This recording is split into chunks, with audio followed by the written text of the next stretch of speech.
I lift my hands in worship, I get lost in Him. I don't ask Him for anything, I just honor Him. For I praise Him for what He's done, and I worship Him for who He is. He is my best friend. He is my everything. When I lift my hands in worship, I get lost in Him.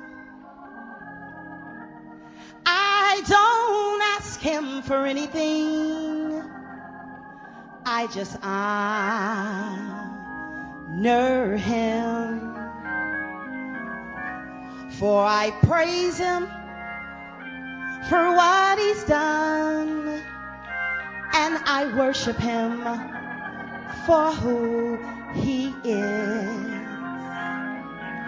He is my best friend. He is my everything.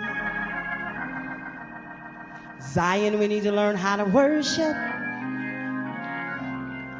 and bless His name. Zion, you need to learn how to worship and bless His name. There's healing in your worship when you bless His name. Zion, you need to learn how to worship and bless His name. We bless your name. We bless your name. We bless your name.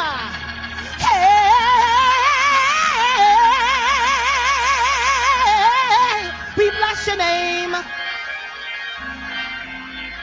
We bless your name. Zion, you need to learn how to worship. There's healing in your worship.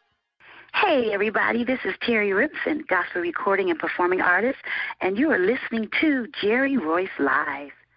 You are listening to PositivePower21.org with Jerry Royce.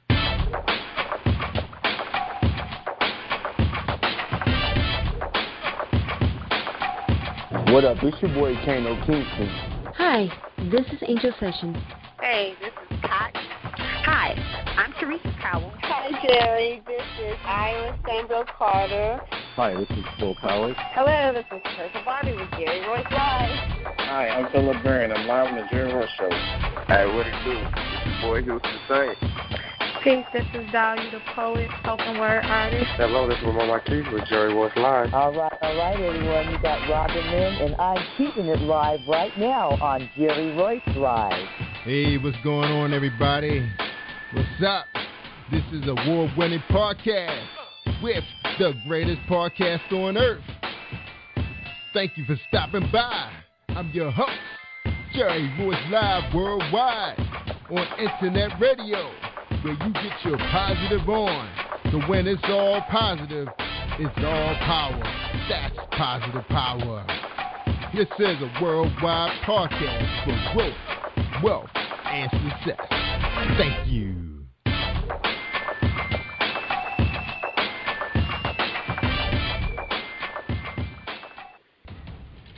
Think you know how drugs get in those little brown bottles? Think again. Set in the green hills of western New Jersey, inside the gilded halls of power of a U.S. pharmaceutical company where decisions are worth billions of dollars and human lives worth less. Nicholas Harding, a young executive at Marshall Pharmaceutical, finds his career, family, and life in jeopardy. The Farmhouse, a suspense thriller novel by Bill Powers, published by Donna Inc. Publications, available at Amazon.com or DonnaInc.org. Go to Bill's webpage at www.author.BillPowers.com. Are you looking for the next great read? A book filled with love, passion, betrayal, and intrigue. The award-winning novel, Season of Change, by Tamika Patrice Kane, is sure to satisfy your literary sweet tooth. Check out this must-read book reviewers are calling uplifting and emotional. And exceptionally great read, deeply intense and thought-provoking. Order your copy today, available in paperback and ebook on Amazon.com or at www.tamikapatrice.com. Are you an author looking for promotional services or a reader looking for a great read at low prices? In this competitive world of books, Writing Royalty Promotions is dedicated to bringing authors and readers together to build a greater respect for literature through our various promotional services and online bookstore. So head over to WritingRoyaltyPromotions.com and check us out.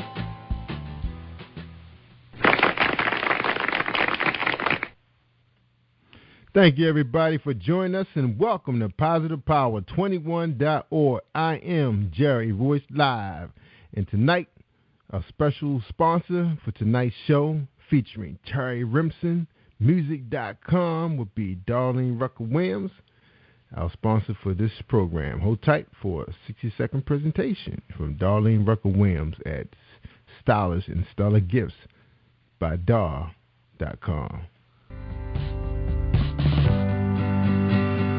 What do you give to a person who has everything? Hi, I'm Darlene Rucker-Williams, and I am the owner of Stylish and Stellar Gifts by Dar. I get this question all of the time. At Stylish and Stellar Gifts by Dar, we specialize in customizing gifts for people and pets too. Our gifts are original and one of a kind. Not only do we deliver, we ship as well. We work according to your budget and your theme. We have gifts for all things, including baby showers, sports teams, get well, bridal, birthdays, pets, just because, and that's just to name a few. So let Stylish and Stellar Gifts by Dar take the worry out of your gift giving today and also for the holidays. Our website is www.stylishandstellar.com, and our phone number is 443-682-5664.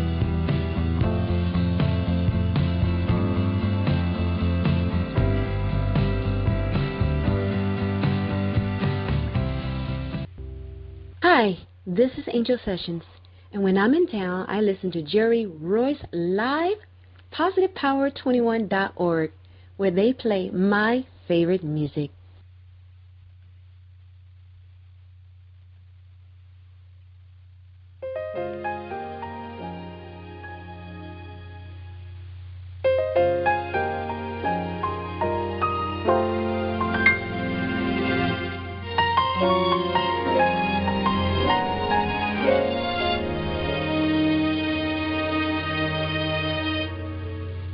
When I lift my hands in worship, I get lost in Him. I don't ask Him for anything, I just honor Him. For I praise Him for what He's done, and I worship Him for who He is. He is my best friend. He is my everything. When worship, I get lost in Him. I don't ask Him for anything, I just honor Him.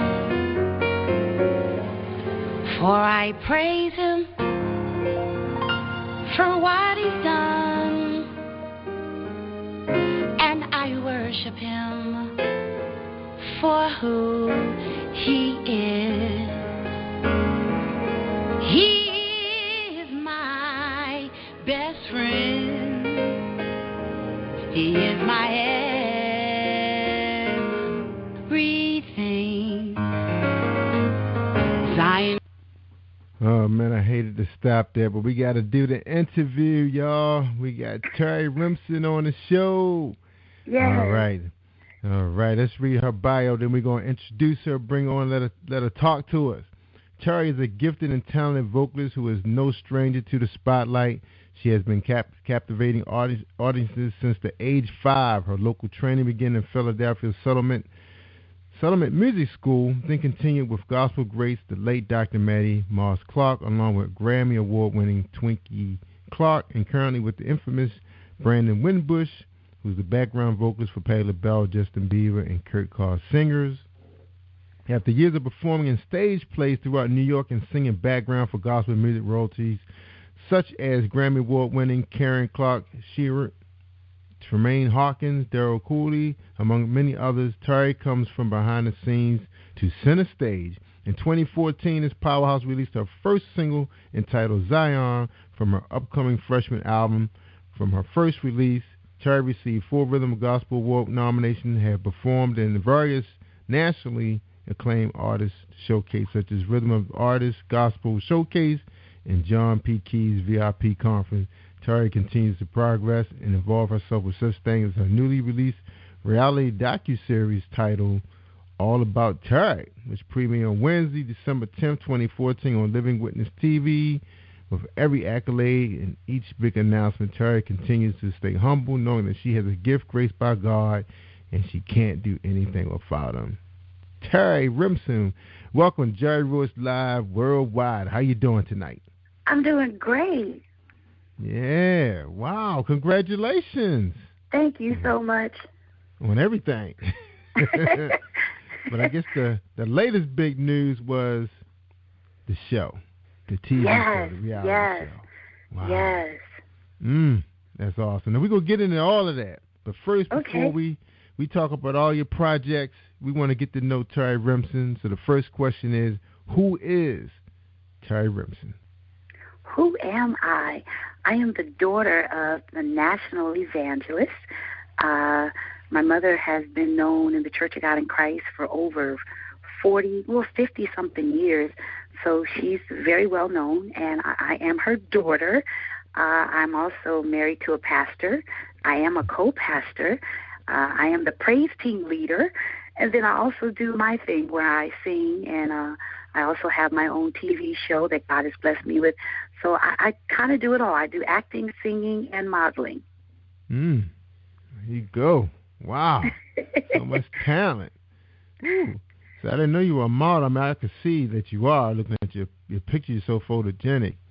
Oh, wow. Thank you. So much talent. Now, where do we start? You want to talk about let's talk about your life growing up. So what was Terry like, growing up, grade school, high school, most popular, shy, basketball, shy. And stuff? Yeah, I was very shy in high school, and I think the only thing that I did open up to do was sing. That was something that was a passion of mine, was singing. So yes, I was very shy. But at a younger age, my mother pushed me to sing. I did cry, but she just stayed behind me, and she kept pushing me. And then Maddie Moss Clark was like a godmother to me. So whenever we would go to Michigan, Maddie Moss Clark would put me on the piano stool, and she would sing, and then Twinkie would play, and when they would come visit, they would do the same thing. Twinkie would put me on the stool as she's playing, and they would have me singing and kind of pushing me, and it kind of helped break me a little bit out of my shyness. But as I got older, I realized that whenever I would get up to sing, the shyness would go away until I finished singing. So, yeah, my mother pushed me, and with the help of the Clark sisters, whom I call affectionately aunties, they really helped my mother to help groom me, to get me to a point where I was able to sing without being shy. Yeah, but it's funny, you hear people say, don't push your kids, don't push your kids. They're going to resist. And then, you hear most of your superstars, that's how they became who they are today. Somebody was back there pushing. Wow, so you're saying pushing is not bad, not a bad thing. Not bad at all, not bad at all. So why did she have to push? Because I was shy. I believe because I was shy. I really didn't like to talk to people. I really didn't want to do anything in front of people. I did cry. And she told me a couple of times she had to threaten me. I don't remember because I was young. But it worked. It really worked. It made me have discipline. And like you said, you can't do that now. But the children today, they're made up of something totally different than what we were brought up as. And I really appreciate my mother for pushing me, because if she didn't, I wouldn't really be where I am today. Yeah, and for some of us that never made it where we wanted to go, we probably wish somebody was pushing us at the same time. Right. Wow. Good for her. Good for her. All right. Now, you got involved with stage plays in New York. So how did that happen? Did she push you into doing stage plays? Well, this is what happened. What happened was, as growing up, she kind of saw what was in me. So basically, anything that I told her I wanted to do, she would try her best to make sure she supported it and sent me to get the right education and to prepare me for it. So growing up as a teenager, I did modeling, I did the acting. So she actually sent me to school for these different things because she saw these are things that I like. So I went to acting school as a teenager, and then growing up, as I graduated, I started being in little different plays, and then when we moved to Philadelphia, because I got married and moved away, but then we came back to take over my mother's church because she got remarried. And what happened was I said, you know what, I'm going to get back into this acting thing because my husband had told me, you need to focus back on what you like to do. You've been helping me, you've been helping me build my churches, and it's like you have forgotten about what your passion is because you've been following after my passion, supporting me, which really meant a lot to me. So I said, okay, I'm going to get back into acting and singing, and I got in touch with New York. And I went for a couple of auditions, and God bless, where I was in a play 2 years straight called A Christmas Without Him, and it was an off-Broadway play, but it was such an awesome experience, and I really enjoyed it. God is good. He's really good. That's right. Now, is that the stepping stone, just to trying to get on Broadway? I mean, what's the method to that madness to get on Broadway? Well, the method to my madness is I don't really want to do Broadway, but now if God opens up that door, I'm going to take it. But the method to my madness is, and the thing about it is kind of it's opening up, and God is starting to connect the dominoes and, the dots. He's starting to connect the dots. And it's like a domino effect because by me doing that play, it kind of, because I hadn't did acting in a while since I got married. And so by doing the play, it kind of brought things back to my remembrance. And after that, then now I get the offer to do the reality show. So now I'm able to get back into things that I like to do. So it's just like it was just a domino effect. So basically, really what I would like to do is have a TV show or either have someone have me on their TV show. Yeah, awesome. Now, how about growing up? Do you have siblings? Yes, I do. I am the baby girl. I had two brothers. One of my brothers passed several years ago. So I have one brother, and he's a pastor. He's a bishop, and he's a pastor. And so it's just me and my brother. It's just us. And so, yes, I do have a sibling. All right. And where is his church? His church is in Willingboro, New Jersey. Okay, so he's in the area, so you can see him anytime. All right. Yeah, absolutely. As a matter of fact, I just interviewed my brother for my TV show 2 weeks ago. All right. Oh, awesome. All right, well, let's talk about the TV show. Tell us, how did that happen?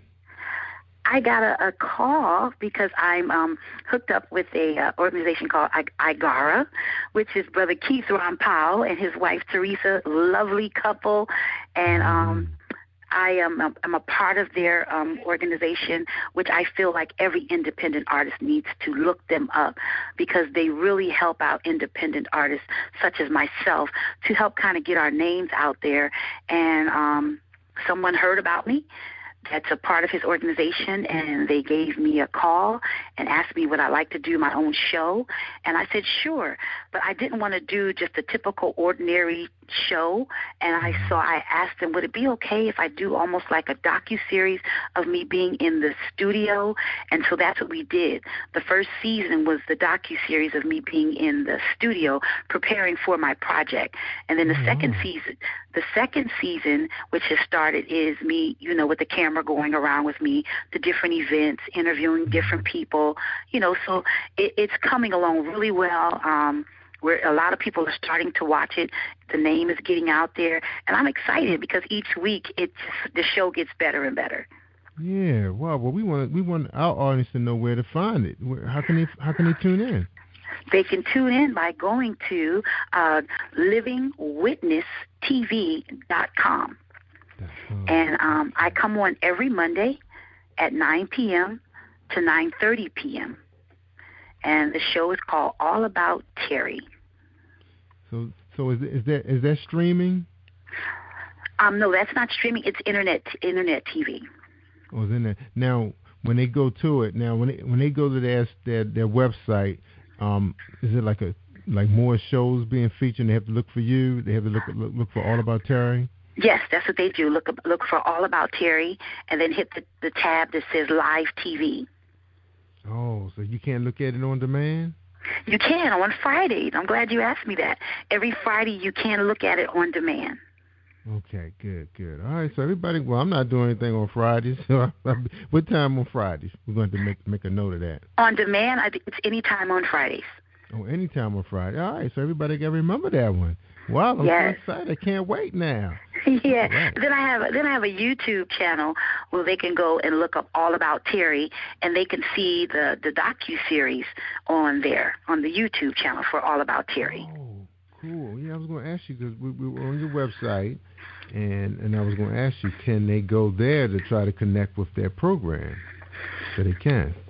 They can go to my YouTube channel for All About Terry, and they can see the docuseries of me in the studio. All right. Now on Terry's website, she has a YouTube icon that you can click, right? And that'll take you right there. Okay. Yes. Good. Now your website, your official website, because eventually there's going to be some flim-flammers out there. Okay. You're going to be so famous. But right now, your official website is terryremsenmusic.com. You can join her Facebook page. You can be part of her Twitter and Instagram and YouTube. All this there. Yes. And they can download any of your music. Well, the one that's being released right now. Yes, sir. Zion. Yep, on iTunes, Amazon, and CD Baby. All right. Footage, any concert footage of Terry Remsen? Yes. They can look me up on YouTube under Terry Remsen, and there's a whole lot of footage of me singing. Yeah, can't wait. Because, nowadays, everybody have the ability they can show digital technology on their widescreen using Chromecast or any wireless browser on their TV and enjoy watching concerts and live in color now. You're not just restricted to your tablet or your PC.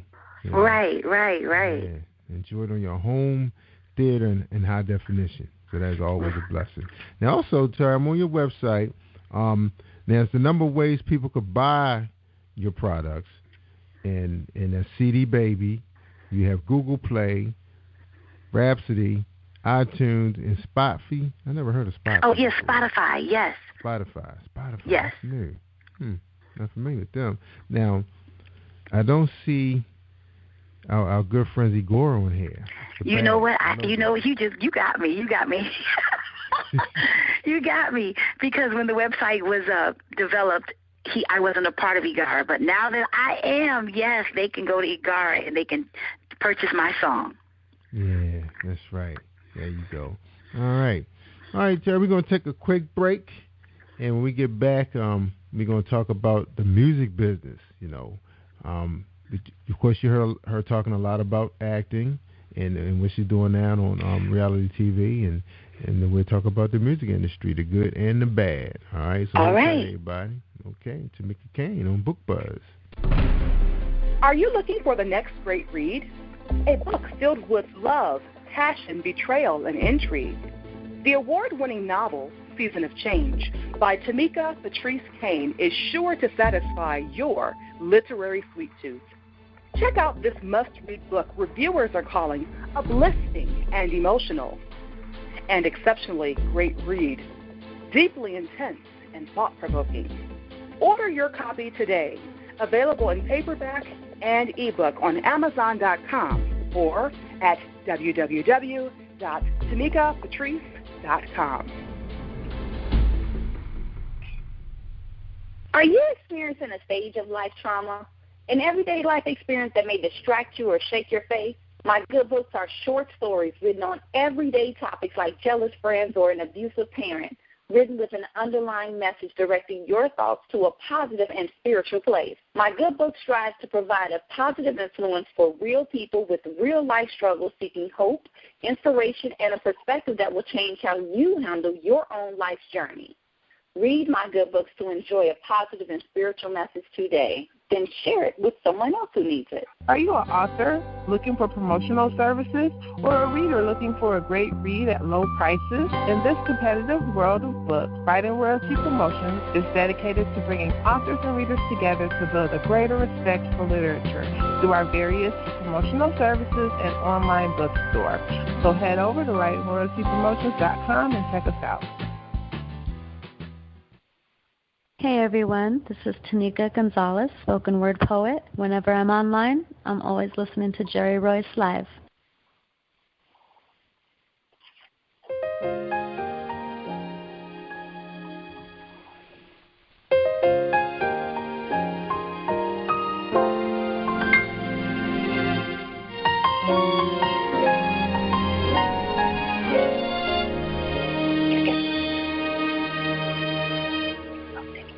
When I lift my hands in worship,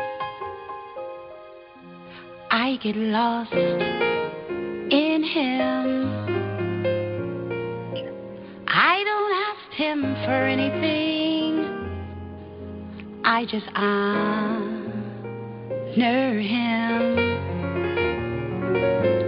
For I praise Him for what He's done, and I worship Him for who He is.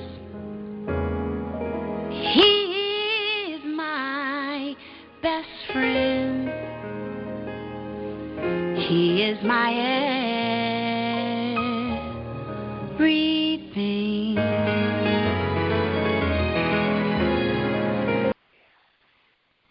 Wow, I just love this song. Oh.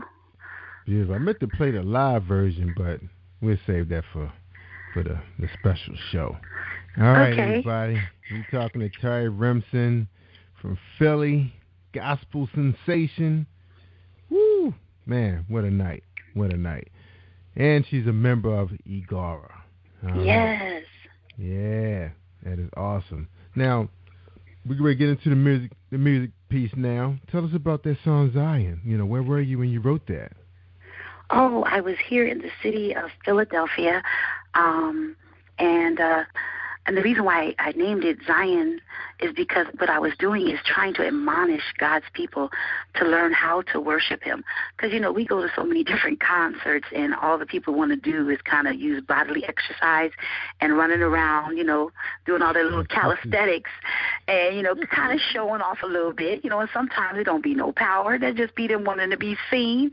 And so what I was saying, we need to learn how to worship Him. It's not always about the shouting and the dancing. Sometimes it's just being still and listening listening to his voice and, you know, admonishing him for who he is. So that's why I came up with Zion. And then I wanted to kind of explain about worship. So that's when I said, you know, when you lift up your hands in worship, basically you got to just like get lost in him. And you can't ask him for anything. You got to think on him. And so that's how I came up with Zion. Beautiful, beautiful story. Now, you have another release that's due out soon. Tell us a little bit about that song. Well, this song, it's called Every Time I Turn Around. So we named it Blessing Me. So it talks about every time I turn around, he just keeps blessing me. That is definitely my testimony. Every time. Every time I turn around, Terry, every time I turn around, God just keeps doing something for me. And even though I sometimes I feel like I don't deserve it, it's always he's doing something for me. So I named it He Keeps Blessing Me because he does. And it's more of a urban feel. My son works very close to me, and so I'm trying to let him express himself in music. And so I'm excited and I can't wait for it to be released because it won't be like Zion. It'll be a little bit more where you can kind of move around and pop your fingers and move a little bit. So I'm kind of excited about it. Yeah, so I could do my chicken dance with that one. Yes. Wow, I can't wait to hear it. Now tell us about your son. So how's he involved with the music industry?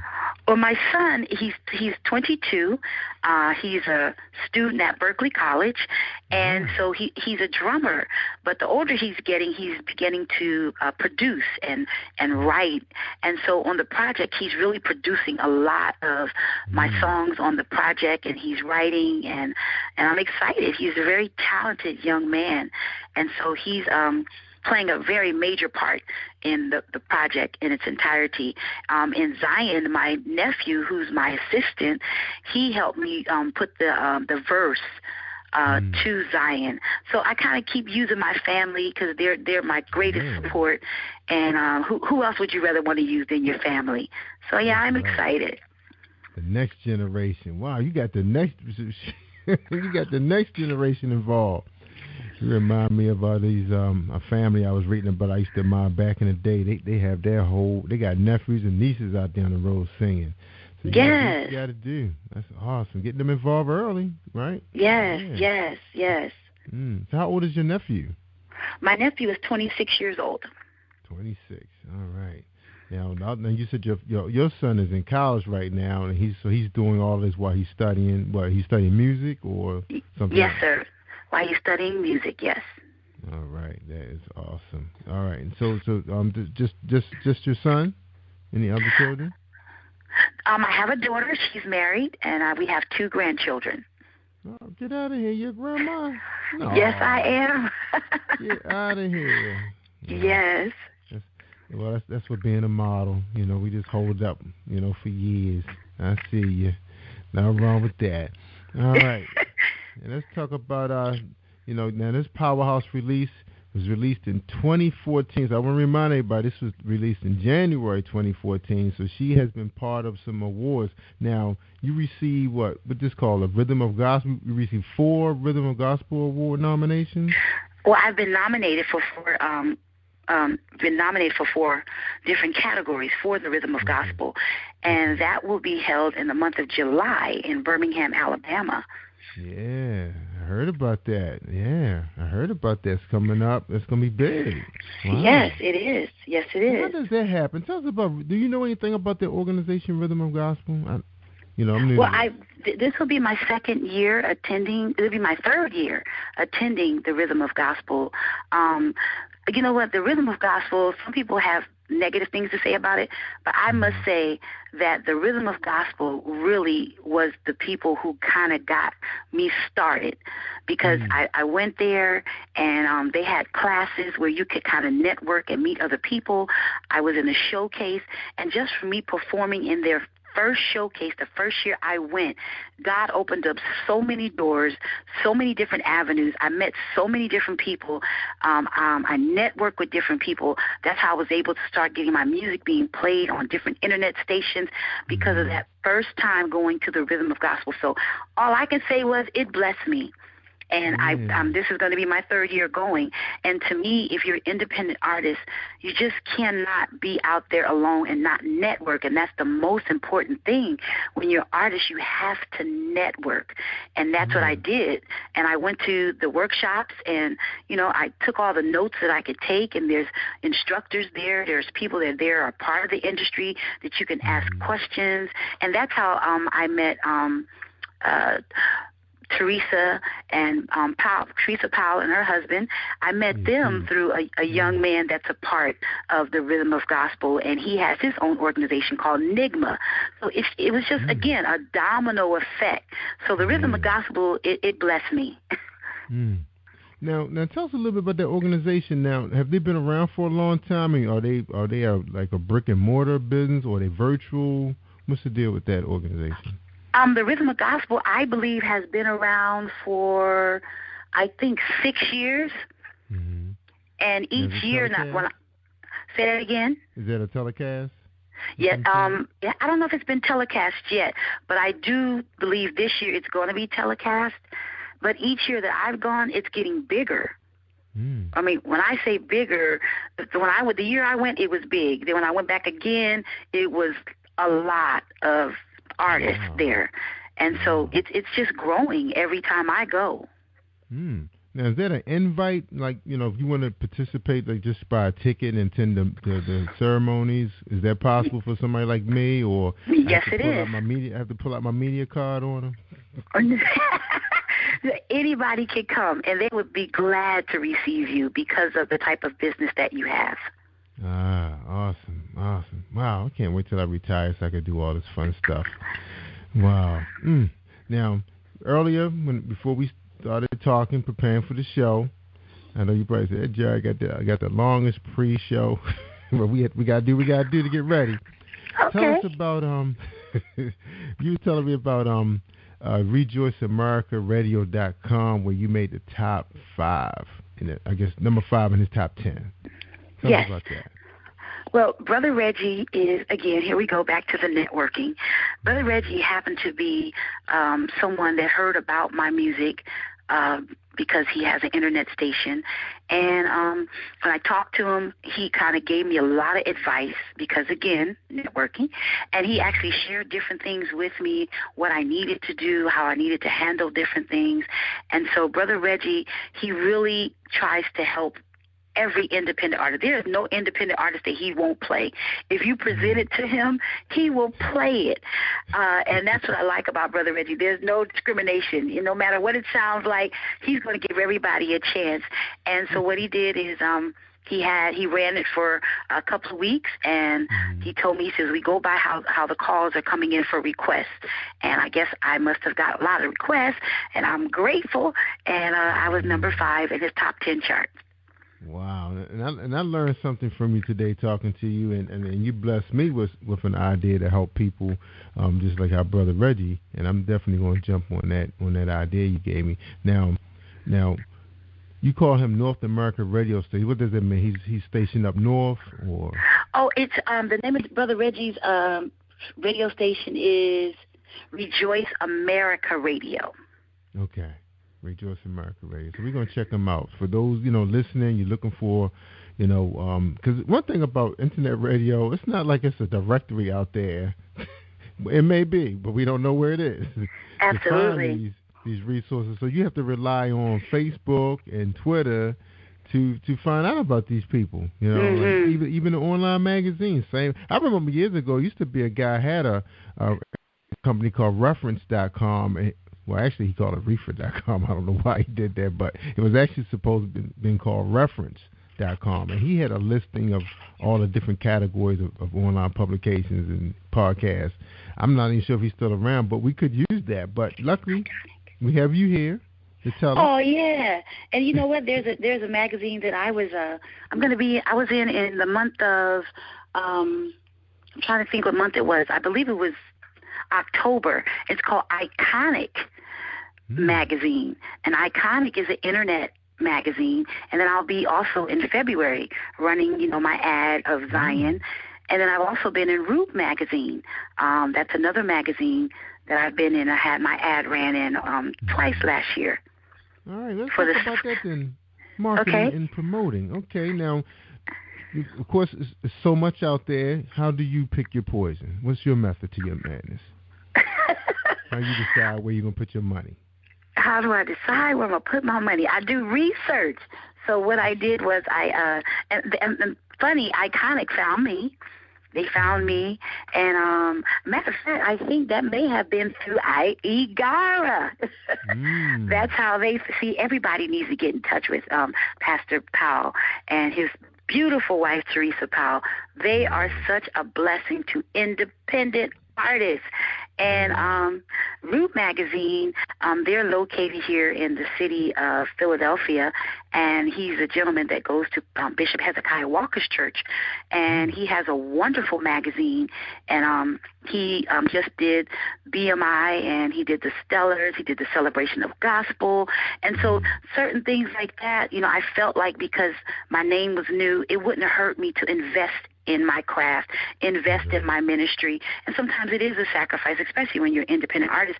You really don't have the funds, but a lot of times you have to just invest in it so that you can get your name out there. And it really blessed me by being a part of these different magazines. So basically you just have to do your research. You have to have mentors such as people like Igara and a brother Reggie so that they can kind of pour into you, or you can go to these workshops and they'll tell you, you know, what to look out for, you know, what to run away from, you know, what you should accept, what not to accept. You know, it's really a blessing when you network and go to these different workshops. So I've attended, you know, different workshops to try to find out, you know, how to protect myself, because the industry, it can be competitive, it can be scams out there, but once you network with the right people, it can be a beautiful thing, and you can build some wonderful relationships. That's right. That's right.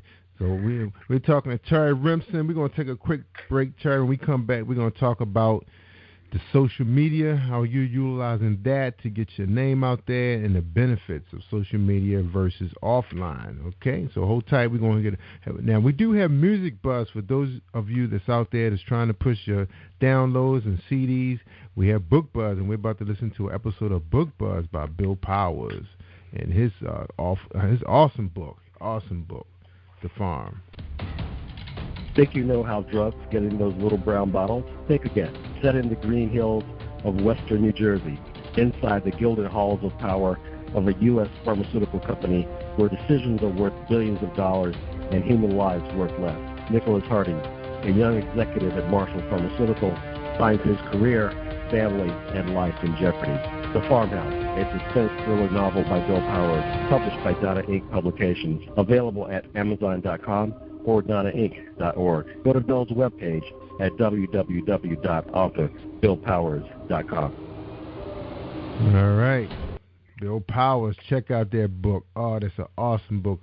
And I remember I almost took a job in the pharmaceutical industry, tough industry, and he writes about the boardroom activities, how they decide where they're going to put those drugs. So check it out, BillPowers.com. All right, we're talking to Terry Remsen, powerhouse singer from Philly. She's awesome. All right, she's giving us a lot of advice. All right, for those of us. Now, the funny thing, Terry, now we could have some listeners who's probably, say, hey, I'm an R&B recording artist, performer, gospel, a little different, but it's really not that different. You got to still have the same method of promoting and marketing and branding yourself. Tell us a little bit about it. Tell us your experience on social media. Oh, my experience was, I love social media. It works. And how about this? Guess what, Jerry? It's free. That's right. You just got to know how to work it, And again, I did not learn this by myself. Mm-hmm. Again, you have to network and hook up with different people. And then when you have a passion for it, you're just going to dig in deep. And it takes time. And when you have a passion for it, you will make time for it. That's how I know who really wants to do this, because there are a lot of people out there to say they're a singer, they want to sing, but they want it to come to them, but you don't see them hardly ever on social media. You never see any type type of advertisement. But, that's the way we purchase things is because it has to be visual. If I see a commercial and you're going to doll it up for me and you're going to give me color and you're going to get me singing with it, oh, yeah, I'm going to go try to find out what's really going on. And so that's what I do with myself. I have my nephew here and I have others that work with us as a team, and we try our best to change different things on social media. We try to be personable. Like if people are talking to me, I try my best to try to respond, let them know how much I appreciate them, thank them, because I'm very humbled by it. I don't understand why a lot of people get arrogant and you ain't made it nowhere. I haven't made it anywhere. It's by the grace of God that I'm on your show, and I'm grateful for it. So whenever anybody reaches out to say hello, even if I don't know you, I will say thank you, how are you, and hello to you too, and have a blessed day. Or if they want to talk for a minute, I'll talk to them. But social media is very important. The more people see you, the better it is for you. But it takes a lot of work. Sometimes we're on social media like all day long, and it does. It takes a lot of creativity. Yes, it does. Yes, it does. Tell me about it, because we in here producing video. I think I got the kids together. We trying to do a music video. You have to engage. You have to put a real spin on things. Not to bore your audience, because they following you all the time. They want to see different stuff. Yeah. Good for you. Good for you. Now, being a woman on social media, you do have to be careful. Yes, sir. Tell us about that. Tell us, talk to the ladies. Now, Brother Jerry, Lord Jesus. Well, they got this thing called Messenger. On my one of my pages, I have like 5,000 friends. Thank you, Jesus. And man, I was getting so many messages calling me baby and boo, and I'm like, do I know you? No, I don't. Then I had them calling me, but again, I know how to handle myself. When I see you going too far, I just come straight at you. Sweetheart, I am married. Thank you very much. And if you say anything else to me, then I will delete you and block you. But then there are those out there that come through Messenger that are such a blessing. Today has been such a wonderful day.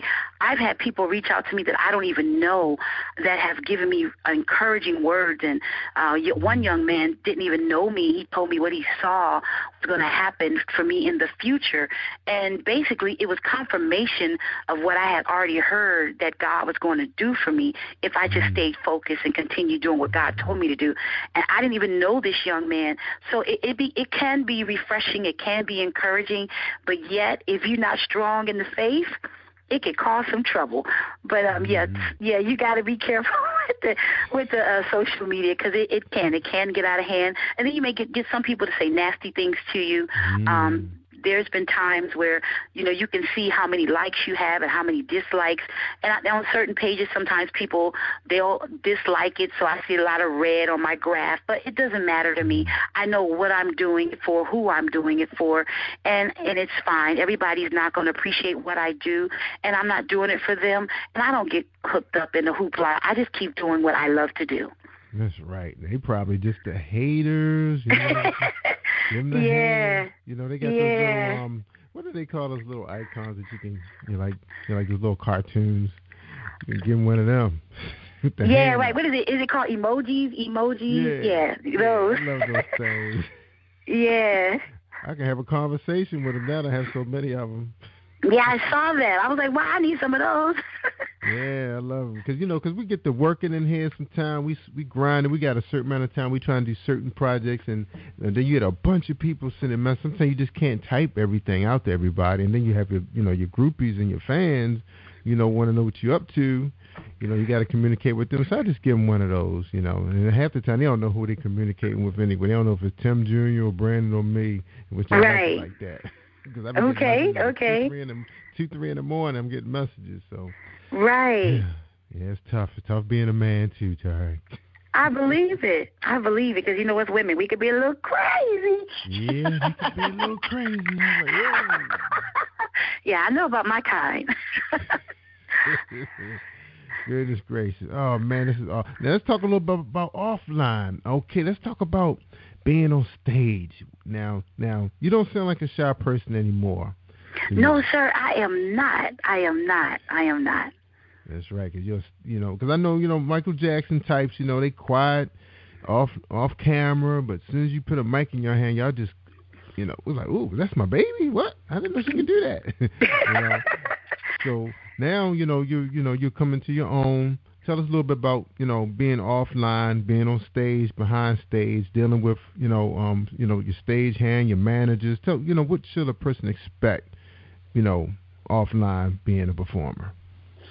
Well, again, being that I'm in the gospel industry, being on stage, it is a challenge many times because everybody's not going to receive your gift. And then, like you said, you have those out there, they don't want to, encourage you because maybe they see something in you that they wish that was in them. So you have all these different types of spirits that are out there. But I love doing live performances. To me, that's when I could kind of stretch my wings, be creative, and I love the band that I have, a group of guys that I can get up there and on the spot just do anything, and we don't even have to rehearse it, and I could just on the spot say, let's just do this. And I just love being creative and on the spot. I love doing live performances, and I hate singing the tracks because I feel restricted. So usually I pray that they always say, you don't have to do a track. You can sing live with the band because that's when I can kind of stretch my wings and be able to communicate with the audience and kind of feel where they're at. And sometimes God will use me, to minister to certain ones through song so I can kind of actually look at them and sing it a certain way because I can feel where they're at and what they're going through. So I enjoy live performances because I like to interact with the audience. That's right. I can't wait for Friday night because I got a brand new TV, Terry. Brand new 48-inch high definition Sony. And I'm going to be watching Terry Rimson in concert. So now I want to know before I turn in, I'm not going to just see this 3-4 minute song. Is it going to be a series that I'm going to be looking at? Is it going to be an hour, 2 hours? Tell me what I'm looking for. Now, you mean when you go on YouTube? Yes, when I go on YouTube. When you go on YouTube, you're going to find, a whole lot of clips of me singing. There's one particular clip that I know you probably will enjoy. Bishop David Evans, here in the city of New Jersey. I sung Zion at his church. The live version is a little different from the recorded version. And we sent you the track, and when you see me do it live, you can actually see the expression of the audience. And even when I finished singing, how they just broke out in a dance. And because it's a different flair when it's done live. When I do it live, I give you a little Pentecostal and a little growl. But the studio version, it's a little mellow, and I kind of sound a little sweet and innocent. But when I do it live, that's when I kind of give you my little growls, and I give you all that's in me. That's right. So now, do you have any concerts out there? Any concert footage? Well, I'm going to the you said, do I have any concert footage? Yeah, out on YouTube. I know I have showcase footage where there's the Rhythm of Gospel where I performed one year. That's out there.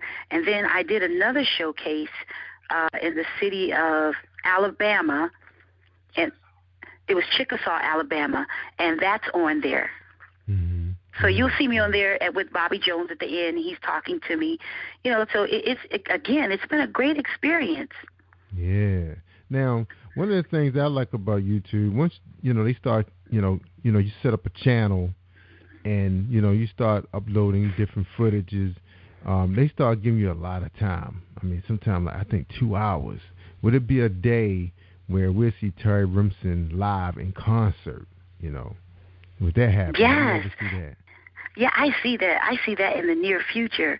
And I'm believing God that I could do that, like maybe this summer, where I could have something where I could just sing straight through, because I love it. I love singing. So I could do that. I could sing for 2 hours.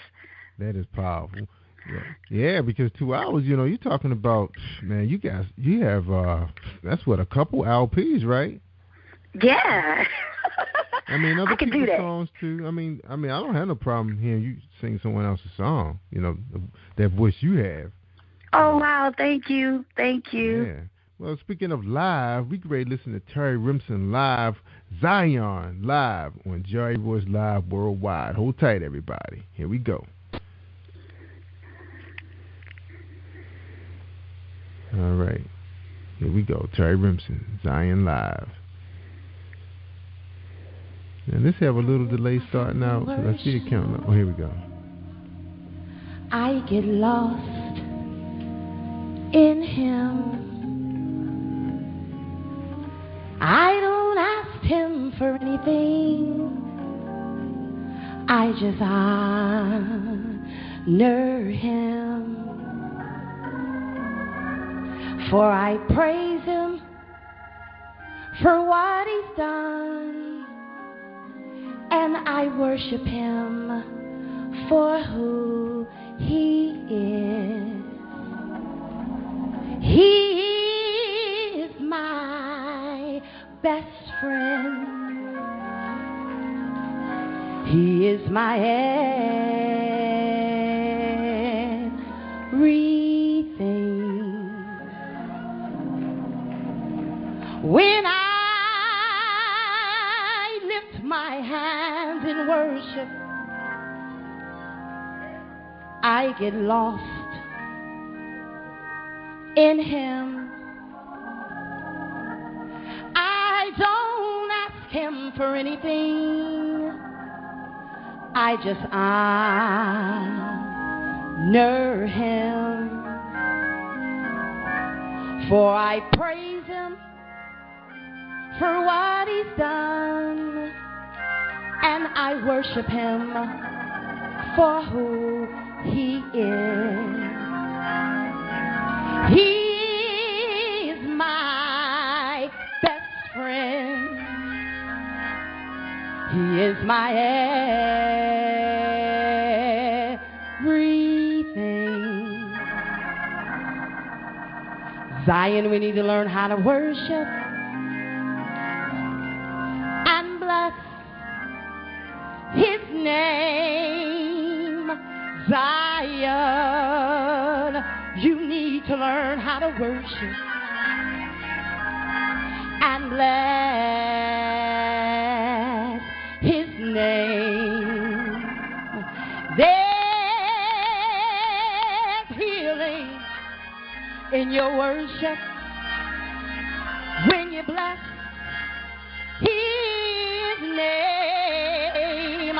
Zion, you need to learn how to worship and bless his name. We bless your name. We bless your name. We bless your name. Hey,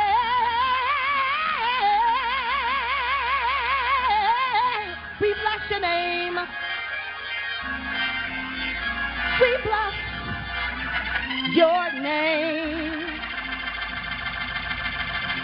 Zion, you need to learn how to worship. There's healing in your worship. There's deliverance in your worship. We bless. Y'all ready to bless them with me? We bless. We give you glory.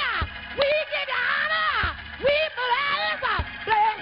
Bless. Bless. I love to praise you. I love to give you glory. You're worthy. You're kind. I love you, Jesus. You're worthy. We bless. We bless. I lift my hands and tell you thank you. I lift my voice and tell you glory. We bless. We bless. Bless, bless, bless. We bless. Whoa, man, we was having church up in here. Woo. Terry Remsen, goodness gracious. Woo. That was singing. Man, tell us about what does that feel like? Wow, the anointing of God. That's all it is. It's not even me. I have nothing to do with it. It's the anointing of God. See, that's why I can't sing. See, God know I'll be up there showing off. I already act up. Look, I already act up on his radio station as it is. Oh, yeah, God. He's not going to put Jerry Royce live on those stages with no mic singing. Wow. Oh, Terry Remsen. Man. But we got to go to commercial after that. All right, hold tight, everybody. Let's listen to a Book Bud episode with Cassandra Thompson. Support this young sister.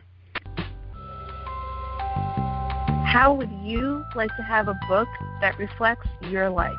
Hi, I'm Mocha Butterfly. I would like to tell you more about my latest book, The Reality of Mocha Butterfly. It's a poetry chapbook capturing my life that covers subjects such as self-esteem, anti-bullying, spirituality, family, friends, love, and heartbreak. You can purchase your copy online at twopensandlit.com/Thompson. To find out more about me, visit me on Facebook at facebook.com/M8CHA Thanks for listening. Hi, this is Angel Sessions, and when I'm in town, I listen to Jerry Royce live, positivepower21.org, where they play my favorite music. That's right. We play Angel's favorite music, including Terry Remsen, Zion. Oh man, you're gonna do well in the world. Now, Terry, let's get your final thoughts for tonight. You know, of course, we want everybody to remember to tune in to your show, All About Terry docuseries. You said it's on Wednesdays. Well, it's coming. It's on Monday nights now at 9 p.m. on Monday nights at livingwitnesstv.com. Yeah. Man, I'm gonna be doing a whole bunch of Terry Remsen on Friday because I'm gonna catch the on demand. Yes. And then I got to switch over to YouTube and look at your concert footages. Just singing. Yeah. Terry Remsen night. Yeah. All about Terry. That's right. That's right. Man, that is awesome. Good. I wish you the best. Thank you so much. And you definitely got to come back when you drop your next release so we can talk about it. Oh, yes. Most definitely. Yeah, you owe me a radio drop too, don't you? I will do that. Yeah, we appreciate it. Yeah, because right now Angel Sessions is dominating the airwaves on Jerry Royce Live. So we gotta fill that void, help her out, right? Yes, sir. I will do that. Yeah, she's carrying my show right now. All right, Terry, any final thoughts for tonight for our audience? Yes, audience, whatever your dream and your passion is, don't give up on it, no matter if it doesn't look like it's coming to pass. If God promised it to you, if he promised it, he has to do it. He's not a man that he can lie. It's not even in his nature to lie. So if he told you he was going to do it, just stand on it, no matter what it looks like, and believe that it will happen. Yeah, appreciate those words of encouragement. A lot of us are going through stuff right now, promotions, relationships, children, you name it, money. That was great you to say that. And we want to, shout out to our audience that listen to us abroad, Canada, United Kingdom, Australia, Japan, and even India. I was impressed when I saw that. Appreciate you guys tuning in. We're growing every day and every week. I appreciate my staff for helping us, and we appreciate the Angora family bringing Terry Remsen to life on Jerry Royce Live. We really appreciate all that. And Terry, I tell people all the time, they want to hear the good stuff, and tonight we really heard the good stuff. I say it every night, we heard the good stuff, but tonight we really heard the good stuff. We heard somebody that has a reality TV show that is powerful. And her husband preaching the word, saving souls every week. Yeah. Man, that is awesome.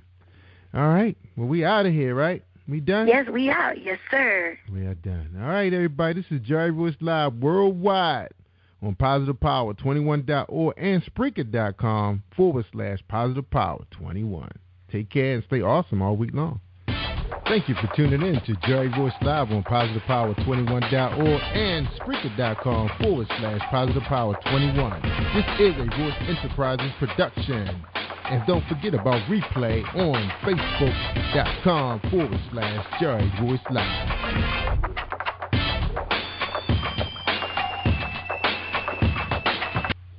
All right, that's a wrap.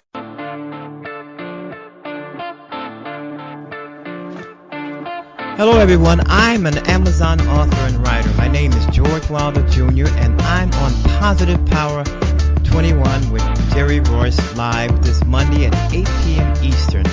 And when I'm online, I listen to Jerry Royce live. Always listen to Jerry Royce live on www.positivepower21.org. How cool is that, huh?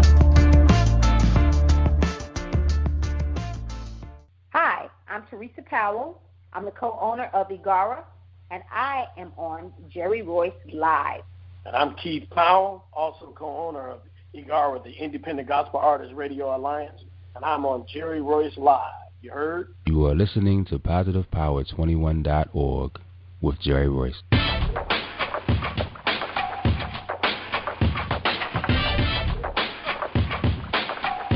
What up? It's your boy Kano Kingston. Hi, this is Angel Sessions.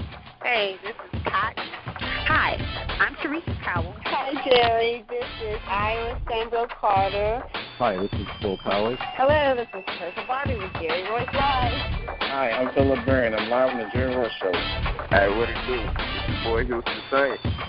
Peace, this is Dahlia the poet, spoken word artist. Hello, this is Mama Keith with Jerry Royce Live. All right, everyone. You got Robin Lynn, and I'm keeping it live right now on Jerry Royce Live. Hey, what's going on, everybody? What's up? This is a award-winning podcast with the greatest podcast on earth. Thank you for stopping by. I'm your host, Jerry Royce Live Worldwide on Internet Radio, where you get your positive on. So when it's all positive, it's all power. That's positive power. This is a worldwide podcast for growth, wealth, and success. Thank you.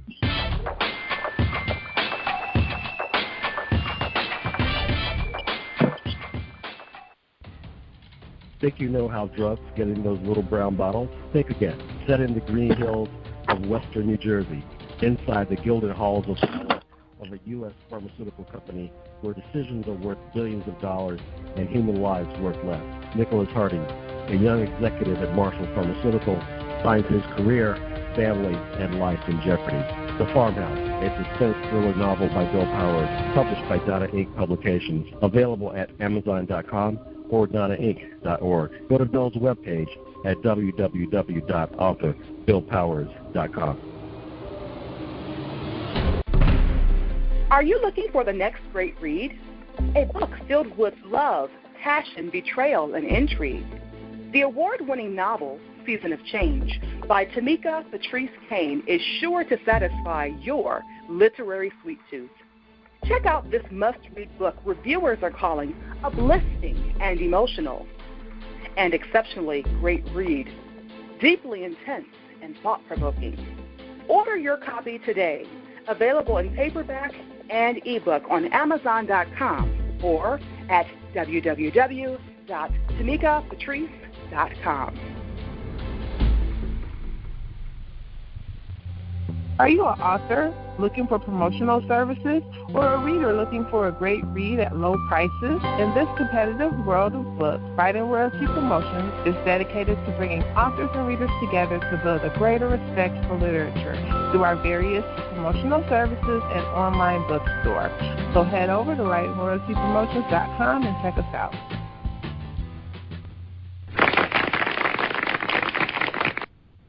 Thank you, everybody, for joining us, and welcome to PositivePower21.org. I am Jerry Royce Live, and tonight we got a special lineup for you. We got a duo, a couple, that's right. Keith and Teresa Powell with us tonight. They're going to talk about their Independent Radio Alliance. That's right. Gospel. We're going to be talking about gospel. That's right. Membership, being independent, ownership, entrepreneurship. That's right. Online, virtual. right here on Jerry Royce Live. But before all that happened, let's talk to Darlene Rucker-Williams with her company called Stylist and Stellar Gifts by Dar.com. What do you give to a person who has everything? Hi, I'm Darlene Rucker-Williams, and I am the owner of Stylish and Stellar Gifts by Dar. I get this question all of the time. At Stylish and Stellar Gifts by Dar, we specialize in customizing gifts for people and pets too. Our gifts are original and one of a kind. Not only do we deliver, we ship as well. We work according to your budget and your theme. We have gifts for all things, including baby showers, sports teams, get well, bridal, birthdays, pets, just because, and that's just to name a few. So let Stylish and Stellar Gifts by Dar take the worry out of your gift giving today and also for the holidays. Our website is www.stylishandstellar.com, and our phone number is 443-682-5664.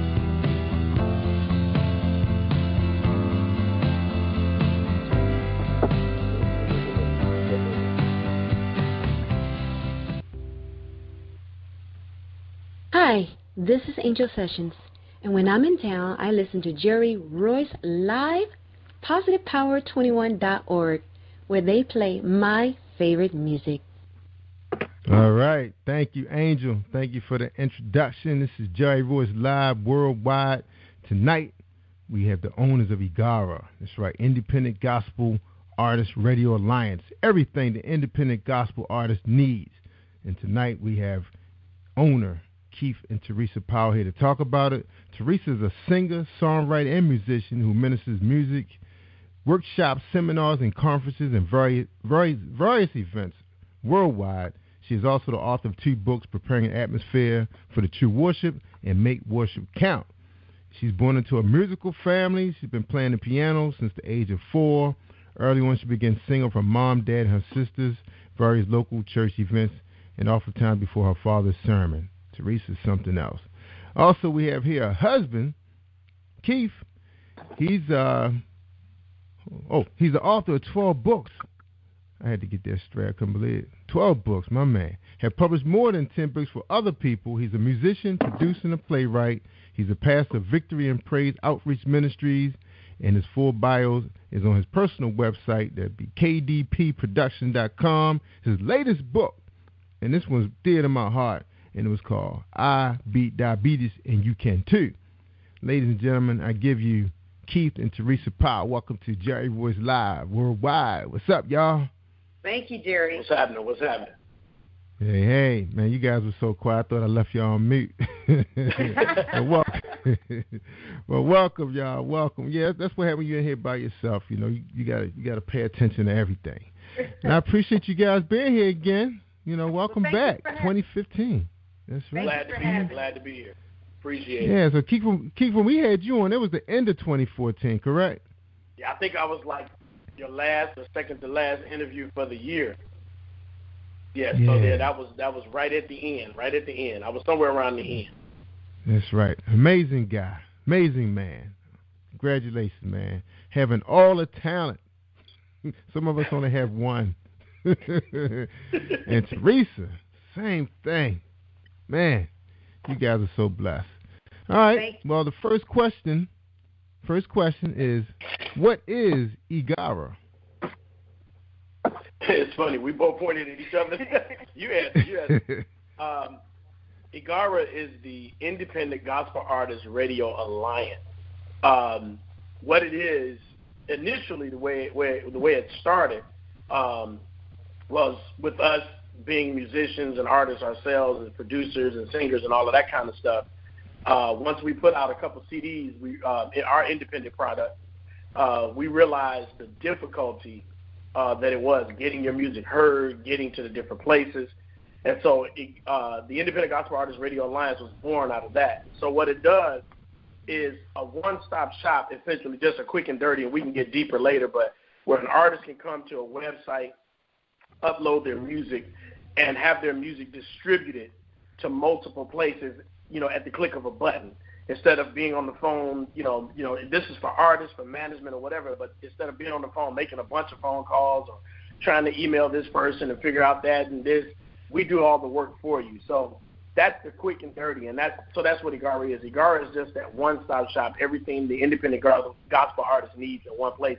And it does more than just the distribution. We do what we call radio distribution, which is we send it to radio stations, television stations, magazines, shows like Jerry Royce Live, all of these different shows and things like that for TV and radio, as well as we do digital sales now. We've added that since 2014. We've added that where we actually do digital sales of your music. We can actually do physical CD sales. We even do ticket sales for your events. So if you have an event, you can run your tickets through us online. We have a website builder so artists can have their own websites. Just literally everything that you need in one place as an artist when you're starting out. And not only that, we even have other things like videos for our members that teach them how to do different things to get them in the business and get them up and running. So wow. It's just a lot of stuff, man, a lot that it does. Yeah, you guys are one-stop shop. Yeah. I'm sorry, Teresa. What did you say, Teresa? I think one of the most unique things about Igara is that because it was birthed through not only our journey and what we dealt with, but it was also birthed through listening to other artists. And a lot of times, people complain about things and they say, well, I need this or I need that, or this is not available to me, or I don't know how to do something. But very few people are bold enough to be trailblazers and create the way for it to be done. And that's something that Keith and I are very much into. Both of us have the mentality that if it's not available, then why can't we make it available, or why can't we be the ones to do it or make it happen? Mm-hmm. And so we were actually coming back from an event that we had did a lot. We were broadcasting live from this huge award show in Birmingham, Alabama, and on the way back, we started talking about all the things we saw and all the people that we met and their complaints and things of that nature. And that's really how Igara was birthed. We just started kicking stuff around. What if we did this? Well, what if we had this? Well, what if this was this way? Or what if this was that way? And we just started pulling. Yeah. So about 2 hours later. Yeah, we didn't have anything to do but talk on the way home while we were driving. So, that's blowing your mind. Yeah, that's really that's Igara. Igara is it's born out of necessity. Necessity, they say, is the mother of invention. And so, like she said, I believe that if you see a problem, most people see a problem, they complain about it. But we believers in if you see a problem and you think you can fix it, go for it. Try to fix that problem, and that's what Igara is about. Absolutely. Solving, throwing up a hole that's in the industry as it relates to gospel music, and filling in that gap. That's what it's all about. That's right. I'm impressed with you guys, man. I mean, when I ran across that, when I was researching you guys, I was like, kind of reminded me of some of the big boys they keep us from wanting to play with them. That's what it reminded me of, when it comes to the other mainstream guys. But this is awesome because this looks like a big toy that now. Is it controllable right now? Because this thing looks huge. It looks scary. Right now. And it's just you too. Right now, it is controllable. What's fun to see is once we launched the website, because we launched it, we started it. That was in October when we started playing with you. September of 2014, and we kind of launched it, soft launched it in November, December. And then in January, we just went full-fledged. And so what you see is what's happening. And it is starting to pick up steam. Right now, it's still, people are looking at it. We're getting a lot of hits to our website. And people are looking at it. Lots of questions. And it's hard to get people to, I shouldn't say hard. It's difficult to get people to see this. And people look at it and go, really? It's like, really, this is here? I mean, this wasn't here yesterday. I made a hat when it wasn't a hat. And so they're looking at it, and it's almost unbelievable. So is it manageable now? Yes. But we both believe that, in the coming months, it may get, I'm hoping it gets unmanageable. Yeah. I think it's going to morph into something great and take on a life of its own. Yeah, we're hoping. And, it's funny, the people that have signed up with the business and allowed us to do what we do for them, we're getting testimonies back from places that we send their music, from interviews. I think my favorite one, the biggest testimony that I like to talk about all the time is a lady by the name of Terry Remsen, who signed up. She was one of the first people to sign up with us, and as soon as we did what we did from her, outside of the multitude of interviews that she did, the big thing came out was what we sent her music videos to a television network, and in her dealings with them and they ended up contacting her, and in contacting her, she now has a reality show that airs on their station. So she ended up, through us, getting a reality show. So she's kind of like, our big success. And then behind that, she also ended up in a magazine. She and another young lady. These are the two people that I heard that it was 4 that were chosen, but I've only heard back from 2 thus far. They were in a magazine that has over 21,000 subscribers. So we've seen this work tremendously for artists, and it's been a blessing. It's a blessing to see it work on our end for what we're doing for them, but I think it's a blessing. They say it's a blessing just to have something that they can be a part of that's actually not a rip-off. It actually functions and works for them. So, yeah, it's just been cool. That is awesome, man. It is. Yeah, one of the greatest things with Igara, too, is that doing the beta testing, because when what Keith was referring to when there were 4 people involved, was we did a beta testing of this just to actually see that it would work. And Terry was one of the people that we chose, and we didn't tell them. So we didn't realize that they were going to get contacted. We were hoping that it would work, but we were kind of just feeling our way around it. And some of the affiliates, as we called them, they contacted them, and they were like, well, where did you get my information from? And we had to say, ooh, what is this Igara? Yeah, what is Igara? We had to say, ooh, we used you for a beta testing, and it's working. So, it was great to do that and find out that people are interested on both sides. They're interested on the side, on the artist side, but they're also interested on the business side. And they want the music. They want to hear from the independent gospel artists. And I think that's great, because oftentimes, as I always say, that even though we are independent artists, we act as if we're the minority, because we don't have the backing of the big boys, and the big boys don't want us to come over and play with them, so to speak. But we're the majority, because there is more of us than there are signed artists. That's and right. You're right. I feel that if we join together and we help each other, then we can become the minority in our own right. The majority in our own right, mentally as well as, in population, in size. And I think that that's very much needed. I think that when people find out, well, yeah, I did record my CD. I want to get my music out there. Now I have a place to get my music out there, and I am going to hear it on the radio. I am going to get responses about my music, favorable responses from TV stations or radio stations, or maybe even be asked to do a spread in a magazine or something. That's very encouraging for an independent artist. Yeah, it is. When you have not received any kind of recognition for your music at all. That's right. You're right. Another thing to add to that, because you mentioned the big boys won't let us play.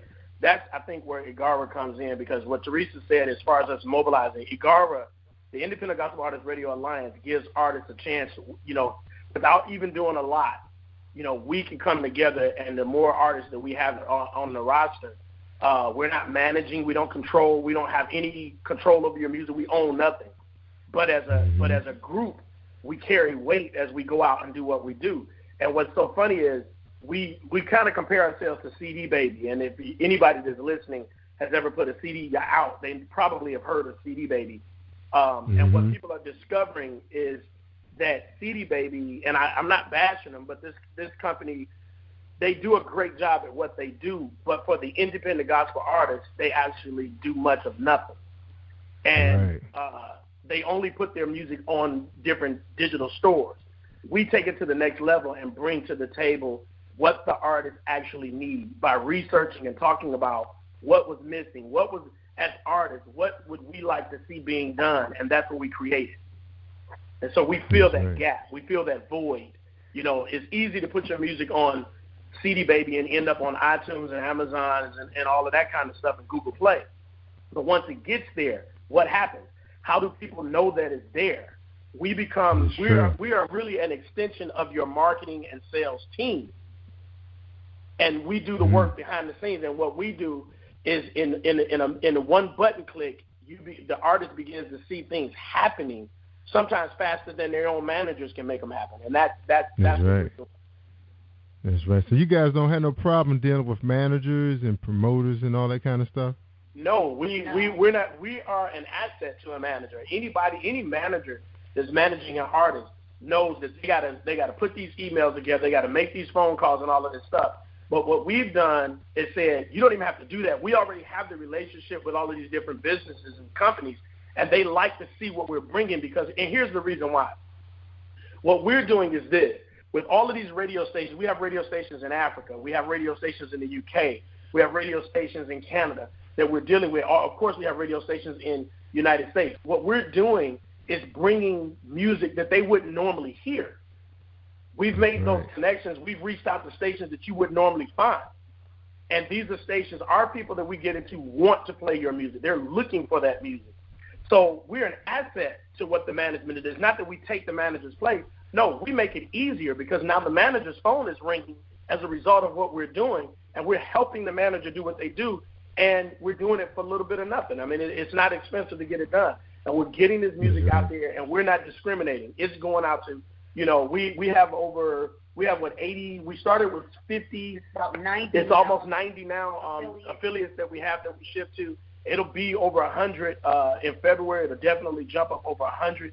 And, my goal is to be able to say, we got 1,000, we got 2,000, we got 10,000 different places that we're sending it to, all at the click of a button. And, management can't say that.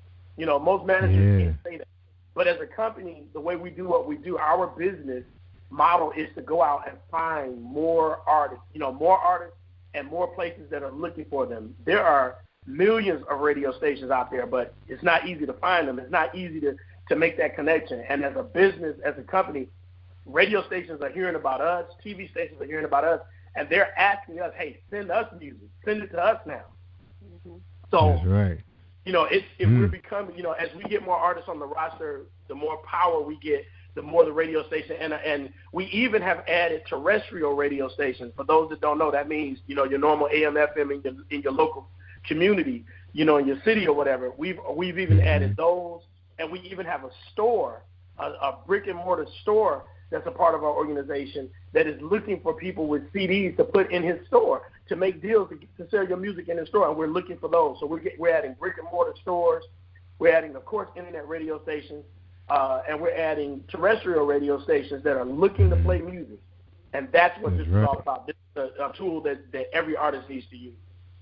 And, man, don't forget about y'all adding cruises, too, man. They get to go on a cruise and sing together at least once a year. All right, we're talking to Keith. Hold on, y'all. We're talking to Keith and Teresa Powell. We're going to take a quick break, Teresa. We're going to come right back at you, okay? Awesome.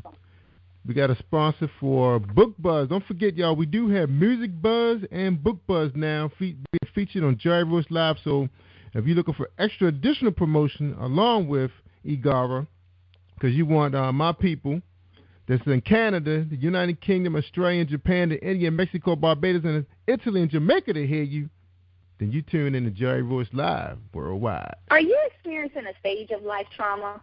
An everyday life experience that may distract you or shake your faith? My good books are short stories written on everyday topics like jealous friends or an abusive parent, written with an underlying message directing your thoughts to a positive and spiritual place. My good book strives to provide a positive influence for real people with real-life struggles seeking hope, inspiration, and a perspective that will change how you handle your own life's journey. Read my good books to enjoy a positive and spiritual message today. then share it with someone else who needs it. Are you an author looking for promotional services or a reader looking for a great read at low prices? In this competitive world of books, Writing Royalty Promotions is dedicated to bringing authors and readers together to build a greater respect for literature through our various promotional services and online bookstore. So head over to WritingRoyaltyPromotions.com and check us out. What happens when a man meets a woman who's everything he wished his girlfriend was? Is his girlfriend's unconditional love and ride-or-die loyalty worth dealing with in her baggage? Find out the consequences of a man's need of self-completion and learn a lesson that everything comes with a price. The Lesson by Miss Cynthia Blue on Amazon.com. All right. Cynthia Blue, man, she made the top 4, number 4 on Amazon.com, right in front of another well-known mainstream author. And this young lady just started writing in 2014. She's on her second, I believe, third book, The Marshal, and she's already turning it up and just started her own publishing company because of her newfound fortune. Bless her. Things looking good for our people. I'm just so happy. God is probably smiling down on us right now. So they finally got it right. He had to invent the internet for us to get it right, guys. And that's something. All right. We talking to Keith and Teresa Powell, owners of Igara, Independent Gospel Artists Radio Alliance. I just love this thing. It's just what Prince was talking about years ago when he was saying we have to come together and go independent because they were dogging us out there. But now here come Keith and Teresa Powell on a 2-hour journey, and he finally heard God talking to him. And here we go. Igara. Man, this is so powerful.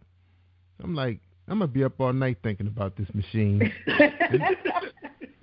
This is incredible. Now, I was messed up before Keith after talking. I said, this man got all the talent. How he get it? Looking at your website, everything done in house. You was sitting there playing drums, producing music, all this stuff.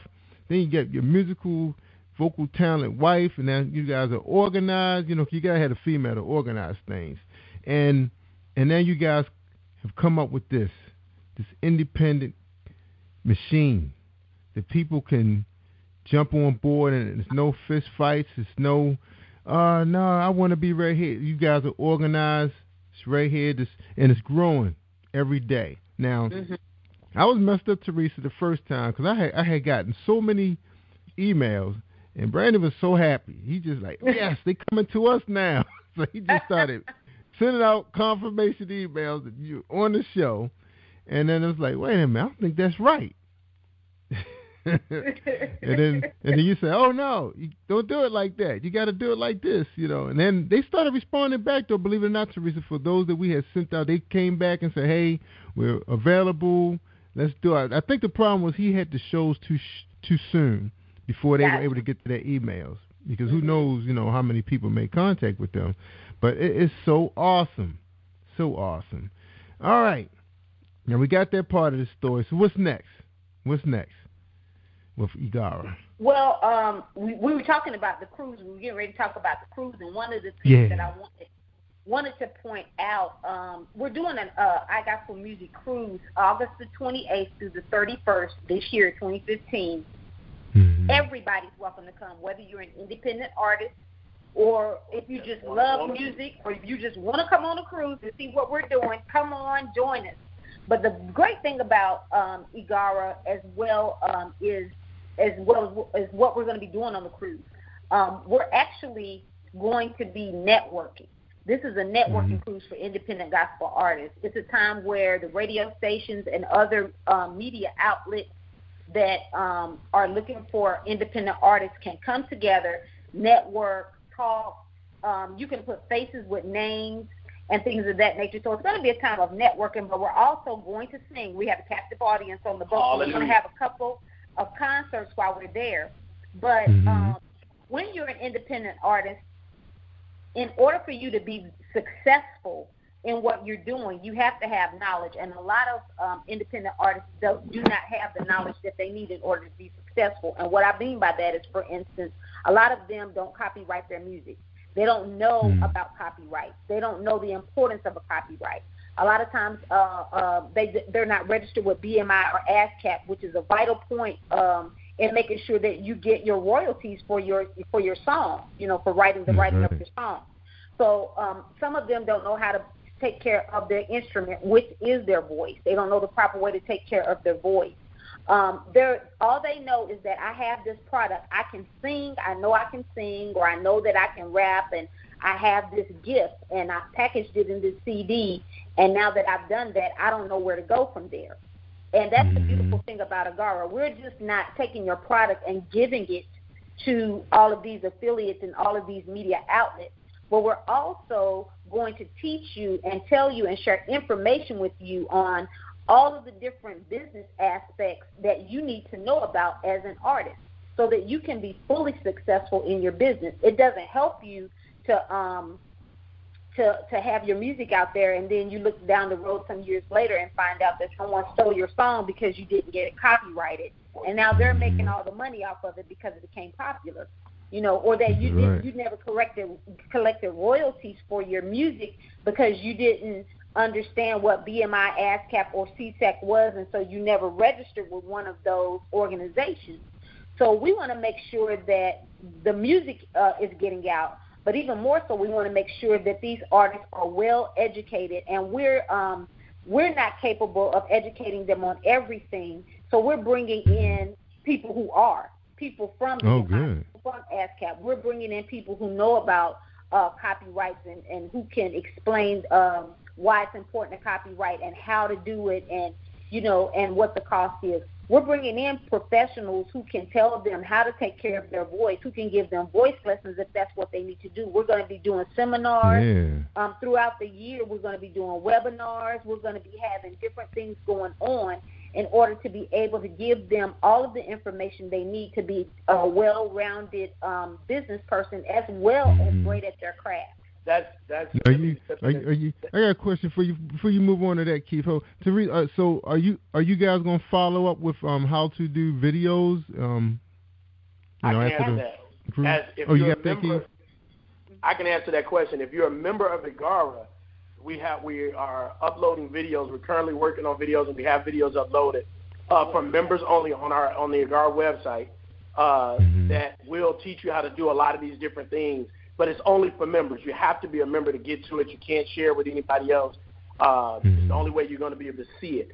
But you can access this information, but you have to be a member. So it's just not something we're sticking out there for everybody, because some of these things that we're doing, it's just exclusive. We want people that's going to use this information to be serious about their business.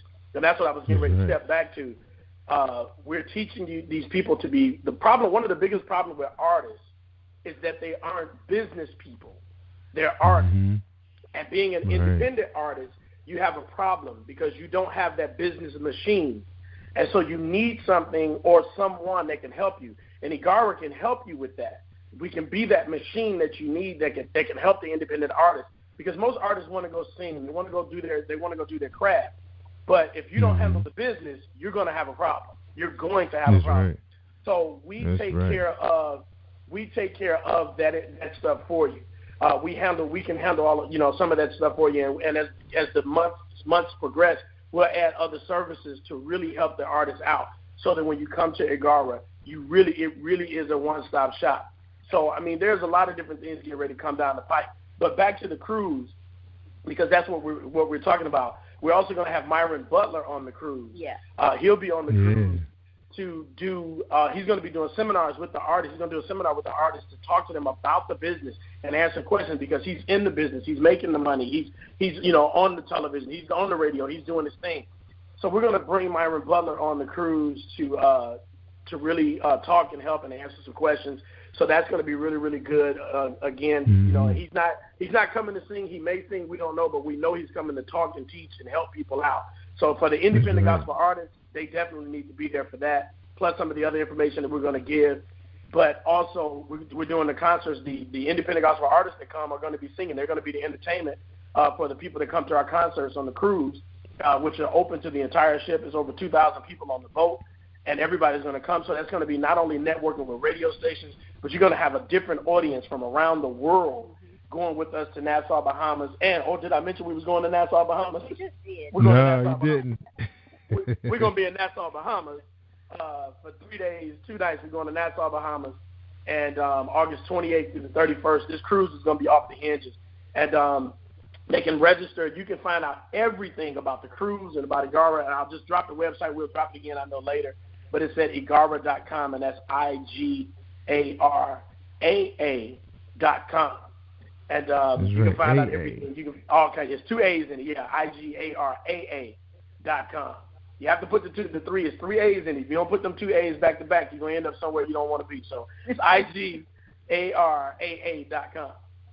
Now, Keith, I'm looking at your website, and the logo just has 2 A's. Yes, because there's another aspect of Igara that we haven't launched that encompasses that other A. But just trust me, it's coming.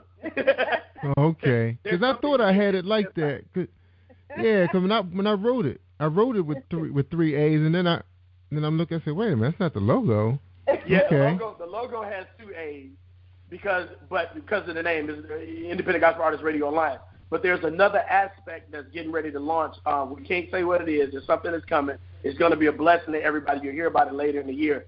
And that second A, that third A rather, will make perfect sense once you hear that. You'll go, oh, there it is. I know. Yeah. Something we're hiding. There's clues. Yeah, I probably already know. I think it probably was my next question. I think it's my next question probably too. Now, all of this, and I know you guys just launched this thing just a couple of months ago, but it's like speed forward a little bit. I'm not sure it's going to be a year or 2 years. When, you guys got a house full of artists, doing your thing, everybody's happy, making loot, the audience know about you guys, podcasts, helping you guys out, bringing things, making it happen. When will we see an Angara award ceremony? And I'm handing out a trophy to somebody. See, there you go meddling. There you go meddling. that other A is the award. I knew it. It deals with the award. So what's going to happen is our goal is to next year, sometime around July, to have the Radio Alliance Awards, the Independent Gospel Artists Radio Alliance Awards. So we are in plans on that, but we're trying not to tell nobody, but you done stepped all in Kool-Aid. But asking too many questions. Man. But it's because you guys have so much growth potential. I just saw it coming. I mean, it's all good. It's all good. I'm telling you, Keith, this thing is scary, man. I got chills, man, listening to y'all, man, because it's like this is a dream come true for. This would be a dream come true if it was actors involved. You know what I'm saying? Because everybody in every industry is stuck. And it's like you guys, the ones that our good Lord selected to do this, but it's a lot of areas of business where our people are just stuck. Right. I'm not just going to say whether it's black or white or whatever, but just the independent artists. You know what? It's not black or white, because the truth is there are artists all over that are stuck of every nationality. They're just stuck. We get artists. We have artists from Africa that contact us. England.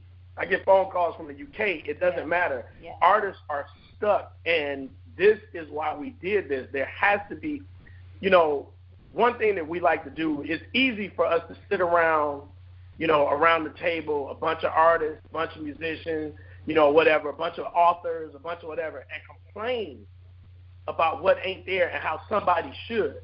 Well, we doing it. Right. And so we are that somebody. Let's do it. Let us do it. It's working. And my thing is, I just really pray and hope that independent gospel artists will jump on it. I was talking to somebody on the secular side, and they were like, dude, man, if we had this on the secular side, if we had this here, it's so many different things that, like you said, everything, there's so many different ways we're stuck. And it doesn't have to be that way. It doesn't have to be that way. But it takes somebody, first of all, I think, to throw down their ego. It takes somebody to have a true spirit that says, I want to help somebody else. And I say this, I've said it once. If I said it once, I'll say it twice. If you want to see your dreams come true, be a person that makes somebody else's come true. If you make somebody else's dreams come true, eventually watch what's going to happen. people are going to turn around and look back at you and say thank you, and they're going to make certain that you get yours. You reap what you sow. Mm-hmm. Right, but you got to be a person that says, you know what? Let me set mine down for a minute because I have something that let me give you something. And once you start being the Bible says that it's more blessed to give than it is to receive. But so many of us want to simply get. We don't want to give. And if we ever get that concept down, that it is more blessed to give. If we ever sit down and throw down our rocks and our stones and our sticks and our knives and guns and work together, we can do so much more as a team than we can apart. The Bible talks about a threefold cord is not easily broken. If you by yourself and you fall down, the Bible says, who's going to pick you up? Two are better than one. Two are better than one. You need to listen. You cannot be an island, and that's what the independent gospel artist. The problem with the independent gospel artist music industry is found right in the title, independent. Yeah. That's your problem. You're independent when you don't have to be. Independent should mean a word. That word should be defined to say I'm on a different team. It should simply mean I'm not signed, but I'm not by myself.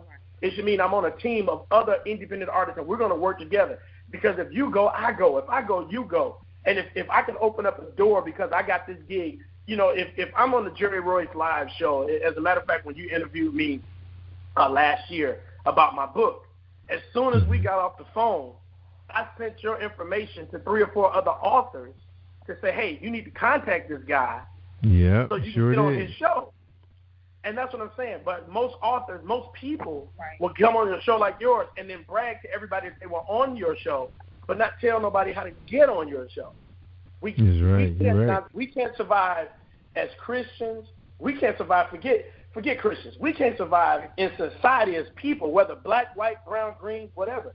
If we don't work together, it doesn't matter if all of us become millionaires. Let's say every person in the church or every person just all of a sudden, just hypothetically, became a millionaire. It won't matter if we don't work, if we don't pool our resources and become a body that stands against something. The reason Martin Luther King could do what he did was not because he was so great, but it was because people rallied around what he was saying.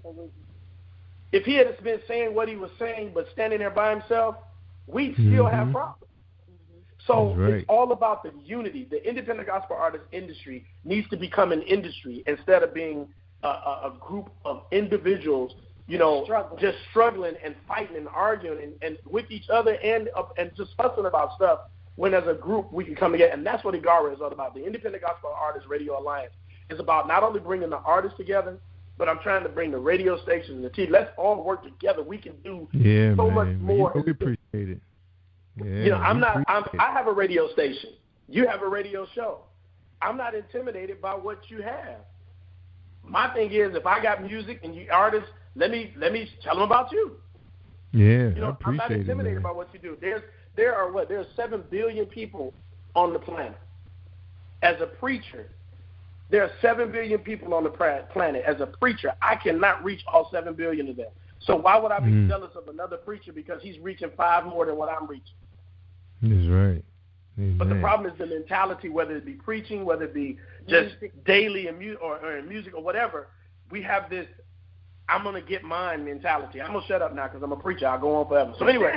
We got to take a quick break too, Keith. And I tell you what, as soon as we get back, one of you can give our final thoughts for the show. And we can have you guys back, man. We definitely want to have you guys back, man. All right? We love it. We love it. All right. So hold tight. Quick break. And then one of you guys can give us, can bring us home, okay? All right. Hold tight. All right. This is Tamika Kane. This is a Book Buzz. Are you looking for the next great read? A book filled with love, passion, betrayal, and intrigue. The award-winning novel, Season of Change, by Tamika Patrice Kane is sure to satisfy your literary sweet tooth. Check out this must-read book reviewers are calling uplifting and emotional, and exceptionally great read, deeply intense and thought-provoking.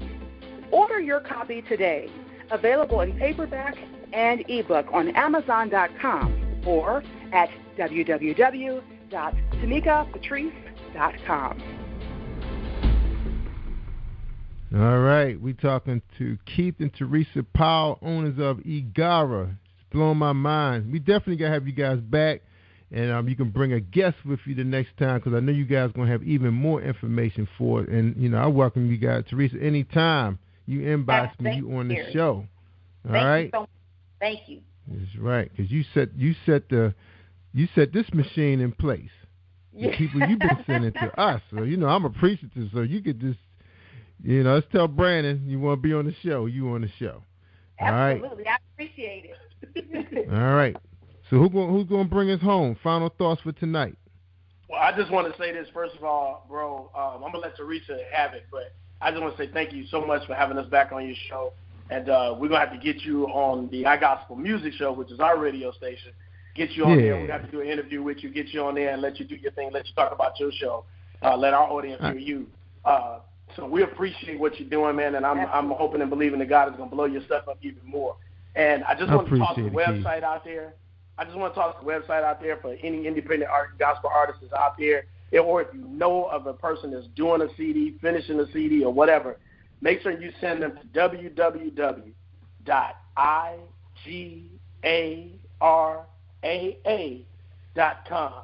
And I'm telling you, we have videos, we have all kinds of stuff on there for people to watch that'll be a blessing. Again, www.igaraa.com. And if you missed that and you just couldn't catch it, I'm going to throw my number out there. You can give us a call at 904-866-2762. One more time, 904-866-2762. Now, Jerry, I'm going to turn it over to my wife.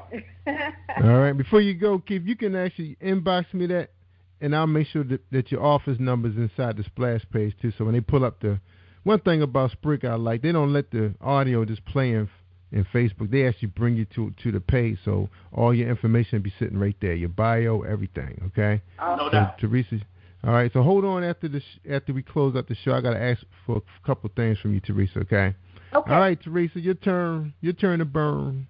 Well, I just want to say again, thank you so much, Jerry, for having us on the show. I really, really enjoy your show. I enjoy talking with you and your staff. You all are so great, and you've been a great blessing to the artists that we've sent you through Igara.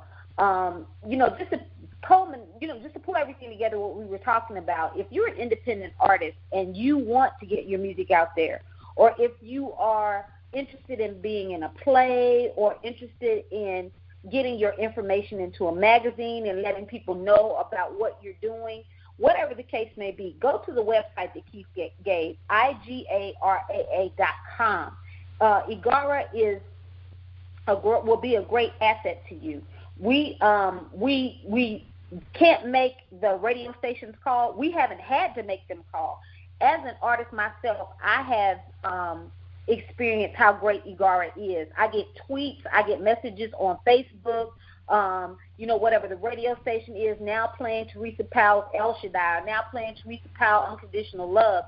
And I always make sure that I go to them and I tweet them back, or I send them a message back on Facebook, or I send them an email message thanking them for that, because these internet radio stations are playing worldwide, and as a result, my Facebook page has blown up as well as my fan page. And so I'm making connections with a lot of people, and that would not have been possible unless I had been with Igara in some of these cases. Some of them have been through iGospel Music Radio, where we're playing independent artist music. So if you're an independent artist and you want us to play your music, go to our website, igospelmusic.com. Click on the Submit Music button. Send us your music. We're going to put it in rotation. And as we always say, iGospel Music is where independent artists get played. That's right. That's right.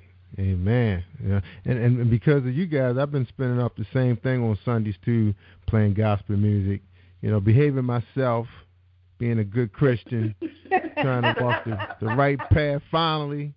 Man, it took me to be this age That's to find awesome. it took Keith and Teresa Powell to straighten me out. But I appreciate it. I mean, I appreciate you guys more than y'all appreciate me, because I'm gonna tell you, it takes two to tangle, and your company and my company, we're gonna do some things together, and have fun doing it. and helping We're people. looking forward That's right. to it. Amen. And Looking thanks for the kudos, Keith. I really appreciate that. All right, guys, we got to get out of here because one of y'all Igara members is coming on next, and she probably say, when are they going to stop talking? It's my turn. All right. Hold tight, Terry. Terry. You up next. All right. And look, Keith, Teresa, I tell people all the time when they want to hear the good stuff, they got to listen to positivepower21.org and Spreaker.com/positivepower21. Thank you for tuning in to Jerry Royce Live on positivepower21.org and Spreaker.com/positivepower21. This is a Royce Enterprises production. And don't forget about replay on Facebook.com/Jerry Royce Live.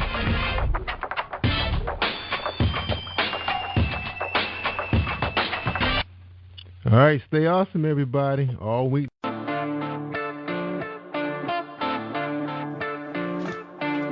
Hello, everyone. I'm an Amazon author and writer. My name is George Wilder Jr., and I'm on Positive Power 21 with Jerry Royce Live this Monday at 8 p.m. Eastern.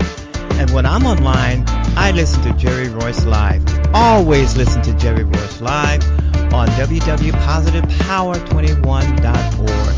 How cool is that, huh? Hi, this is Angel Sessions, and when I'm in town, I listen to Jerry Royce Live, positivepower21.org, where they play my favorite music. My name is Greg Trey Harris, gospel recording artist.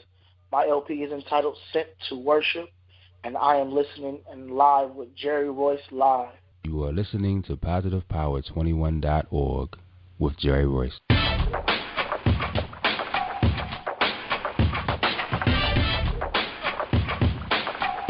What up? It's your boy Kano Kingston.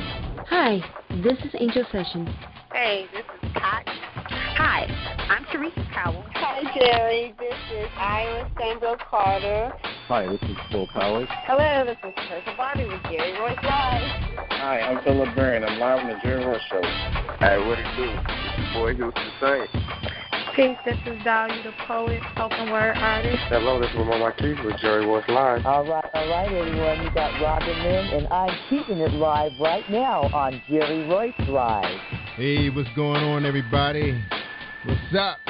This is a award-winning podcast with the greatest podcast on earth. Thank you for stopping by. I'm your host, Jerry Royce Live Worldwide on Internet Radio, where you get your positive on. So when it's all positive, it's all power. That's positive power. This is a worldwide podcast for growth, wealth, and success. Thank you.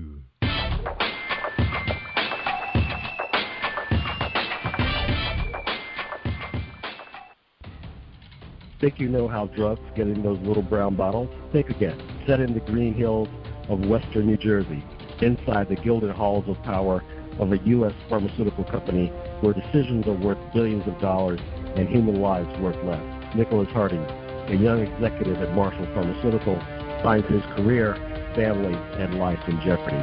The Farmhouse, a suspense thriller novel by Bill Powers, published by Donna Inc. Publications, available at Amazon.com or DonnaInc.org. Go to Bill's webpage at www.authorBillPowers.com. Are you looking for the next great read? A book filled with love, passion, betrayal, and intrigue. The award-winning novel, Season of Change, by Tamika Patrice Kane is sure to satisfy your literary sweet tooth. Check out this must-read book reviewers are calling uplifting and emotional. And exceptionally great read, deeply intense and thought-provoking. Order your copy today, available in paperback and ebook on Amazon.com or at www.tamikapatrice.com. Are you an author looking for promotional services, or a reader looking for a great read at low prices? In this competitive world of books, Fighting Royalty Promotions is dedicated to bringing authors and readers together to build a greater respect for literature through our various promotional services and online bookstore. So head over to WriteRoyaltyPromotions.com and check us out.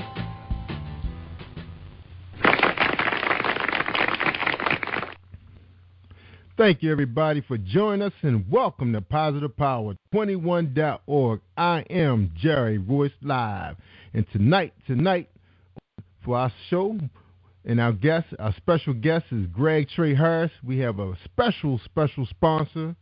She's been carrying us all week long, and I appreciate her, and that's Darlene Rucker Williams. So stay tuned for a 60-second presentation from Darlene Rucker Williams with Stylish and Stellar Gifts by Dar. What do you give to a person who has everything? Hi, I'm Darlene Rucker Williams, and I am the owner of Stylish and Stellar Gifts by Dar. I get this question all of the time. At Stylish and Stellar Gifts by Dar, we specialize in customizing gifts for people and pets too. Our gifts are original and one of a kind. Not only do we deliver, we ship as well. We work according to your budget and your theme. We have gifts for all things, including baby showers, sports teams, get well, bridal, birthdays, pets, just because, and that's just to name a few. So let Stylish and Stellar Gifts by Dar take the worry out of your gift giving today and also for the holidays. Our website is www.stylishandstellar.com, and our phone number is 443-682-5664.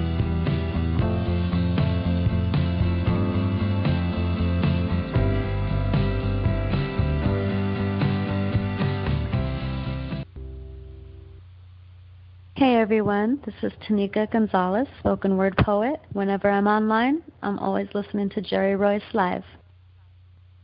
All right. Thank you, Tanika. Thank you, Darlene Rucker Williams, Stylish and Stellar Gifts by Dar.com. All right, everybody, tonight we have Greg Trey Harris, LP called Sent to Worship. And he's at www.gregtreyharris.com. And he's also with the label Shelanique Records. I hope I said that right here. Straighten us out. His bio reads, Gospel Award-winning recording artist Gregory F. Harris III, or Trey, as he affectionately called, is hungry for the word and is thirsty to be used as a vessel for the Master's plan. Though a young man, Greg experienced his share of physical pain. After a near amputation and at least 35 surgeries, Greg realizes he is the living testament to the Lord's healing power. God has sent fit to carry Greg through pain and into purpose. Therefore, Greg views himself as a breathing commercial for the Lord, realizing his decisions either promote kingdom living or discourage lost souls. Trey has a passion for young people and has been blessed with the gift of music, but ultimately he understands that it's the word of God that will bring about salvation and not music itself. Greg is currently enrolled in a Christian leadership program at Golden Gate Baptist Theological Seminary. Trey eagerly waits the numerous blessings God has he walked in his calling. All right, ladies and gentlemen, I bring you Greg Trey Harris. How you doing tonight, sir? How you doing, man? I'm good. All right, man. Thank you for your patience, bro. We blessed, man, to have sponsors, man, that people can start doing that, what they call years ago, supporting one another. Right. So I appreciate that. That's right, man. Black business, man. Gotta love it, man. All right, brother.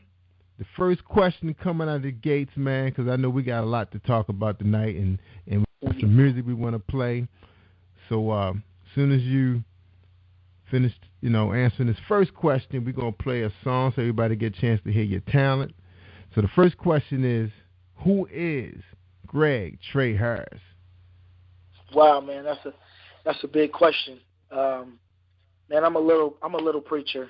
I'm a little preacher out here in the Bay Area, just trying to live it up for God the best way I can. doing the only thing I know how to do is serve him. And God has blessed me in tremendous ways. He has brought me through some things. I'm not just a preacher, but I'm also a husband and a father of two wonderful, beautiful young boys. At the time, they're 2 years old and 4 months old. So I'm not just working for the kingdom, but I'm working for my household too. And I'm pushing, man, through the different adversities, being such a young kid and you know, a young cat in this ministry world, man. It's not easy. So, you know, we just pushing, man. I'm just a young cat just trying to push for the Lord, man. That's right, man. All right, man. Well put, man. All right. Love the way you answered that question, man. Congratulations with your family. That's what it's all about, man. God wants to bless everybody with a family, man. You know, you walk in His word, and He will bless you. All right, man. So we're gonna play your first tune. We're not gonna play the whole thing because we want to try to get this interview through, but people will have the opportunity to hear Mr. Harris in his entirety because we've been blessed from his agent. That's right. My man has an agent, a manager agent, and she's blessed us with 6 songs that we'll be able to run for this weekend on Unplugged. You get a chance to hear this interview again if you wish. And I appreciate my audience, especially abroad, talking about Japan, Australia, Jamaica, even Mexico. We're strong in Canada, so we have an opportunity to play some beautiful music for our audience abroad. All right? So here we go. He is worthy. By Greg Trey Harris. I call upon the Lord who is worthy to be praised, and I am saved from my enemies. God is, and I will bless His holy name for all He's done for me.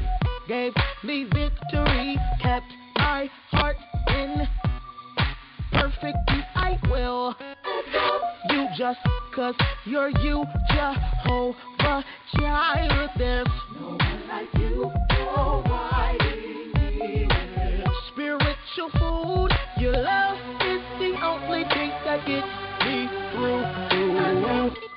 He is worthy of all the glory, and He reigns forevermore.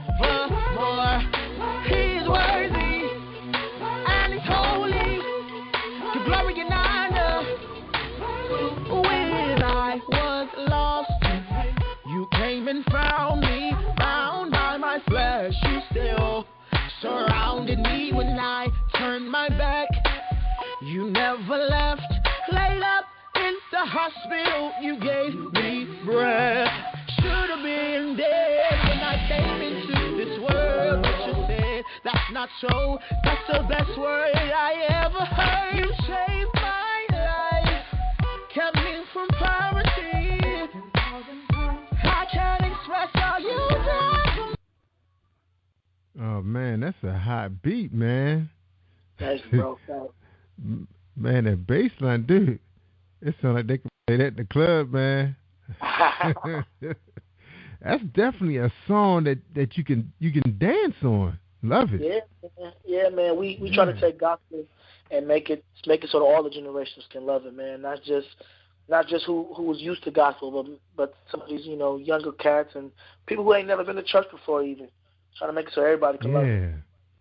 Yeah, man. I can imagine you playing at a like a local fair and bringing young people to the Lord, man, through music, man, is always a start, Exactly. Wow.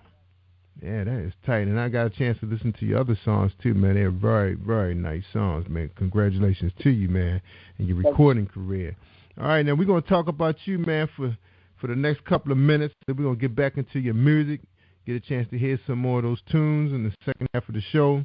Find out how you market, how people can find you, how they get a chance to see you live in concert. Because I know you say you're from the Bay side on the West Coast.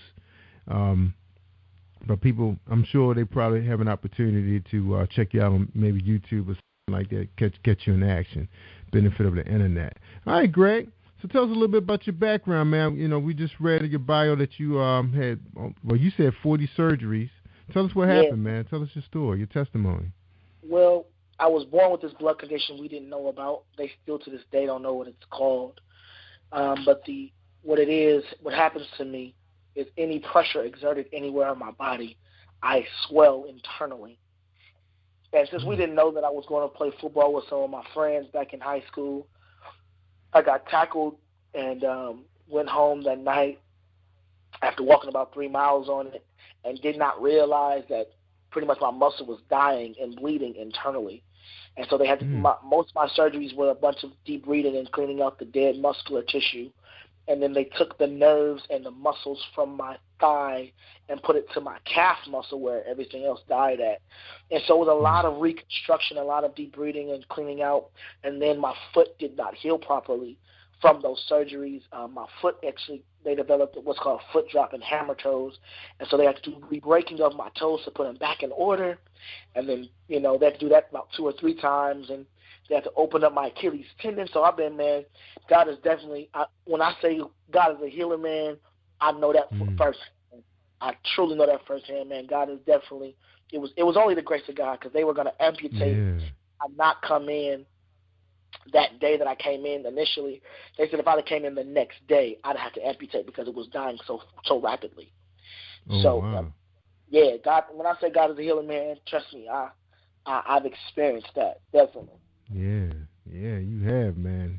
I mean, I listened to some of the stories of some of these females. I used to sell shoes back in the day, and you hear about, they complaining about just having that one surgery just to straighten out that big toe. And shoot, I hear your testimony, they probably going to run right in there and get that thing fixed. Because, I know it takes like a couple weeks for you to, get back up to normal because you're on the painkillers. And a lot of your surgery, were they laser surgery? No, it wasn't. Not laser. It was all under the knife. I mean, I was doing a lot of reconstructions and I mean, I had to go under full anesthesia because it was so heavy of a surgery.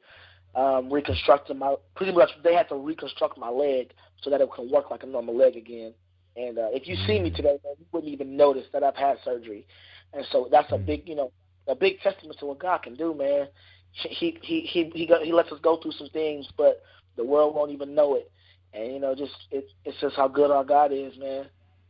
Yeah. Now, and Greg, you're not able to do physical sports or anything like that. Basically, you just I don't participate in any physical. I don't participate in sports pretty much at all.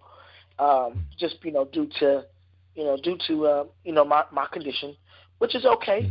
I wasn't really so much of a sports guy anyway growing up. Kind of just was like hanging out with the fam or hanging out with the friends, and I would participate in some stuff like that.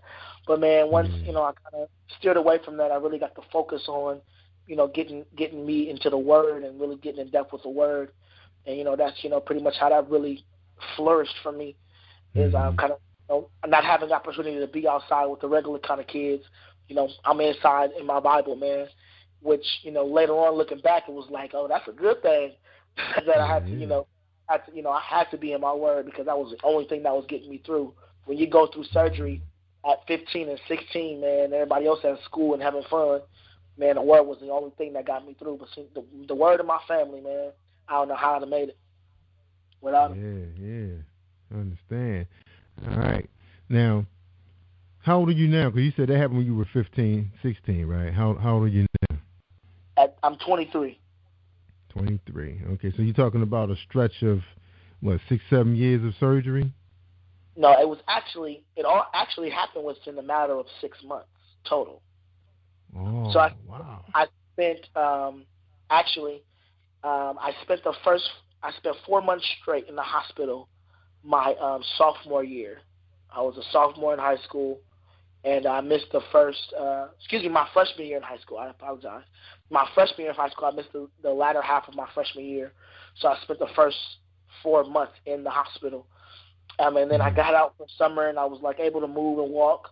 I was actually walking without a muscle in my calf for 3 months straight. And then my sophomore year in high school, the first half of the sophomore year, I missed that part of the year, and I spent about 2 months in the hospital. And so it was most of those surgeries, the first 35 of them was I was in the hospital for a lengthy period of time. And then after years had gone by, I was like, I want to pause on the next set because I want to finish high school. I want to be able to do that kind of stuff. And so I pretty much finished high school and then went straight to surgery. That next year after graduating high school to finish my foot surgeries and get all of my foot stuff right. And so it was a pause in between the last couple surgeries, but that end of freshman year, beginning of sophomore year, man, I was in the hospital for most of 2006, man. I was in the hospital. Yeah, 2007, 2006, I was in the hospital, man. So did you get a chance to go to college once you got past, your major surgeries? I did. After all of that, I went straight to seminary, and I'm actually a graduate of Golden Gate. I'm not still attending. I'm actually I graduated last year of Golden Gate Baptist Theological Seminary, which has been a blessing. Good. Good God for is you, definitely, man. yeah. That's God right. is definitely, That's right. yeah. All right. So now are you like associate pastor at a church? Not at the moment. Not at the moment. Eventually, God is going to open doors. He called me when I was 7. I'll never forget. I was 7 years old. He called me not just to preach, but I also remember the calling to pastor. And so eventually, I'll be starting my own church. I'm not associated right now. Right now, I serve my apostle, the Apostle David Johnson in Houston, Texas. I'm one of his prophets, and I serve the Covenant Fellowship Ecclesiastical Alliance. I'm the director of worship, the overseer of worship for him. So it's a worldwide thing, and then I'm just working right now, man, just pushing for the Lord. Yeah. Everywhere I can. So that's your job. So that's your job, basically, is being an apostle and just giving the word and working with young people, counseling. What you doing, ministry and counseling at the same time? Yeah, I mean, I do it all. Secularly, I work for. I do promotional marketing, presence marketing, with Nesquik, Nestle Nesquik. On the ministry aspect, I'm going to be officially affirmed as prophet in June of this year, and and I serve him, Apostle Johnson. And we really work hard and take care of what we got, man, and push for the Lord. Good, man. All right, and ladies and gentlemen, Greg has signed with indie label Shelanique Records. Am I saying that correctly? All right. Yes, sir. Unique record. The first single, The Peculiar Praise, off of his upcoming album. Was released in April 27, 2012. It's currently being played on online radio stations. And, wow, so people can hear you in Toronto, Canada already. Okay, so you've been out there for a while.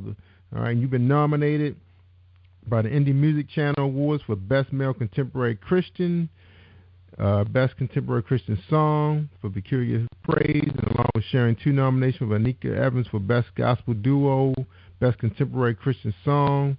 So Peculiar Praise was a pretty popular song then, huh? Yeah, we actually recorded a video for it too. So if y'all get a chance, go check that video out. You can look it up on YouTube, on Vivo, and go look at the video. The video actually won the award, which was a blessing to win the award for best gospel video of the year. So man, I mean, that was great. Yeah, man. Awesome, man. And on his website, don't forget, it's gregtreyharris.com. Best performance by an urban contemporary artist, urban contemporary male artist, rhythm of gospel. Now that happened, that's about to happen. So you going to an award show? Oh, goodness gracious. Okay, my man is going to an award show, which is going to be July 23rd to 20th. Wow, that's a pretty big event. That's going to be in Alabama, right? Yes. People can do online voting. The online voting has opened up. So that opened up in November and runs through March 1st, correct? Everybody listening, especially if you like what you hear, man, please go and vote every day until March. You can vote. You have to vote in every category for your vote to count. It's about 53 categories, and it's some beautiful music all around. Not just myself, but all of the artists on there. There's some awesome talent, And so, just go vote. And, if you have time to check out some artists while you're voting, man, do so. There are some really great people, and I've got to meet a few of them. So, support, and if you can, go vote. I'm in about 3 or 4 categories. So, vote daily. Yeah. So Greg, are all those artists, are they indie performers? Yes, sir. Or they were major labels, some of them? Most of them, I believe most, if not all, are all indie. There may be a few that are major labels, but most, if not all, are indie. Yeah. Wow, that's awesome, man. Yeah. All right. Okay, we're going to take a quick break. We're talking to Greg Trey Harris at gregtreyharris.com. And the voting is going to be taking place at the Rhythm of Gospel Awards.com. Again, it's the Rhythm of Gospel Awards.com. And we'll make sure we put that on the splash page where you hear this interview. Again, it's gregtreyharris.com. All right, stay tuned for an episode of Book Buzz, and we'll be right back. Hold tight. Think you know how drugs get in those little brown bottles? Think again. Set in the green hills of western New Jersey, inside the gilded halls of power of a U.S. pharmaceutical company where decisions are worth billions of dollars and human lives worth less. Nicholas Harding, a young executive at Marshall Pharmaceutical, finds his career, family, and life in jeopardy. The Farmhouse, a suspense thriller novel by Bill Powers, published by Donna Inc. Publications, available at Amazon.com or DonnaInc.org. Go to Bill's webpage at www.author.BillPowers.com. Are you experiencing a stage of life trauma? An everyday life experience that may distract you or shake your faith? My good books are short stories written on everyday topics like jealous friends or an abusive parent, written with an underlying message directing your thoughts to a positive and spiritual place. My good book strives to provide a positive influence for real people with real life struggles seeking hope, inspiration, and a perspective that will change how you handle your own life's journey. Read my good books to enjoy a positive and spiritual message today. Then share it with someone else who needs it. Are you an author looking for promotional services or a reader looking for a great read at low prices? In this competitive world of books, Writing Royalty Promotions is dedicated to bringing authors and readers together to build a greater respect for literature through our various promotional services and online bookstore. So head over to WritingRoyaltyPromotions.com and check us out.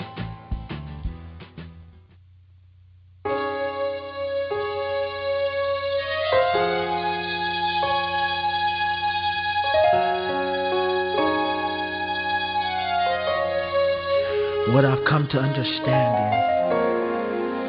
is to surrender your all to God, you have to totally remove yourself from the equation.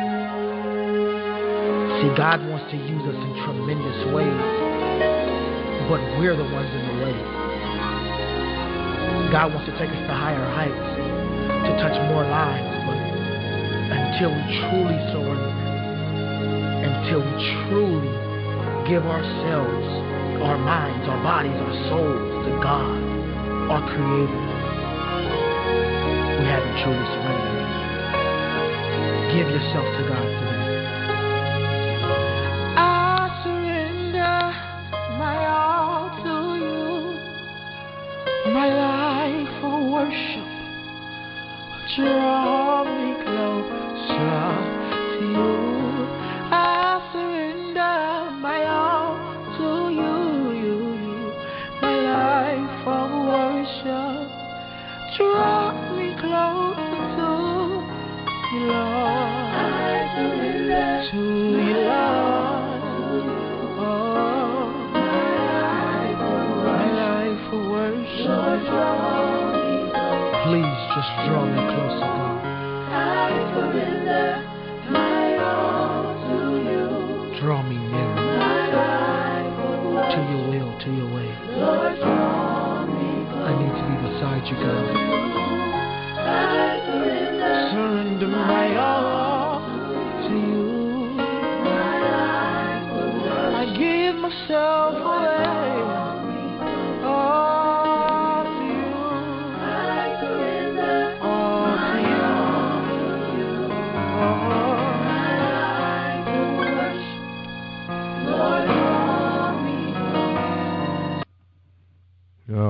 hate to stop that song, man, but I want to make sure we get this interview in.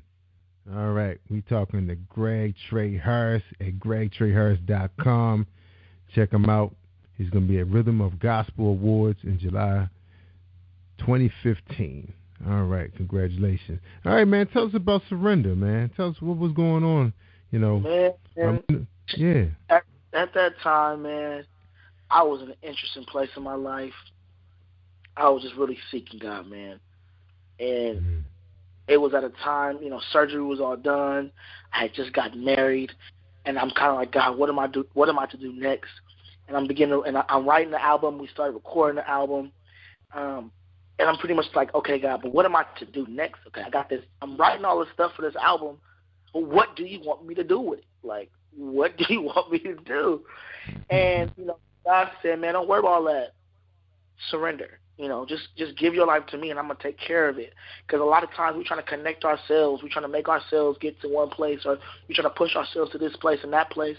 And God said, man, if you just surrender it to me, I'll take care of all of it. And the reason the words say, I surrender to you my life of worship. I'm a worshiper at heart. I've always been a worshiper since I was a kid. And I realized a long time ago that worship is a lifestyle. Worship is not something you just do on Sunday at the beginning part of service. You know, worship is a lifestyle, man. And when I realized that every time I blink, every time I brush my teeth, I want to give God praise that way. I want to give God praise when I'm walking up, I smile at somebody. I want to worship God. You know, in everything that I do, I want to think about how can God get the glory out of every movement that I make. And so when I say I surrender my all, my life of worship, because I want everything I do, I want to give God. You know, the way I go to the grocery store, I want somebody to see God. You know, the way I go to work, I want somebody to see God in everything that I do, everything that I say, and everywhere that I am. I want somebody to see God. So that Surrender, man, it's one of my favorite songs on the album. You know, I'm probably going to end up saying about every song you asked me about. Truth be told. But I really love that song. It's so dear to my heart. I sing that song probably more than any song on my album when I'm singing live. Wow.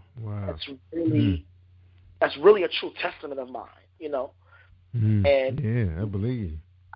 Everything. I mean, you know, laying on a hospital bed, for those of you guys that's listening who's had surgery and been in, you know, medical situations, it's nothing like being worried while you're going in.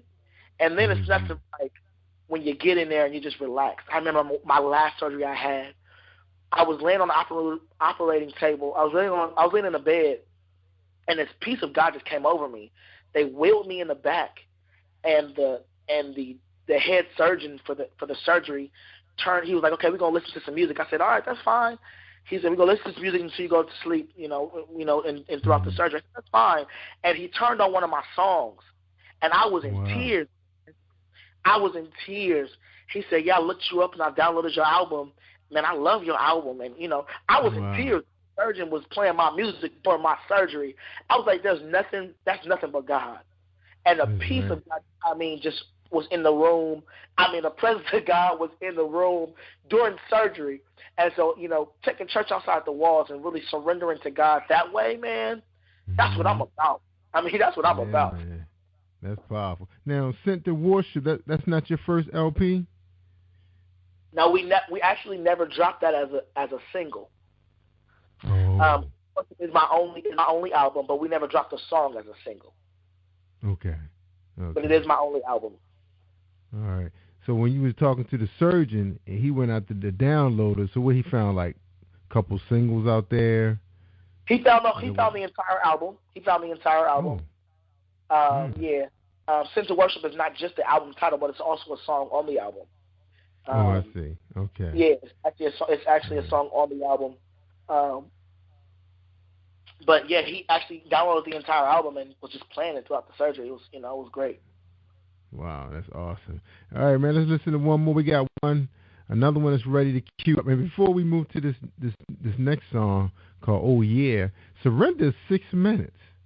Yeah, man. Yeah, you love that song. Oh man, that's one of my the presence. Man, when I tell you the presence of God was in the studio, I mean, the engineers were crying, my managers were crying, my wife was crying. We was all, the presence of God was in the studio. That's why that song, it was longer than that originally.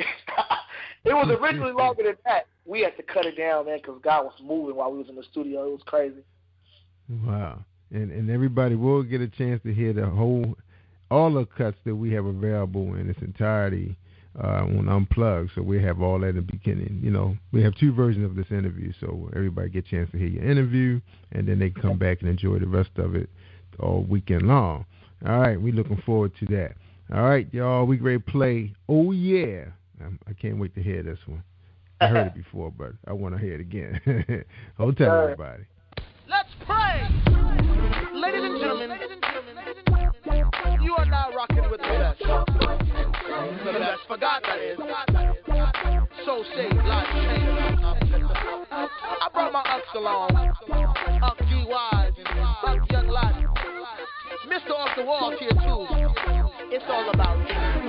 I shout, oh yeah. There's been many times that folks counted me out, but my God's been so good. Even when misunderstood by those condemning me to darkness, projecting their opinions on me, that really bothers me. After the darkness, then comes the light.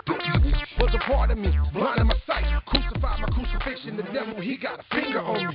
The meat shall inherit, I felt my soul perish. Lord, please help me, I feel wrong and selfish. Boxing and helpless, somebody please help me. My flesh burns reckless, cause God's trying to tell me he got a plan for me. I raise my hands for him. You gotta get yourself together. The Lord's light shine bright in your life forever. I drop to my knees with the words, anoint me, please. Forgave all my sins and my misbeliefs. He changed all my ways, changed all my views. Gave me a new ambition and he lit my fuse. I'm so refreshed.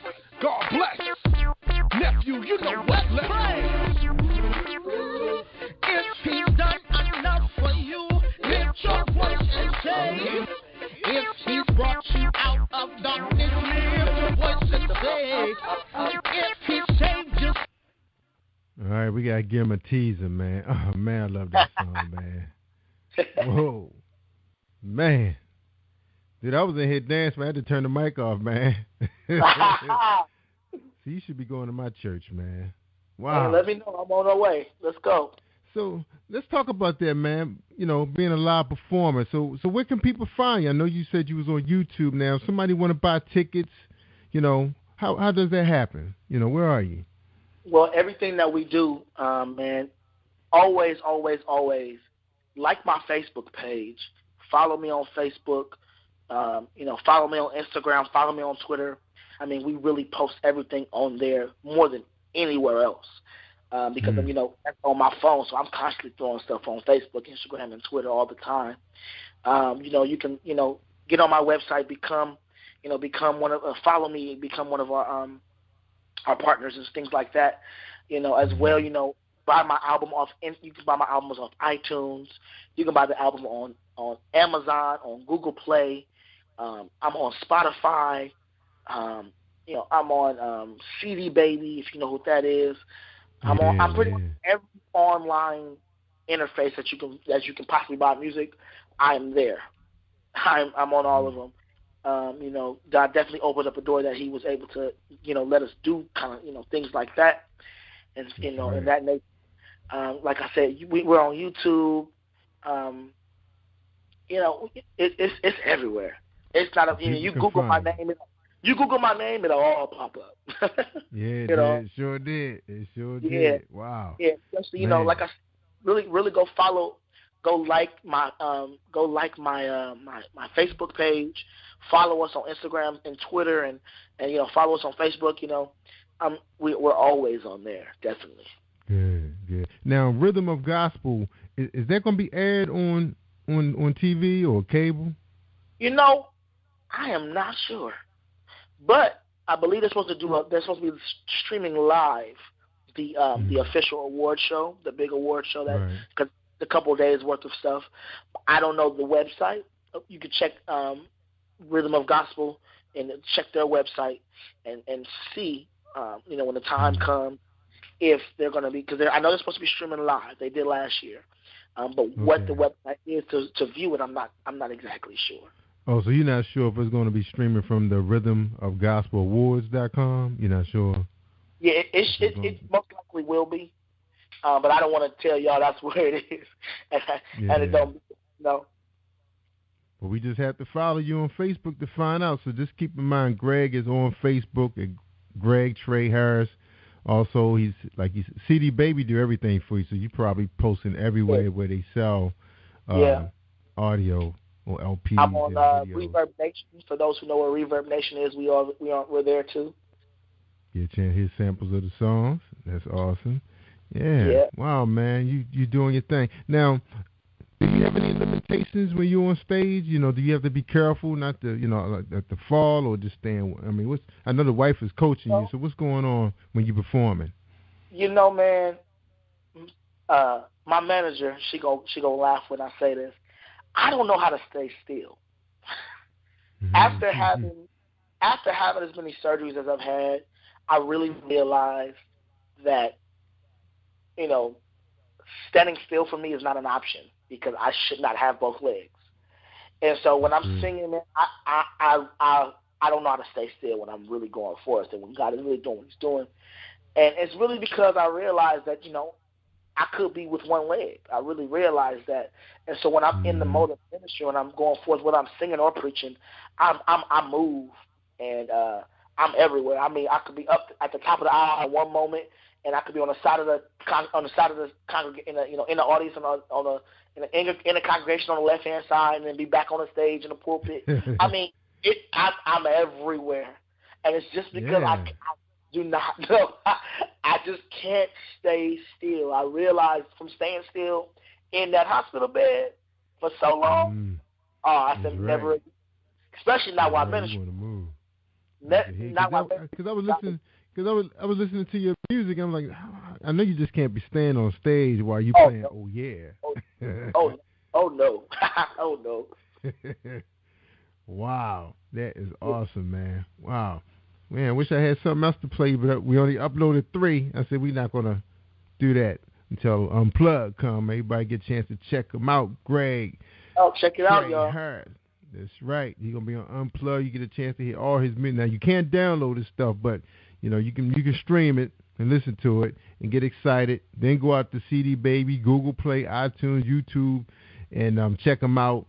Download it to your device, digital device, and enjoy his hot new music. All right. And if you want a physical copy, you can definitely, request, get on the website and get it from there. If you want a physical copy, that's the best way to do it. If you want it signed, write a note that you want it signed, and we'll sign it and send it to you. That's right. That's for the people who like to have them CDs, because they don't have no connection to their ride. Yeah, all of us can't have a new car. All right, man, we're going to take a quick break, and we're going to come right back and finish talking to Greg Trey. We're going to find out how he is getting his name out there, man, how he is spreading the word. All right, hold tight, everybody. A message from Cynthia Blue. What happens when a man meets a woman who's everything he wished his girlfriend was? Is his girlfriend's unconditional love and ride or die loyalty worth dealing with in her baggage? Find out the consequences of a man's need of self-completion and learn a lesson that everything comes with a price. The Lesson by Miss Cynthia Blue on Amazon.com. All right, that's Cynthia Blue. Man, she like number 4 on Amazon.com. That's right, she's burning up the charts.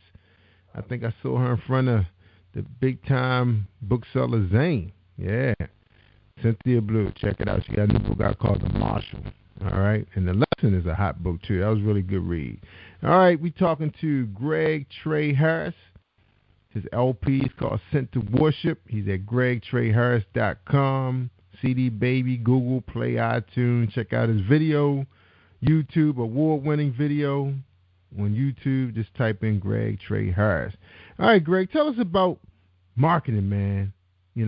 Offline or online. Tell us your formula to your madness. Formula to my madness, man. Man, pushing. First, I want to say, when y'all on there looking me up, Greg Trey. Trey is spelled T-R-E. No Y, because some people are like, I can't find you. I put a Y. No, it's T-R-E. That's how we spell it. Greg Trey, T-R-E, Harris. And when you're looking up, and so when you're looking me up, man, that's how we do most of our most of the major part of our marketing is the social media blast online. That's a major part of what we do. Definitely getting into these different events, and up at the Freedom Radio showcase for the Stellar Awards. I'll be there pushing for that, and at some other events during the Stellar Awards, I'm trying to get to getting some of those, and just these different showcases around around the Bay Area and around the globe, man. Really pushing. Right. Every time we are invited, we're going. We're going. That's right. Now my question is, Greg. Now I'm kind of new to the gospel concert thing, because only time I seen gospel concerts was when I was going to United Methodist Church. Man, it was like we were so excited when the gospel group was performing, because they kind of gave you that Baptist flavor, because we was Methodist. Everything was always the slow hymns and everything. So we were so excited when their Sunday came up, or when they were in concert at the church, for fundraising. Now I'm at another church that's non-denomination, and they pretty much go high and low every Sunday. So you get excited. But I think they do maybe one concert a year for fundraising purposes. With some known acts. How does that happen for you, man? I mean, is it just the mega churches doing it, or are there promoters that put things together in major cities? Is it a tour? Tell us about that system, how that works. There's a couple of different ways that's going.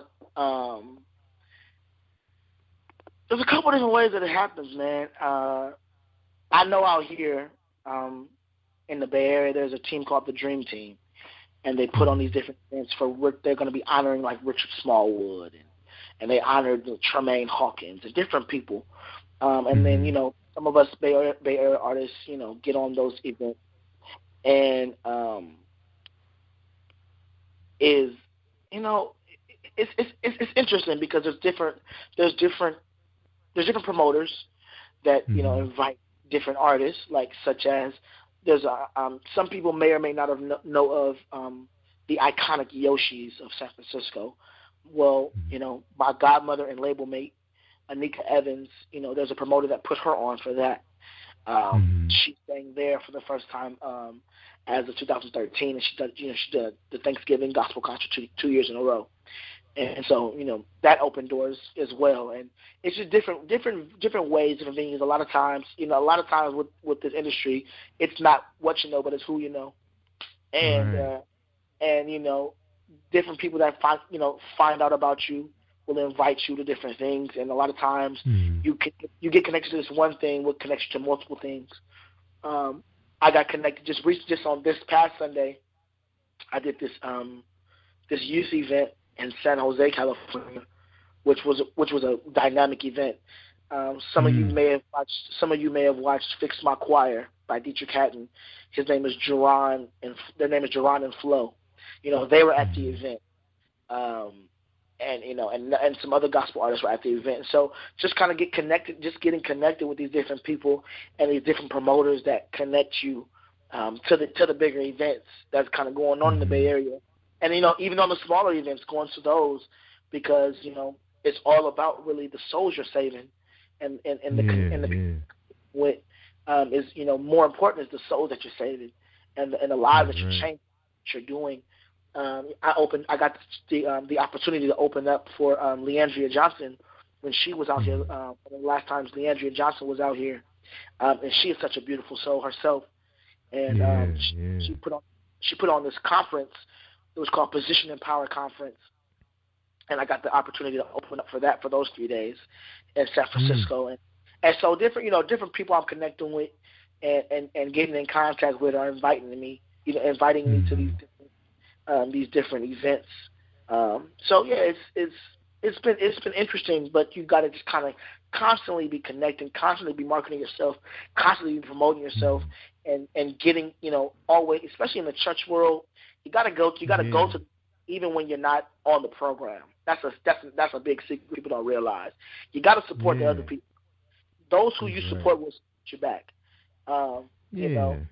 And so that was my question too, man. Was when like in your case, you have those big gospel artists out there, and they always looking for somebody with talent to open for them, just like they do R&B and neo soul. They're going to go out there and find some really good talent, unknown acts. How do they find you now?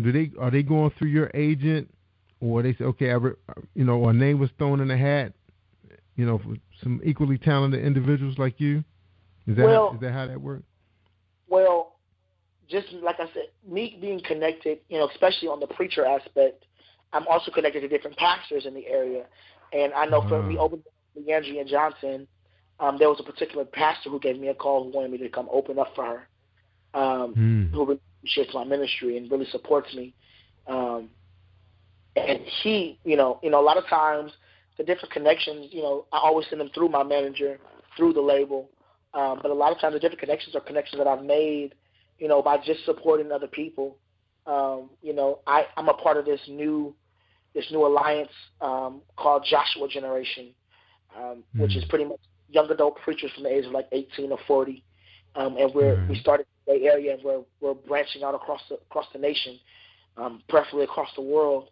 And Joshua Generation is pretty much just a bunch of young preachers getting together. And even with that, connecting with those guys, they have, some of them are pastors, some of them aren't, but they have their own events. And so I got the opportunity to sing at what is called the Preacher's Bowl. They do it the first of the year every year. And so this year I was, because of joining the Joshua Generation, I was able to, connect with one of the pastors who invited me to sing at his church, which connected me to some other, you know what I mean? So just kind of actually making connections with the pastors and the preachers and the different people who are putting on the events in the Bay Area and across the nation, really is really what you got to stay connecting. Pastor Bishop Leandria's father, Bishop Gregory Johnson, stay connected with him, and he was talking about inviting me to some things out there in Florida, and so just constantly staying connected to different people. Like I said, my apostle David Johnson. My apostle David Johnson is connected to some different people as well, and so staying connected to him, I just sang twice last year in Texas, and so that was my first time going out to Texas and singing, and so that was a blessing in itself, and just kind of staying connected and working your connections that God has already put in your life. The Lord sent me a message, and as stay connected to people that you're connected with, and constantly connect with different people, because that's who's going to open the door. The Bible talks about man. God using a man to open the doors for you. God using a man to bless you. God using a woman to bless you. And so, it's all biblical, man. It is, man. Networking is biblical, yeah. That's it. Because I was gonna say your song, man. It's like sometimes you think, you heard every which way. Gospel song, Jesus, God could be said in a song. But I'm finding out that you young cats, man, are so creative with it, man. It's not like you mixing it with secular music, but it's just the melodies. The melodies are getting better now. I guess because the producers are saying, okay, I don't have to be R&B. I could do the same thing with gospel music, and I'm starting to see the creativity on that side of it as well, because the lyrics are the lyrics. But, wow. Yeah, man, your music is hot, man. It's really hot, man. When people like Kiara Sheard and Jay Moss opened up that door, the Moss family, Kiara Sheard, and a couple other artists, Molly Music, they have really been breaking down that barrier. And so when they did it, Tone, he's another one. When they kind of broke those walls open, man, it was like, there's no more boundaries to gospel music, because everybody was just like, if you're not stomping and clapping in gospel music. But when you realize that the content is what makes the music gospel, Kirk Franklin, all of them, they really opened up those doors. Ty Tribbett, love Ty Tribbett. He's a crazy cat, but he's crazy for the Lord. Yeah, he is, man. He's something else. He got some really nice videos, man. Very creative. Exactly. But I'm glad that, but those guys like that are opening up the doors for cats like you, man. So, and you guys are putting different spins on the music. You taking it to another level that they can't take it. Man. Appreciate that. Yeah, and we need this, man. When you go out there on social media, you see the craziness that you see sometimes with some of our young people, and then you hear about some of these deaths and killings. You know something's missing. Like anytime you hear about a guy who was on drugs for 17 years, or a man was in jail for 30-something years, and he comes out and he knows the only way out is through the Lord, and that's what got him out of it, then it's just that powerful, man. Right. Because I hear everything on the show, man. Believe me, if you get a chance to listen to all 200 something episodes, you're gonna hear something out of all of them, man. It's a testimony given. Yeah, I remember. It's funny that you say that, because I remember, singing at these different churches, and this guy walks up to me, and he says, "I know you from somewhere." He said, "I realize where I know you from." He said, "You were on TV one time while I was sitting in jail, and since you said on TV, I came to church." Wow. I was years, man. And I didn't, at the time, I didn't know my reach was, I was reaching people. And I was just like, I remember I went to try out for Sunday Best a few years ago, and that's when I was like, I said some different things on the commercial or whatever it was, and he saw that, and whatever I said, it wanted him to go to church and find out what we were talking about, and I didn't even say much. I feel like a one-liner, like "I'll be back," or something really simple, not even like "God is good." It was something real simple, but the light coming from me and wanted to know more. And he found the church I went to in the Bay Area and was there, sitting in the congregation. And when I saw that, man, it spoke volumes. It spoke volumes. No, it did.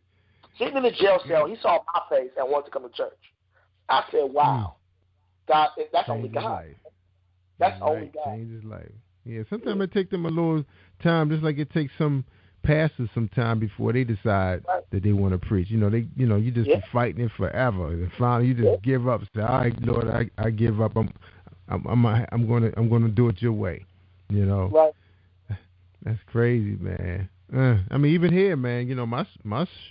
My program has taken a complete about face.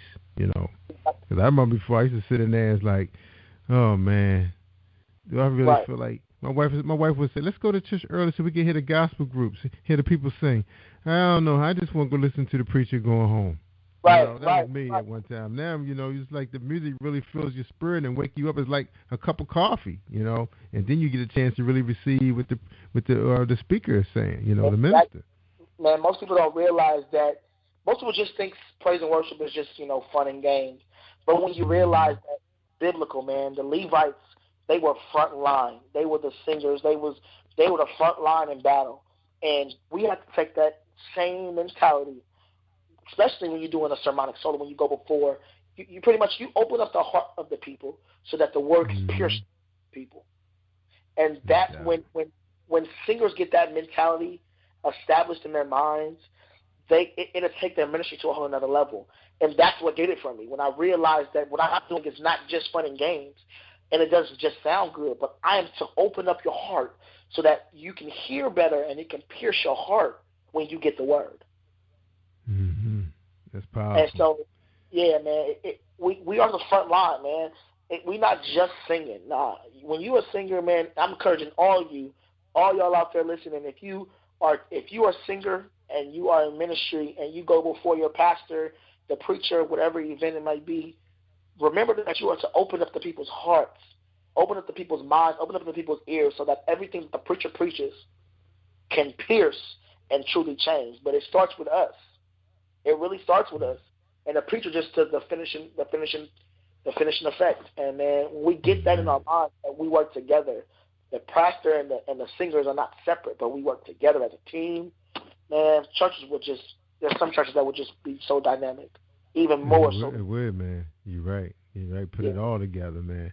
All right, we're talking to Greg Trey Harris. He's a recording artist, an award-winning recording artist, and he's out there preaching the word. We're going to take a quick break. When you come back, man, we're going to get your final thoughts, okay? All right? So, all right. All right. And I'm looking forward to Unplugged coming this weekend, y'all. Probably Sunday. Probably late Saturday night, early Sunday. Check us out. 5 hours. Gospel music, including Angel Sessions and my man right here, Greg Trey Harris. All right, hold tight, everybody. What's stopping you from making more, having more, and being more? Hi, I'm Helen McMillan. I'm a success coach. I can help you shift into your $1 million zone of joyful success. Be your most magnetic, confident, and powerful self. The first step is to get my free ebook, 7 Simple Ways to Shift into Your $1 Million Zone. Go to www.yourmilliondollarzone.com and download it now. All right. Me talking to Greg Trey Harris, and, tune in to the next couple of episodes coming up. We got Teresa and Keith Powell, lovely couple down in Florida, putting all this stuff together with these gospel groups, the communication, enabling media to be able to, reach them and bring them to you guys through podcasting, like the Jerry Royce Live Worldwide program. And also we have Terry Rimpson coming on the show also tomorrow night. So that'd be the following episode. So I guess I'm going to have to start plugging episodes. Man, sometimes I get so excited. But it's the first time I've only done a single show, on a night. So sometimes the brother just be exhausted. But, hey, I'm full of life tonight. That's right. That music, man. That music's something else, man. Yeah, we appreciate you, bro. All right, man. We ready for your final thoughts, man. All yours. Man, I'm just glad that God, chose me, man. Some are called, but few are chosen, man. And many are called, but few are chosen, man. And to be chosen is such a humbling experience. I never take it for granted when I am before the people of God. I never take it for granted, because whatever I say and do can truly change somebody's heart, can truly change somebody's way of thinking from what we call out here stinking thinking to positive thinking, and to thinking the way God wants to think. The Bible says, as a man thinketh, so is he. And so if I can change that, if what I do, whether I'm singing, whether I'm preaching, if what I do can truly help you to change to positive thinking, to think in the way that God wants you to be, and to think about the way you are created, is such a powerful position to have and not take it for granted at all. I encourage those who are seeking, to be a gospel artist, to be a preacher, whatever the case may be, to remember the responsibility and the duty that you possess to the people of God and to God. Right. God told God in my conversation with God not too long ago, he said, yeah, man, thank you. And I was like, excuse me? You thanking me? He said, thank you, and I need you. I said, what do you mean you need me? How can you need me? That is not accurate. I need you. You don't need me. He said, yeah, I placed you on this earth for a reason. I placed you on this earth for an assignment, and I need you to fulfill it. And so when we get the mindset that God wants us, God chose us, and he's using us, it's not just fun and games. It's not just cute because, grandma and mom did it. No, when you're chosen for a mantle and you have a responsibility to uphold, go for it. Don't let nobody stop you. I mean, I remember when I was in high school, and they said, everybody was talking about what they want to be when they grow up. And they looked at me, what are you going to be? I know, man, we know you're going to try to sing, but, you can't really do that well. And I said, okay, that's your opinion, man. He said, what you going to do? I said, I'm going to be a pastor. I'm going to be a pastor. They said, man, you ain't going to make no money, man. You ain't going to. And obviously, I'm especially in the area I live in, I was one of the only black kids at that. So to tell me, A, you don't think I can sing, and B, you don't think, pastor ain't going to make you no money, you ain't going to be able to provide for your family, and laughing at me and really making a joke out of it, and to watch how God is blessing me. Right now, I look back and giggle about all the things, and people, they made fun of me. They told me I wasn't going to make it. They told me I was crazy. People to this day, because when they see how I do it, they don't understand it. They still make fun of me, Oh, man, he dressed crazy, because I'm a weirdo. I'm going to be real about it. I'm a weirdo. I dress crazy. When y'all follow me on Facebook, Instagram, and Twitter at GregTreyHarris.com, y'all going to see I dress crazy. I dress like I want to dress because I love, fashion. I love clothes. And I like putting some weird stuff together that I enjoy. But I don't do it.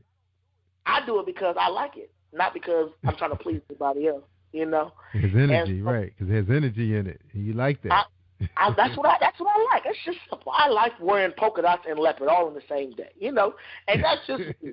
And that's just me. And so once I realized that it was okay to be me, man, that's what really sent me over the edge. And that when I realized that God wants me, God doesn't want me to be a copy of somebody else. God doesn't want me to be, Ty Tribbett or Molly Music, J-Mo. He don't want me to be them. He don't want me to be Tone. He wants me to be Greg Trey Harris. And when I realized that Greg Trey Harris had a responsibility to his people, that's when my mindset changed, and that's when the doors opened. Everybody wants to be a singer, everybody wants to be a preacher, but what is it that your area is? If you're called to do that, then please do it. But be who God created you to be. Don't try to be somebody else, even in doing singing, preaching. Bishop Jakes is already out there. Bishop Jones is already out there. We don't need another one. We need the other person. We need, whoever coming up. So, the world needs you, and that's my final thought, man. The world needs you. Amen. The world who's listening, the world needs y'all to step up to the mantle that God gave you and just do what he called you to do. And we make it harder than it seems, but it's simple when you just do it. God said do this, just do it, man. Whether it be working in the parking lot at your church, whether it be on the deacon's board, whether it be on a musician, whether it be in the choir, whether it be in the pulpit, whether it be on the usher board, man, just do it. And that's my final thought, man. Just whatever God created, just do that. Amen, man. We appreciate it, Greg. You coming on Jerry Royce Live, worldwide, spread some of your gospel all over the continent, man. That's what God intended for, I guess, for us to do here in Positive Power 21. Yes, that's right. And look, man, look, I'm glad you preached that, man. I'm gonna tell you, my father told me one time, man. I was, and this is from your message, man. I'm gonna piggyback off what you said. I remember my dad was listening to one of my Friday night adult talk shows, right? And he told my mom, he said, "I don't see how that's positive power," and that stuck with me too. I said, man, I was having a ball talking about, and I think my rebuttal to my dad was, "But Dad, you know what? Men and women don't talk enough about their desires as a couple. They don't know how to open up. Men don't know how to. They don't know what women want, and women don't want men to. I think it's going to bring something. But I think my spin on it was wrong. Right.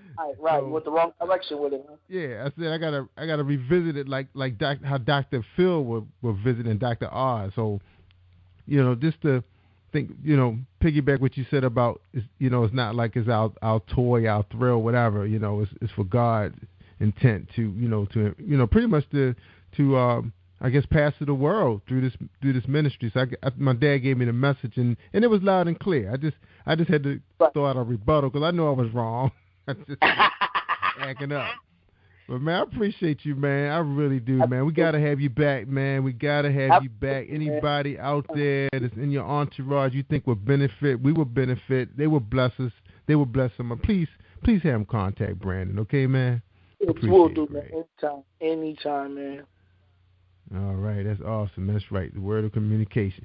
All right, man, Greg, I tell people all the time, man, if they want to hear the good stuff, and we heard the good stuff tonight, man. We heard a testimony of a young man who shouldn't even be walking on two legs, a young man who probably could have been in the street doing anything other than what he's doing today. He's the best performance by an urban contemporary, or he's urban contemporary male artist, all those good things, right from the Rhythm of Gospel award show is going to be honoring him in Birmingham, Alabama on the 23rd and 26th of 2015. That is simply awesome, man. So you just heard the good stuff, y'all. So continue to tell everybody, share our file, support black media, and we appreciate y'all. Canada, Japan, Jamaica, Mexico, Eastern Maryland, Baltimore, Washington, Cali, the Bay Area. We love y'all. Y'all take care. Jerry Royce Love Live worldwide. Peace out. Thanks, man.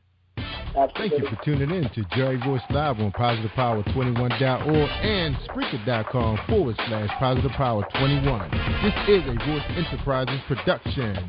And don't forget about replay on Facebook.com/Jerry Royce Live.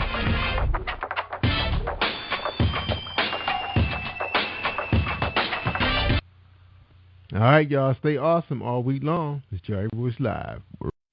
Hey everyone, this is Tanika Gonzalez, spoken word poet. Whenever I'm online, I'm always listening to Jerry Royce Live. Hi, I am Marilyn Dunn, and I am a recording artist as well as a songwriter, and I am on the Jerry Royce Live. You are listening to PositivePower21.org with Jerry Royce.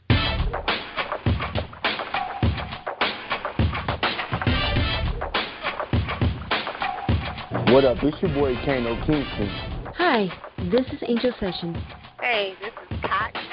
Hi, I'm Teresa Powell. Hi, Jerry. This is Ira Sandro Carter. Hi, this is Phil Powers. Hello, this is Teresa Barbie with Jerry Royce Live. Hi, I'm Philip Barron. I'm live on the Jerry Royce Show. Hey, what it do? It's your boy Houston Saint. Peace, this is Dahlia the poet, spoken word artist. Hello, this is Mama Keith with Jerry Royce Live. All right, everyone. You got Robin Lynn, and I'm keeping it live right now on Jerry Royce Live.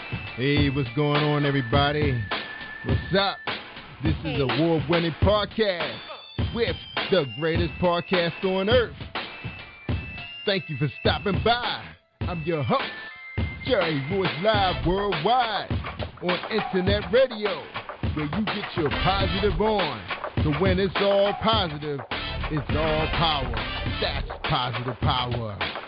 This is a worldwide podcast for growth, wealth, and success. Thank you.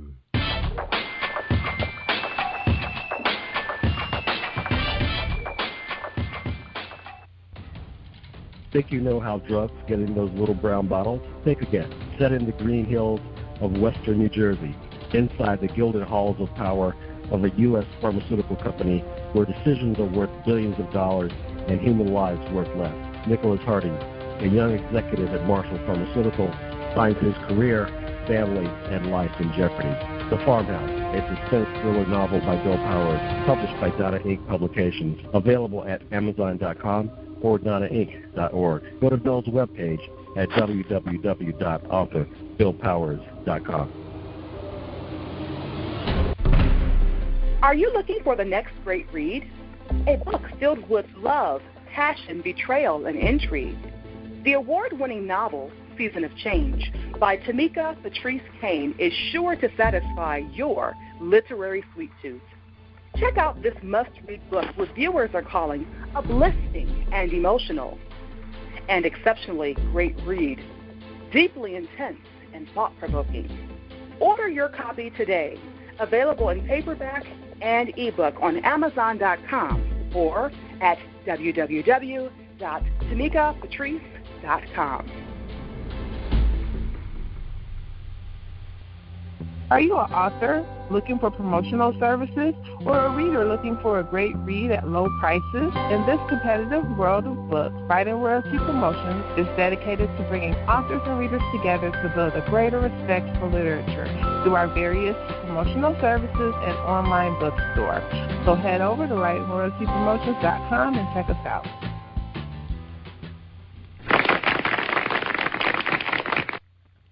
All right. Thank you, everybody, for joining us, and welcome to PositivePower21.org.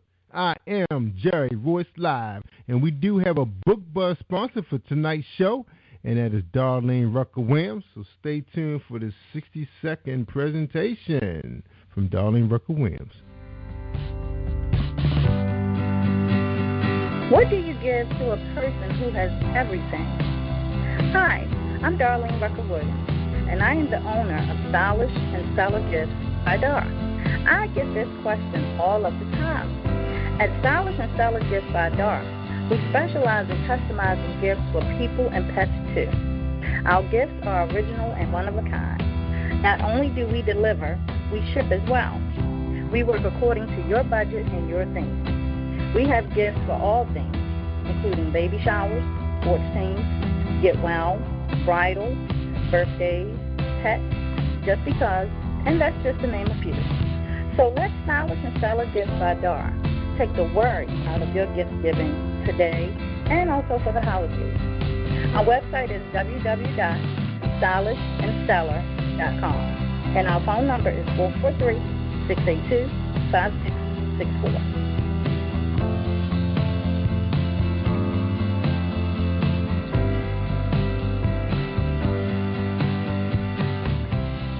All right, everybody, check her out, Darlene Rucker Williams with Stellar Gifts. That's right, stylishandstellargifts.com. And she also make gift baskets for the pets, so check her out. All right, tonight on the show we have Marilyn Dunn, and also in the second half of the show we're going to probably get a chance to talk to her manager, Kevin Dunn, her husband, to talk about the music industry on the, I believe, on the gospel side. So we're going to listen to some of her music. And then we're gonna have her chime in. So first, let's hear her bio. Marilyn Dunn. Every once in a while, a talent comes along who grabs everyone's attention, leaving a lasting impression. Marilyn Dunn, a musical genius, one of those talents who have done just that. She simultaneously propels her uncompromising vocal talent to an unprecedented that's not my word, level of artistic achievement, which is stunning demonstration of all her creativity. One will readily note that her current project, God Will, is an authentic masterpiece, validating Merlin was standing on the edge of an inspired epiphany. This project resonates success as she continues to revolutionize the gospel music industry. Moreover, she has provided indisputable proof of her great talents and even greater future. All right, so we're going to listen to one of her tunes. All right, hold tight, everybody.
All right, ladies and gentlemen, Marilyn Dunn. Welcome to the show. Jerry Royce Live. Marilyn, how you doing? I'm doing wonderful. How are you? I'm doing fine. You have a beautiful voice. Just love that. Love the way you sing that song. Thank you. All right. Now, the first question is, who is Marilyn Dunn?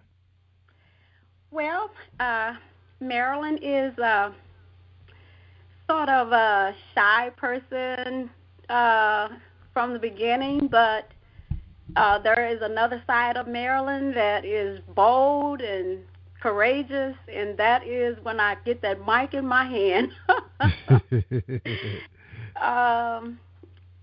It's just something about singing, and I have been singing since I was about 5 or 6 years old. And my singing icon was Shirley Caesar back then, and I would hear her music, I would hear her singing, and I would learn it verbatim from Don't Drive Your Mama Away until the other one, Step Out in the Water, Peter, Don't Be Afraid. I would just learn her music. I would hear it one time, and I would remember it and sing it. And I didn't realize it, and from that time on, I started singing and leading the songs in the Tiny Tot Choir at my church. I was the only child that wasn't afraid of the mic, and so they had. I ended up singing all the songs. I led all the songs, and awesome. It grew from there. And by the time I was 16, I was writing songs.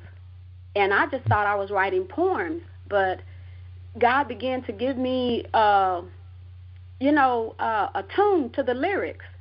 And then I began to hear certain instruments and things like that in my ear and in my head. I was like, wow. And I would start singing it. And, it had a beat. I could hear every instrument that, the tempo of the song and everything. And from that time on, I've been writing songs. I have so many songs that I have written since then, till this day, yet has not been produced. Wow. So you have a real ear for music. Yes, I have the ear. I just wish I could play it. If you hit the note on the keyboard, I can go right to it. But I never learned to play. But if I write a song, I can tell you right off how it's supposed to sound. Wow. I can tell you every instrument that I need when we're recording. I can tell you exactly what I need to have. This, that.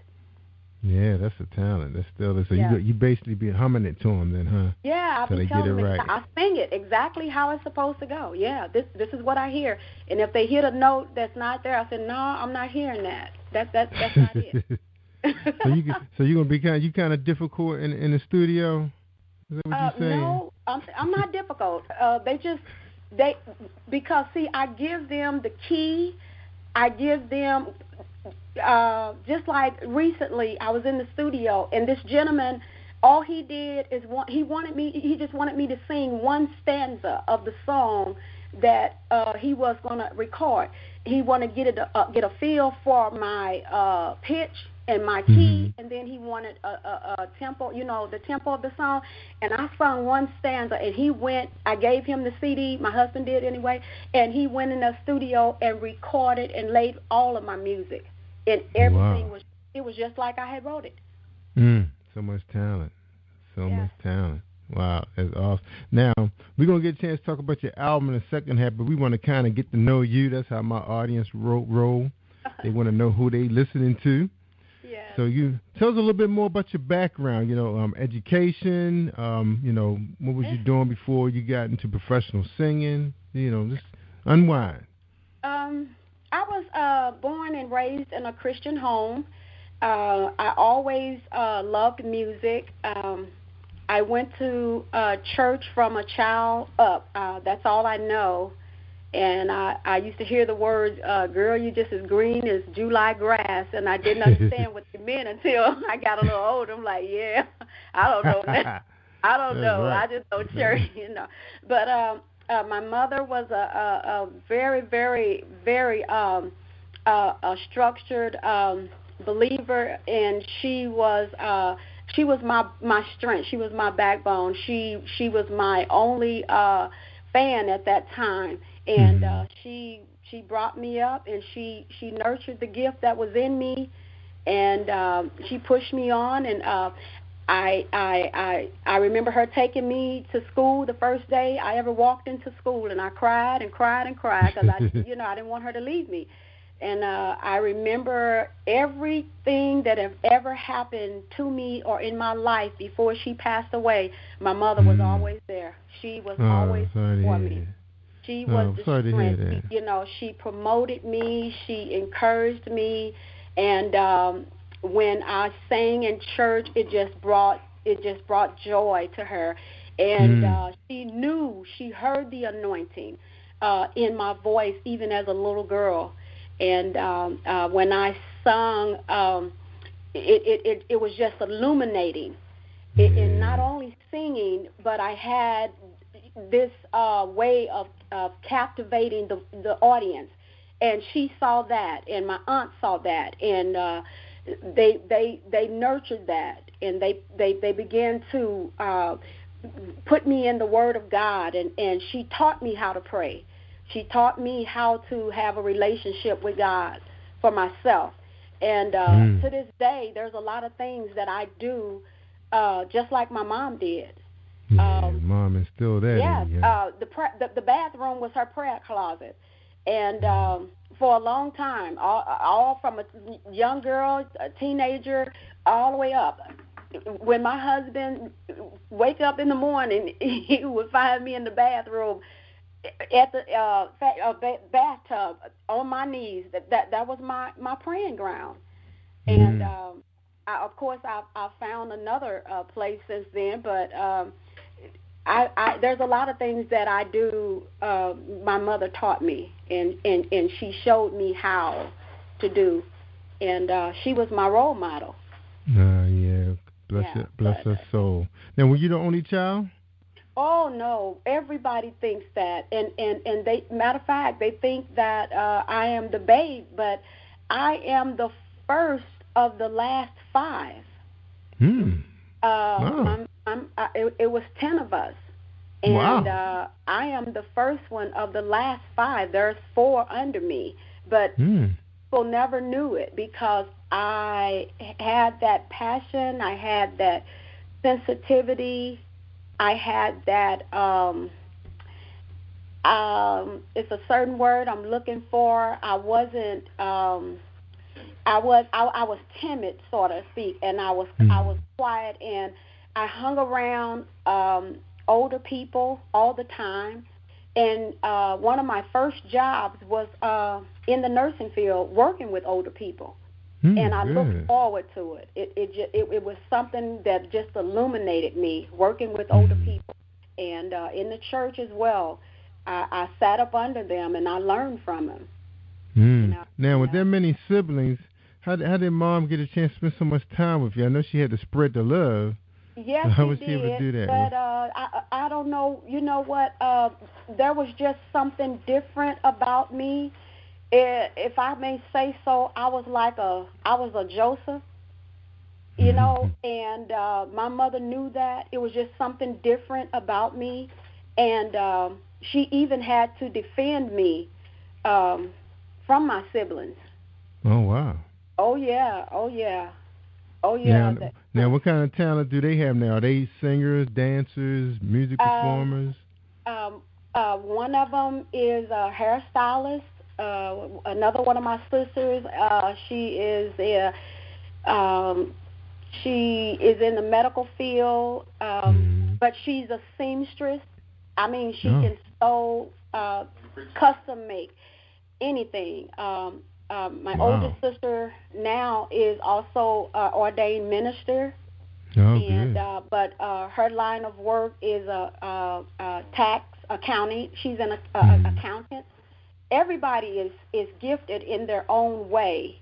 My brothers were gifted in their own way, and one of my brothers can play a tambourine like a person plays an organ. He can make that tambourine talk.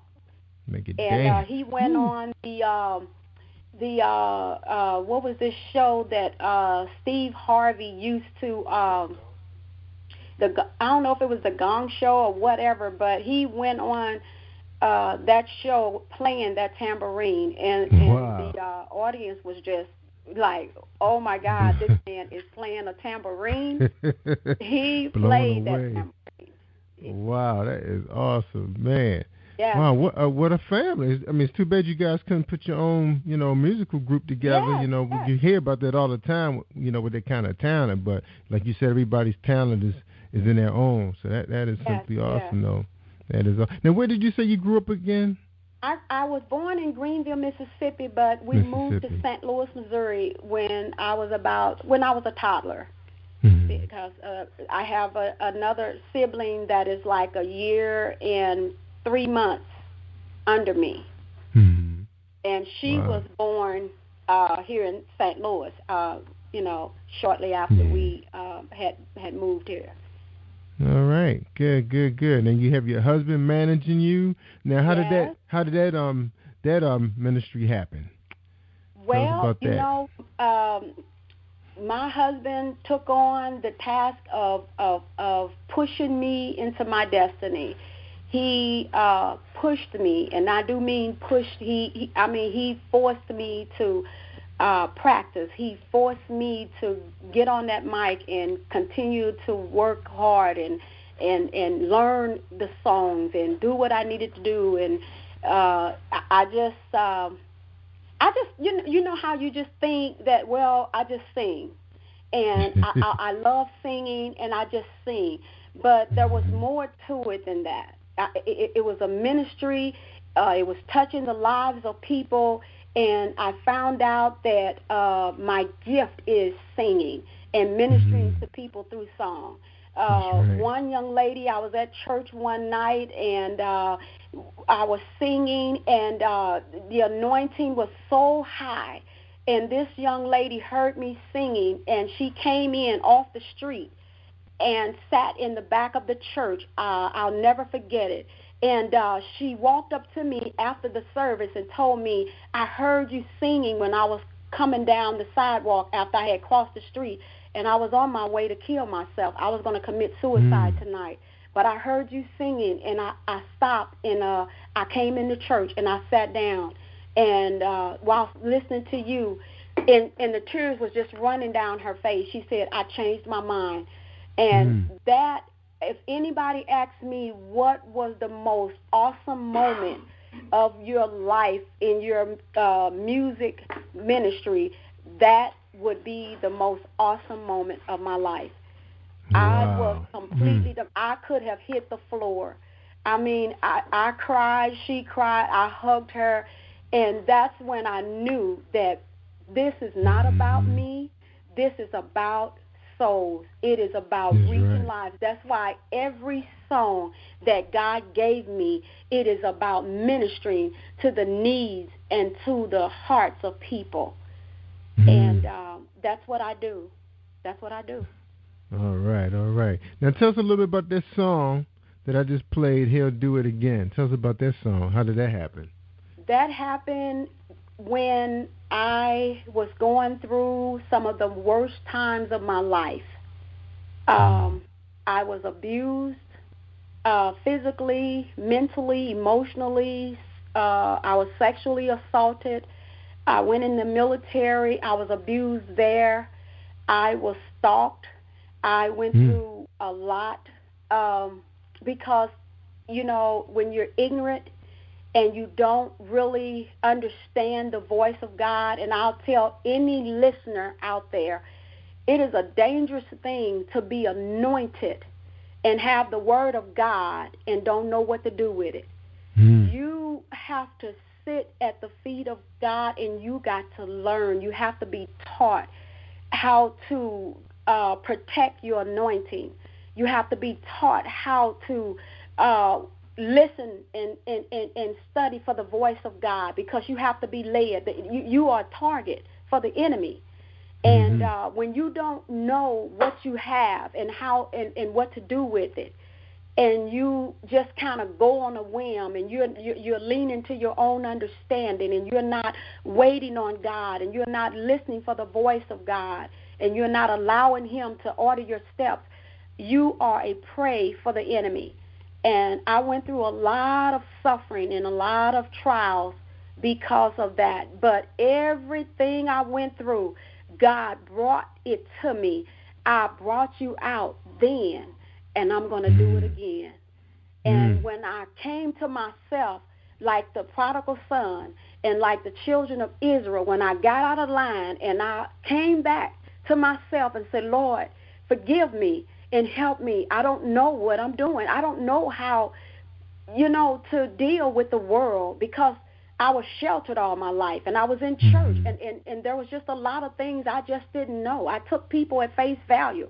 If you told me you loved me, I believed you. If you told me you were saved, I believed it.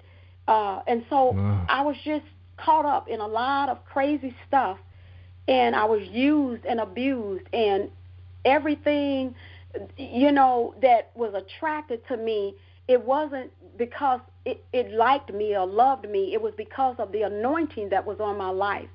The anointing is like a magnet. It just draws everything.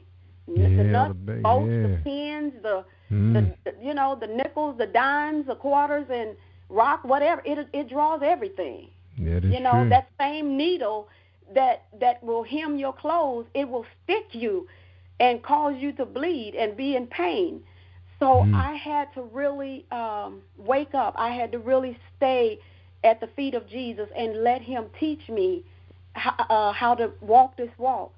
And my husband has played a major part in that. We will be married 18 years this year, and he has played a major part in teaching me the ways of the world, because he come out of the streets and I didn't, and he can look at a person and tell what they're about. He said if you listen to a person long enough, you can tell almost what they're about. And he's taught me how to study people and how to know and how to discern, characteristics and personalities and stuff, and not be gullible and naive and take everything people say and everything people do at face value. That's right. That's right. He saved me from a lot of heartache. I believe. That's I right. thank God for that. That's right. So like they say, sometimes you need a soldier to fight a soldier. Yeah. So Brother Kevin, bless his soul. He's in your life. Protect you like an angel. That's right. The angel you are, with that voice, that powerful voice.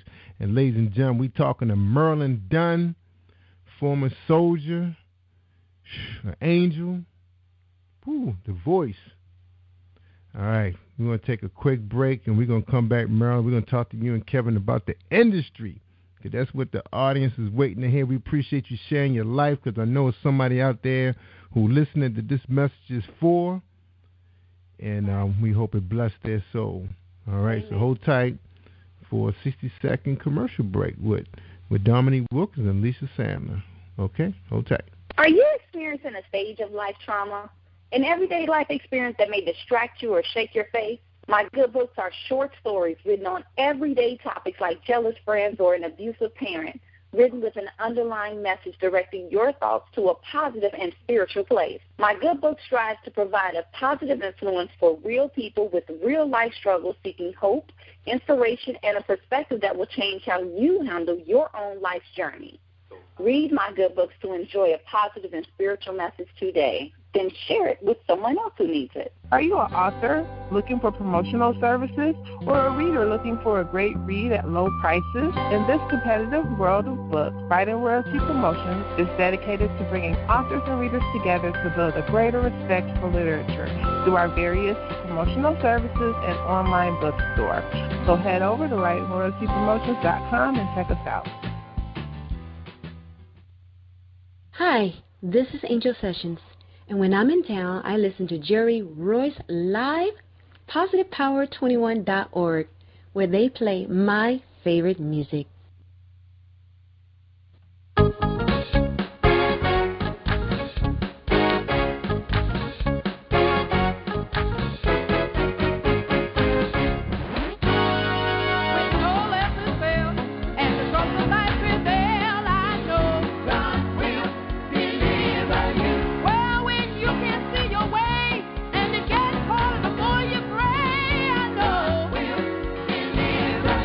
And if you live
All right, we're listening to Marilyn Dunn. She's our guest tonight.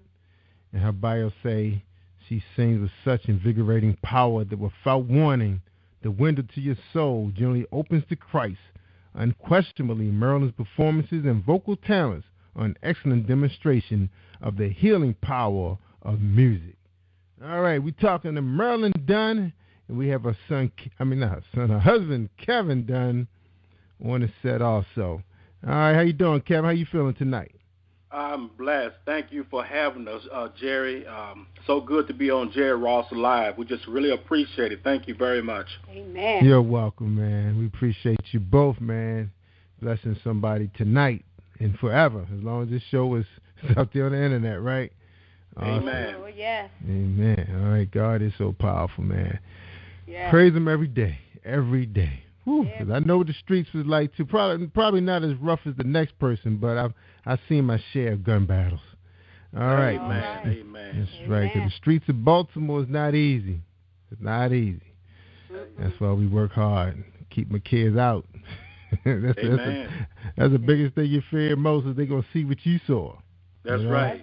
And you don't want them to see that, you know. That's right. But that's the world we live in. All right. So let's talk a little bit about you guys as a business. Now, tell us a little bit about the manager, wife-husband relationship. How's that working out? Well, it works out pretty good. As far as a man point of view, he has to learn sometimes not to take things so personal, and at the same time have a sense about him as far as work ethics and most of all, to have a strategy. Sometimes, my wife don't understand some things, but you do, and so you just have to keep pushing it. You keep pushing the envelope, and then you learn in the process of how to deal with things a different way without any conflict. That's right. Now, Kevin, I'm a little bit of, kind of ignorant of the industry for gospel compared to, R&B, because, like when you go to the clubs, that most of the artists make a lot of their money when they do the concerts or the nightclub shows. That's where they make their money selling tickets. It's like CDs is like a given. It's almost like they probably giving all the money probably to the labels most likely. So in the gospel industry, I see the performances, but it's not too often you see like big shows coming to town like you used to. How are you guys competing? How is the business? How do you make money in the gospel industry as a music artist? You want to brand yourself first of all. When you're starting off, this old cliche saying that it's not what you know, it's who you know. That's right. And that's unfortunately because some people they find that who you know person, but yet they're not ready. They can go before the time. I recommend people to go through the process of it, because when you go through the process of the industry, you'll know you're going to make mistakes, but you're going to know what to expect. Versus when you just know somebody, you end up with a re-announced name, but many times we see these personnel, it doesn't mean that they're getting a lot of money. That means the label is getting all their money, most of their money. Yeah. So the point is that when you do these shows, like for myself, we have our own label, and we also have our own publishing company, which is so important. That's where your money goes when everybody plays your song, and everybody wherever, whether overseas or whatever. Then we're getting paid directly. And the more that you want to get it out there, social media has become very valuable. It has become that that marketing, that more so of putting your name out there, especially Facebook. You want to get people to know your face. And there are certain markets that you can go to. You want to, there's so many out there, but you have to choose which one you want. For my wife, I have a couple of people that I have in mind that I use. One is in Philadelphia, one is in Ohio. So I can get the flavor. I always want to keep two of everything. Yeah, That's right. So what you saying? Are they radio? Are they FM stations or they like internet radio? Oh no, it's not a radio. These are promotional personnel. Oh, okay, promotion. Okay, all They right. promote her music, her ideals and things like that. Mm-hmm. So after you get your project completed, you need somebody who can promote your product.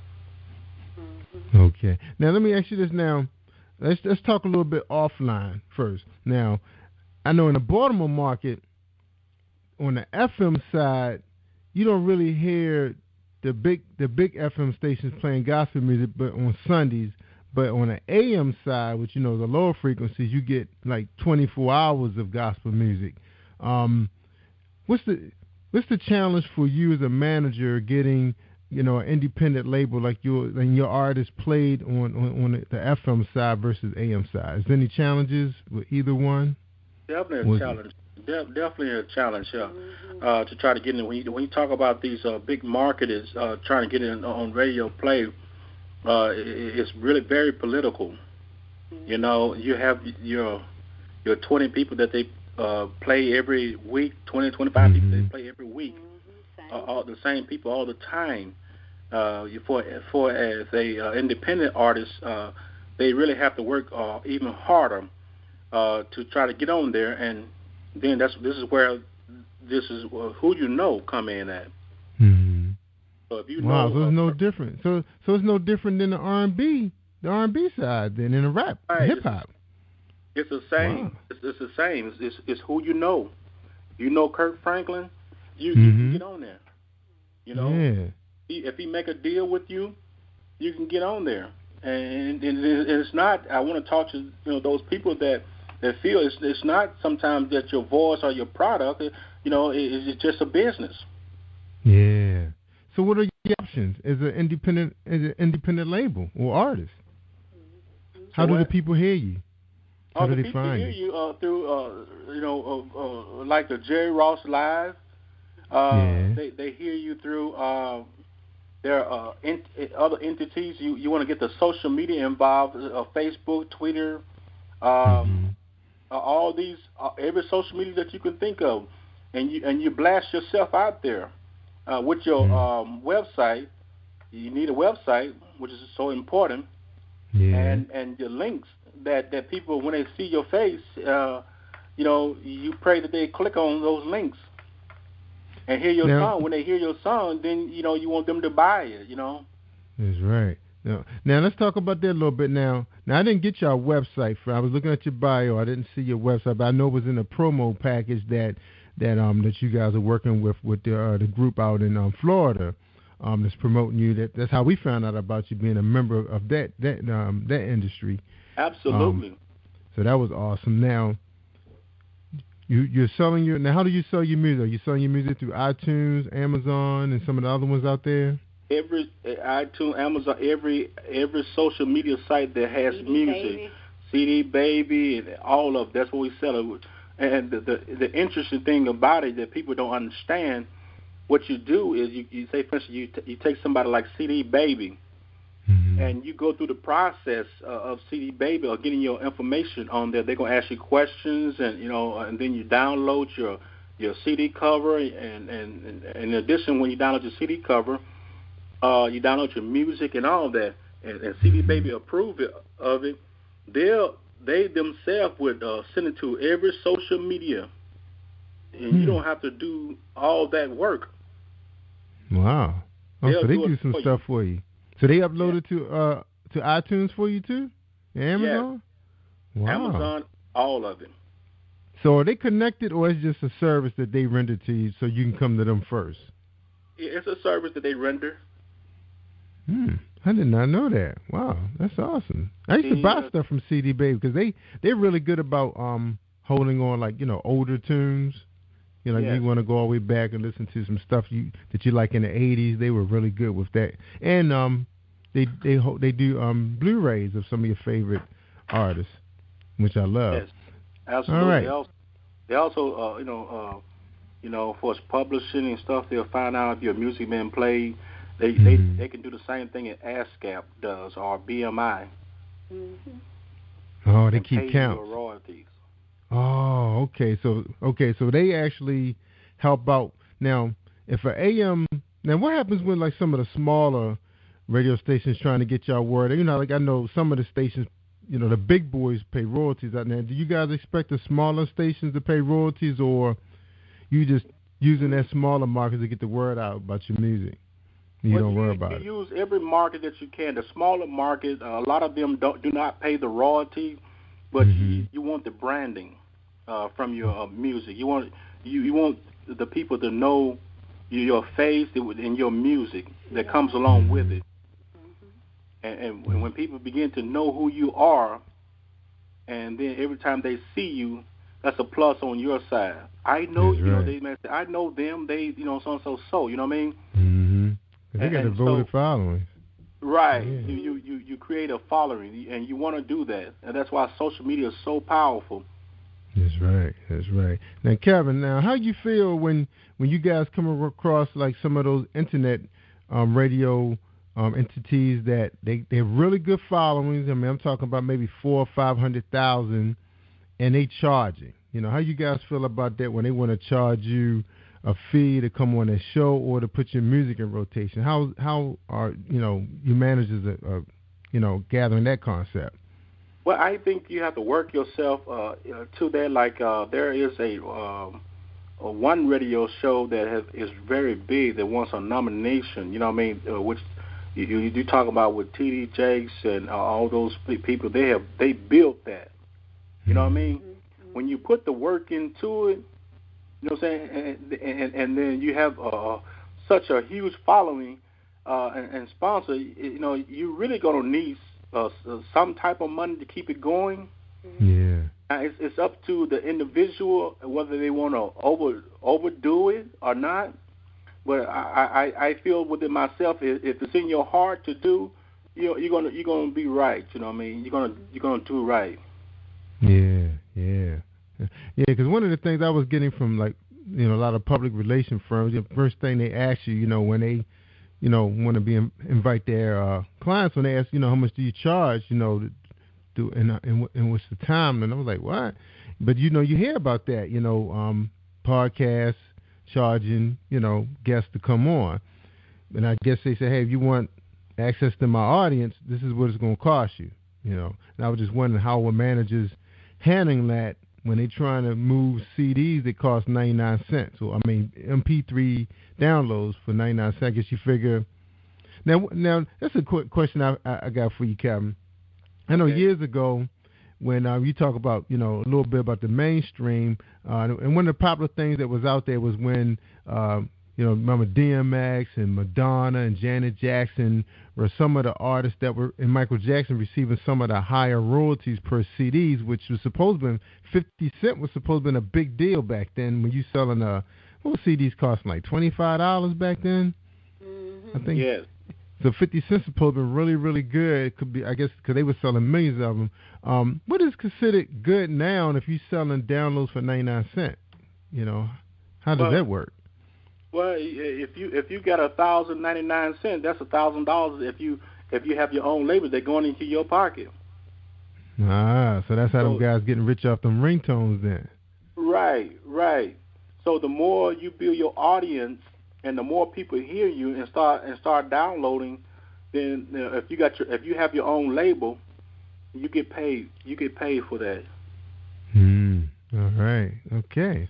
Interesting. So 99 cents, you can't discount them at all because the way society is now, especially social media, you can jump, to 100,000 followers in no time. Yeah. All it takes is just that one time. Yeah, I remember hearing an author mention on the show that she woke up one day and it was like 1,000 downloads in her books. Her book, and it was only 99 cents. And she just wished that happened every night. Yeah, I understand. Yeah, so you can make money in your sleep. So you be sleep. Make money in your sleep. Money. Yeah. All right. Now, YouTube. YouTube is, I know a lot of music artists talk big things about YouTube. How do you guys use YouTube into the equation? We don't use YouTube a lot. We have one Well, no, we have her on Bishop Greg Davis' show, which is very powerful. A lot of people are following that. She really was powerful. My wife, Marilyn, was very powerful in that. And also we have a couple of videos on there of her. But we know we need to use YouTube more because that's where you're discovering. When we talk about Justin Bieber, that's how he was discovered on YouTube. Yeah. So you just never know if you take a quality product and it has something that your audience want or society may want, and because you have producers, you have everybody watching YouTubes, and you just know that who may grab your concept, and run with it. But here's the thing, I recommend people to have their videos and everything that they have on there copyright. Right, that's right. Now, I noticed that a lot of music artists are starting to use Instagram, even though it's just a few seconds of fame. You just don't know where it's traveling at. Just that quick, I guess you can click on it and then they can check you out on your website or whatever. So are you guys using some of the other type of social media like Instagram? No, we haven't Twitter? got to Instagram yet. That's it's very popular now, especially with the age group of more younger generation. And we need to get in there. But my wife's music more geared towards most of her music, not all of her music. She just did a Hands Up song in reference to here in St. Louis, and it was the Ferguson area, geared toward the world. But this most of her music are more traditional. That kids some know and understand what trials are. Some grow up faster than others, but for the most part, most kids don't really they can't really comprehend a trial, or test, and then it's just a different intake when it comes down to that particular group. Well, my wife mostly target people that have been through something and understand it, and even their mom done taught they're younger. Their mom traditionally have taught them how to pray. That's right. Otherwise, most of the teens, if somebody hadn't taught them how to pray, then 9 times out of 10 they end up suicidal. Yeah, that's true. That's true. You need prayer. All right, we're talking to Merle and Kevin Dunn, gospel sensation. We're going to take a quick break, and then we're going to talk about some other business entities you guys perhaps may be in, and we'd like to know about it. All right, so hold tight, everybody, for an episode of Book Buzz with Bill Powers. All right. Think you know how drugs get in those little brown bottles? Think again. Set in the green hills of western New Jersey, inside the gilded halls of power of a U.S. pharmaceutical company where decisions are worth billions of dollars and human lives worth less. Nicholas Harding, a young executive at Marshall Pharmaceutical, finds his career, family, and life in jeopardy. The Farmhouse, a suspense thriller novel by Bill Powers, published by Donna Inc. Publications, available at Amazon.com or DonnaInc.org. Go to Bill's webpage at www.authorBillPowers.com. Hi, are you making a strong impression on Facebook and Twitter by just sending out your book covers every day? Well, the holidays are soon approaching. If you really want to wow them, if you really want to excite people about your book, contact my office on Facebook and inbox me and find out about Media Buzz TV and Book Buzz. It's a Jerry Royce Live Web Vision. Take care.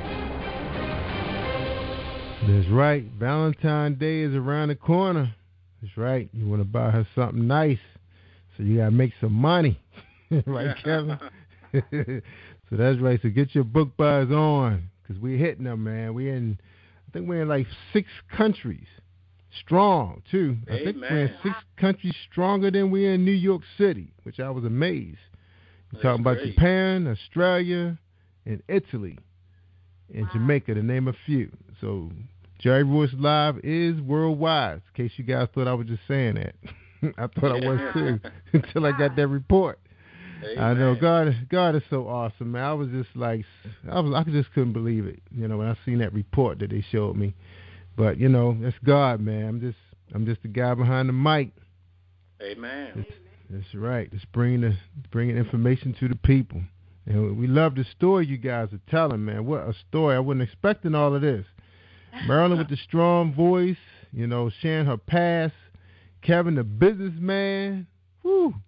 Some kind of show, man. I wasn't expecting this.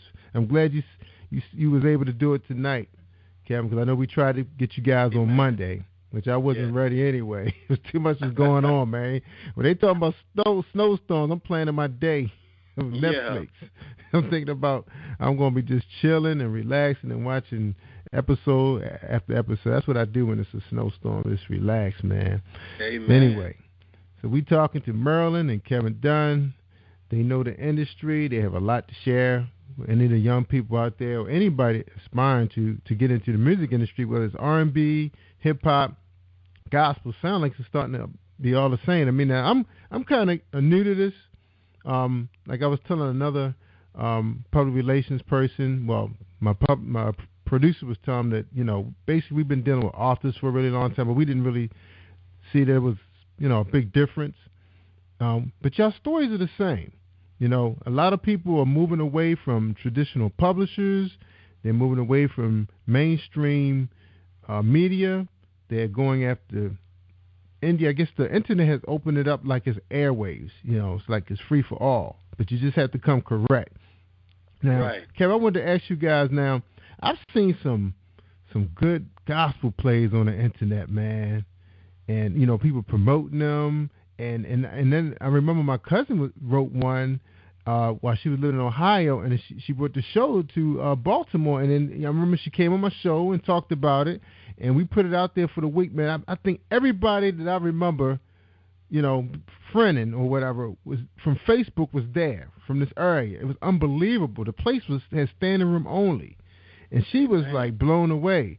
Now, the music. Are you guys involved with gospel plays? Because your wife has such a strong voice that stands alone. Well, that's one of the entities we would like to break in for her, because she has that ability to act and sing at the same time. It's just a matter of the right connection for her. I built laid out an outline of God's will. And you talk about that particular song, as a play, you can see inside the play of all the failures, or all the people that have been on drugs, all the ladies that have been molested, abused, and whatever going. Their father left them, or their mother or parents died, whatever going on in their life. The ultimate. The key and ultimate message to that song is that no matter what you're going through, God will deliver you. He'll take you out of it. So we're ultimately having hope of wanting to do a play in reference to that. We had the opportunity to go to Hollywood Boot Camp this summer, in 2014. Mm-hmm. Yes, summer 2014, when we met some prominent people in the industry.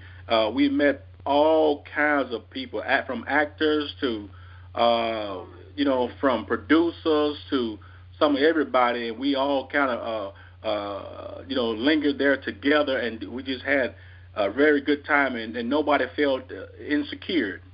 Yeah. And so we was blessed to be in that position. So we're gonna shoot at it again.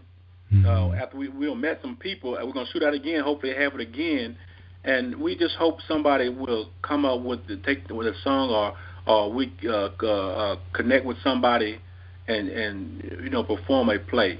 We really would love that, because I'll often say that ministry comes in different forms, and some people may not understand the Bible, some people may not understand the trials and tribulations in life, but just seeing a play really will blow their mind. Yeah, it would. Now I know it's a lot of work, because I got a chance to really talk to my cousin about it, and because she was on the show, but it seemed like she said God was writing it for her. I remember talking to Keith Powell. He has written a play, performed in it, him and his wife, and it seemed like it was kind of natural for those guys. I mean, he talked about like it wasn't hard work at all. and it's an author that I follow online who her and a very famous DJ up in New York. They're writing a play which I think is done. I think they just ready to cast for. Would you guys ever take that project on yourself, since she's a natural writer when it comes to music?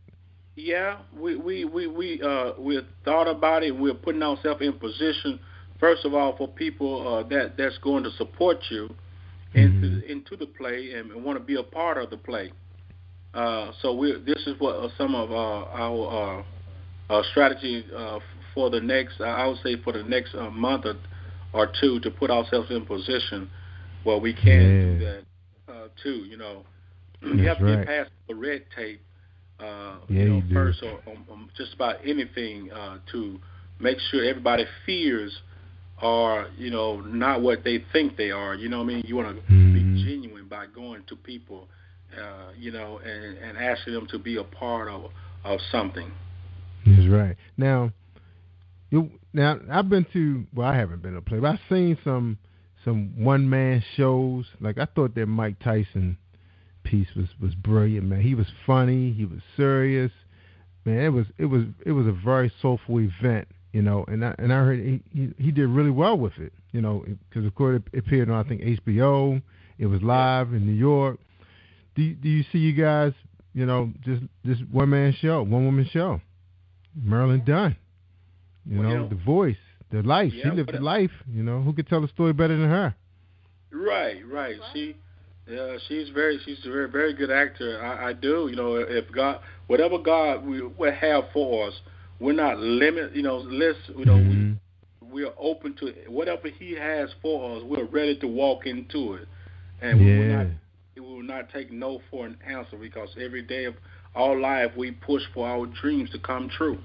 That's right. So if she does that, man, I definitely want to get that download, man. Absolutely. All right. That's Absolutely. right, I man. may have, a gentleman. He's a good recorder for a video and stuff, a show. So we just may do that. Yeah. Because now the technology digitally is there, man. I mean, we produce pretty much all our stuff in house, man, and people love it. And it's just a matter of having a lot of light. That's the biggest thing is light. Yes. Gotta have that light. Yeah. All right, man. Somebody like Keith, Keith, he's a go-getter. So, I don't put nothing past Keith. Keith can get it done. If anybody can get anything done. Yeah. I know, man. Keith is an amazing guy, man. I'm not going to take no thunder away from you guys, because you guys doing your thing too. But when I was talking to him, man, I was like, man, I wish he was standing right in front of me so I could just pinch him. That dude is amazing. Both of them, man. Amazing. Yeah, especially when he told me he doesn't take a red cent from his church, and everything he does, is from his own production company. He's able to minister the word and don't charge the saints nothing. I thought that was amazing, man. And that's true, because he's gifted, and that's why we went to him, and we met him. Actually, my wife, she's a 5-time nominee of 2014, 5 different categories for the Rhythm of Gospel. And so that's where we met Keith at that event in July of 2014. Wow. And just sit down and listen to him. This was a major event, you know what I mean? When we just sit down and listen to him, I didn't have to hear his whole story, because I knew what type of person automatically, or who he was and what he's trying to do. And so I decided to join, his crusade and things that he's doing. Yeah, are you guys going to be part of his cruise, Victory Cruise? No, not this time. Maybe next time. Right now we're planning some things hugely ourselves, trying to have our 501c3. We desire to literally teach young folks and feed the hungry and things of that nature. In addition to my wife, she will be traveling to Las Vegas this March, to sing there at the Stella Awards. The Stella. Oh, wow. All that be coming up. So she'll be there. Wow. We're preparing for that now. So once we get all those things out the way, then we're going to take the time out to start visiting either the Gospel News cruise or Keith cruise. Yeah, that is powerful. Congratulations, Marilyn. Thank you. Wow. So much. Yeah, that is big. Man, you guys doing it. Now, how I get blessed to have you on the show, Marilyn Dunn. Thank you. You must be doing something. Jerry Royce must be doing something right, too. I guess I'm doing something right.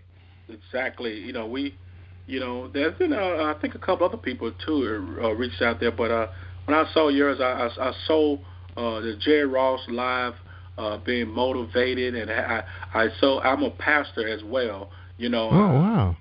So I can see in the spirit realm, this one of the gifts God had given me. I saw you working so hard at what you do. And I saw your heart is not out there to abuse of people, but you got two things going for yourself. You enjoy what you do at the same time. You want what you enjoy to keep you stable, and you and your family stable at the same time. Yeah. I don't see nothing with that. Amen. I appreciate that, man, because I'm going to tell you, not only do I interview people on this show, but I do it at my job, too, man. I'm always sitting down with executives, just letting them just tell their story, man, because everybody have a story, man, that's going to affect you some kind of way, or affect somebody else. That's So that's why I do it. That's exactly why I do it, man. I love it. Ever since I read that book, Think and Grow Rich, The Black Choice, I said, man, that's what I want to do. Anytime that guy had an opportunity to, and he didn't care who he was talking to. He just wanted to know, how you become who you are today. And that's my question. All right. Kevin and Marilyn Dunn, two remarkable human beings. Wow, what a journey. And y'all still traveling too, man. That's the good thing. That's the good news. Yes. All right, we're going to do a quick commercial, and then when you guys come back, I want y'all to give us your final thoughts. Ladies first, then you, Pastor, and then we'll close out our show, okay? Sound good? Amen. All right, here we go. Hi, this is Angel Sessions, and when I'm in town, I listen to Jerry Royce Live, PositivePower21.org, where they play my favorite music. What's stopping you from making more, having more, and being more? Hi, I'm Helen McMillan. I'm a success coach. I can help you shift into your $1 million zone of joyful success. Be your most magnetic, confident, and powerful self. The first step is to get my free ebook, 7 Simple Ways to Shift into Your $1 Million Zone. Go to www.yourmilliondollarzone.com and download it now. All right, good people, because everybody was born a good person. I always believe that. Don't forget about Merle. I know we've been talking about Merle and Kevin talking about business. I just get so excited when people talk about business. But don't forget about their current project, God Will, is out there for you. I guess you just put Merlin's name in there, Marilyn Dunn, D-U-N-N, and on Amazon or iTunes, and it's yours. Now, how many songs are you selling on that album? Is that an EP or LP? It's 11 songs. Wow. Amen. Yeah. So they get 11 songs for 99 cents? Oh no, they can download each song for 99 cents, I believe. I believe that's how it's set up. Or they was going to kid with you, Merlin. click on each song, and you can get just a snippet of how the song goes. How can they get each song? Well, you can also visit whatever your favorite social media sites, CD Baby, iTunes, whatever you're familiar with, and you type in Marilyn Dunn. That's with two N's. Yeah. And you'll see her on there, and you can get the whole CD, or you can buy the 99-cent version. If you want a quicker way, you can go on MarilynDunnMinistries.com. MarilynDunnMinistries.com. That's with two N's, and I have everything that you need on that particular site that you can click on. CD Baby, you can click on iTunes, it'll take you directly there. It's linked up to it. And also you can get a chance to find out more about Marilyn all over that site. Is this Marilyn Dunn Ministries? You said MarilynDunnMinistries.com? Yes. Yes. Marilyn is spelled Marilynn. Yeah, because so many ways to spell Maryland. Yes, it is. And yeah. I thought because some people put Mary, and Mary. Yeah, it's a lot of ways. You're right. Because I've seen that name spelled. I spelled that, so they won't be. I didn't see it. I couldn't find it. I didn't. Put Kevin. Can you put Kevin name in there and then come up? Put Kevin Dunn. No, you can't put my name in. But if you type Marilyn Dunn name in, I'm more of a foundation, and men. Most men have to realize being a foundation, you're not hardly ever seen. But yet, you're putting in the work behind the scene. Yes. That's right. That's right. Good for you, Kevin. Good job, man. Oh, man, I'm so proud of you, man. It's good to have these good stories, man. Because, I hear everything on the show. Sometimes I go up the steps with tears in my eyes. My wife be like, she don't know what's going on. She doing her little work. But I was like, man, wow, that was a rough show. I know it blessed somebody, though. But, but I do what I do, Awesome. Yeah. All right. Anybody want to find out the ministry or anybody want to go into music ministry or whatever they want to do, feel free to give us a call and go into that website, give us a call, and we'll be open to talking and discussing because our hearts are into helping people to achieve their goals. Yes. Mm-hmm. That's right. Awesome. Amen. All right. Amen. I'm sorry, Kevin. What were you saying, Kevin? I'm sorry. I said everybody should be fruitful some kind of way. That's right. Absolutely. That's right. Independent, man. Nothing wrong with that. We can't rely on big business all the time, man. You got to do your own thing. And like I said, internet is open the doors up. Use your creativity, use some of the resources out here. A lot of people not charging a whole lot of money to put together a really good looking website or covers, whatever you need, to brand your image. Talent is there. You need a good opening song. You got Marilyn. Now I got a question for you. Now I love gospel music, but sometimes I don't care for it when it's like a whole choir singing at the same. I love to hear like the real sultry part of it, the soulfulness of the gospel music. How many cuts do you have on your album that's like real mellow, Marilyn, where you really bring it like that song The Sparrow?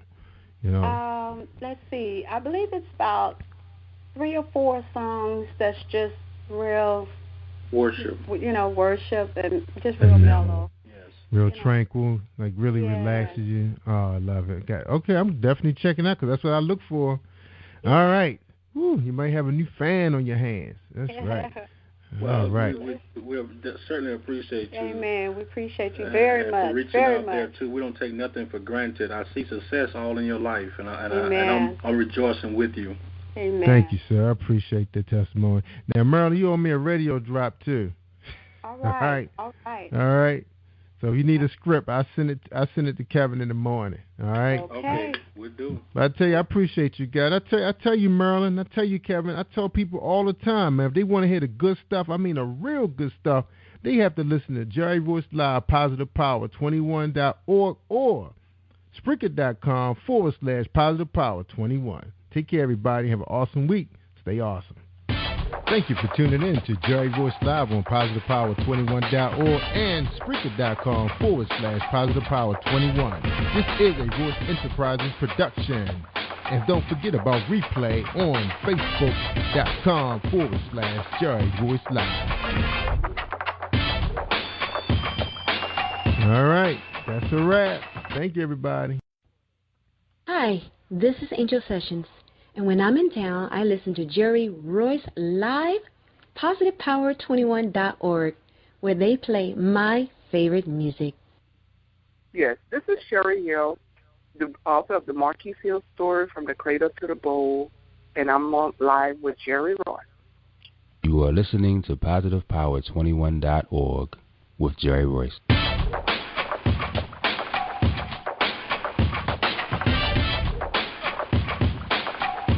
What up? It's your boy Kano Kingston. Hi, this is Angel Sessions. Hey, this is Cotton.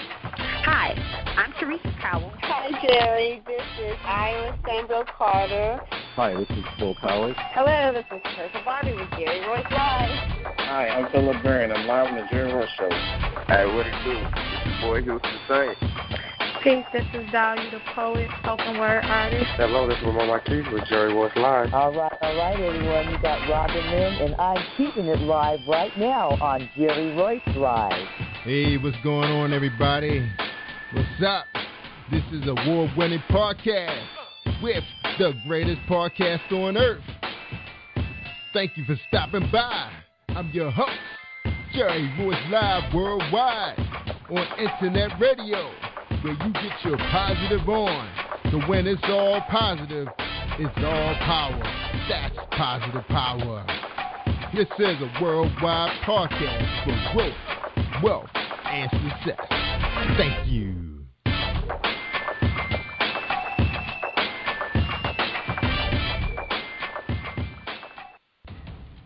Think you know how drugs get in those little brown bottles? Think again. Set in the green hills of western New Jersey, inside the gilded halls of power of a U.S. pharmaceutical company where decisions are worth billions of dollars and human lives worth less. Nicholas Harding, a young executive at Marshall Pharmaceutical, finds his career, family, and life in jeopardy. The Farmhouse, a suspense thriller novel by Bill Powers, published by Donna Inc. Publications, available at Amazon.com or DonnaInc.org. Go to Bill's webpage at www.author.BillPowers.com. Are you looking for the next great read? A book filled with love, passion, betrayal, and intrigue. The award-winning novel, Season of Change, by Tamika Patrice Kane, is sure to satisfy your literary sweet tooth. Check out this must-read book reviewers are calling uplifting and emotional. And exceptionally great read, deeply intense and thought-provoking. Order your copy today, available in paperback and ebook on Amazon.com or at www.tamikapatrice.com. Are you an author looking for promotional services or a reader looking for a great read at low prices? In this competitive world of books, Writing Royalty Promotions is dedicated to bringing authors and readers together to build a greater respect for literature through our various promotional services and online bookstore. So head over to WritingRoyaltyPromotions.com and check us out.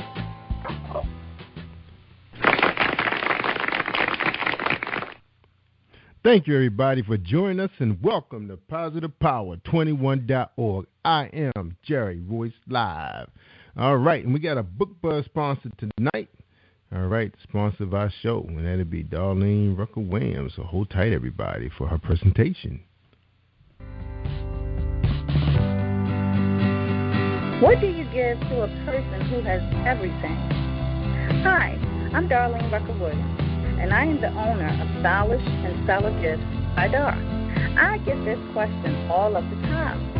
At Stylish and Stellar Gifts by Dar, we specialize in customizing gifts for people and pets too. Our gifts are original and one of a kind. Not only do we deliver, we ship as well. We work according to your budget and your theme. We have gifts for all themes, including baby showers, sports teams, get well, bridal, birthdays, pets, just because, and that's just to name a few. So let Stylish and Stellar Gifts by Dar take the worry out of your gift giving today and also for the holidays.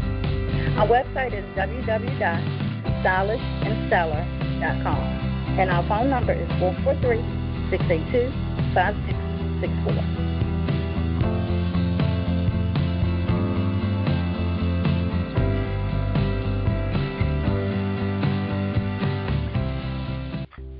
All right. Thank you, everybody, for tuning in to Jerry Royce Live Worldwide. That's right. Tonight we have the author of The Marquis Story, From the Cradle to the Bowl. That's right. Talking about a hero, a young hero in this community and on the football field. All right. The Marquis Hill Story, From the Cradle to the Bowl is the compelling story of the life of New England Patriots lineman Marquis Hill, whose existence was tragically cut short when unforgiving currents of the Pocotrain River in Louisiana claimed him forever during a jet ski accident. This book provides a candid account of a little boy growing up in Louisiana who from a young age was thrust in the midst of a cutthroat environment a street term referring to unsavory, unethical, criminal, or hard-as-nails demographic, which often plagues the rough neighborhoods within an utterly magnificent city. Perhaps in ways such similar to those found in other urban communities and areas, this earnest account is narrated from the perspective of a grieving mother who walked the journey with her son, giving all of herself as a constant source of guidance and support. Her name is Sherry Hill. She is the proud mother of Marquise Hill. She graduated from an art education degree from Alabama A&M, during which time she belonged to the Alpha Kappa Alpha sorority. She attended Southern University and the New Orleans Academy of Fine Art. She has 10 years of education experience to her credit, in addition to 16 years working with the federal government. One of her proudest achievements is the 5 years she worked as a juvenile facility, during which she used the story of her son's life as an example to help mental troubled youth. Ms. Hill is a member of Toastmasters International. Her experience as a mother as well as a juvenile counselor 3 at the New Orleans Police Department has taught her the value of spending quality time with one's children to guide them on the right path and find themselves. Ladies and gentlemen, Sherry Hill. How you doing tonight, Sherry? Fine. How are you, Jerry? It's fine. I'm fine, and welcome to Jerry Voice Live Worldwide. We're so happy to have you. Tell your Glad story. to be here. All right. And we're going to start out the first question. Of course, I read a little bit of your bio, but we want to hear a little bit more about you before we get into your book. So we want to get the audience a chance to get to know who Sherry Hill is. Okay? And so the first question is, who is Sherry Hill? Sherry Hill is a single parent that gave all her heart and soul and mind to the raising of our son in the late 80s, the early 80s, and she strived and worked hard to raise him to be accountable citizen in this great country that we live in. I had a lot of things I dealt with. That's the reason why I wrote the book, because my son and I had discussed and talked about it many years before his death, because of the triumph and tribulations that we encountered. And I happily just started writing it, ironically, 3 days before the accident. I started with the chapters and the title of the book. So he had started his book early on. So when you was writing this book, what was your first intention? Why were you writing this book in the beginning before his tragic accident? For some reason, we was recovering from Katrina. Katrina was in 2005, which I had already encountered a lot of tragedy. I lost my neighbor in Katrina. My brother dropped dead in Katrina. 2 months after Katrina, we was dislocated. We lost everything, 8 waters of water that was in our house. We lost everything. We left with just clothes on our back. So after that, it was 2007, the unthinkable happened with my son. And just for some reason, like that Wednesday, just before the Memorial Weekend, something just said, look, why don't you start the book? And I hadn't even had planned to do it in 2007 because we was busy trying to get back to New Orleans and get back home, recovering. And then that Sunday came and the accident happened. I'm sorry to hear that. Yeah. Now, were you living in Louisiana, during the time of his accident, or you had relocated to another city? I know a lot of people left the state. I was living in Louisiana. I've been in Louisiana 33 years. We were just coming back. We had just moved back home. We were living in Baton Rouge just temporarily because really, for about a year, people can hardly live in New Orleans after the water. The water, it really turned into a lake almost.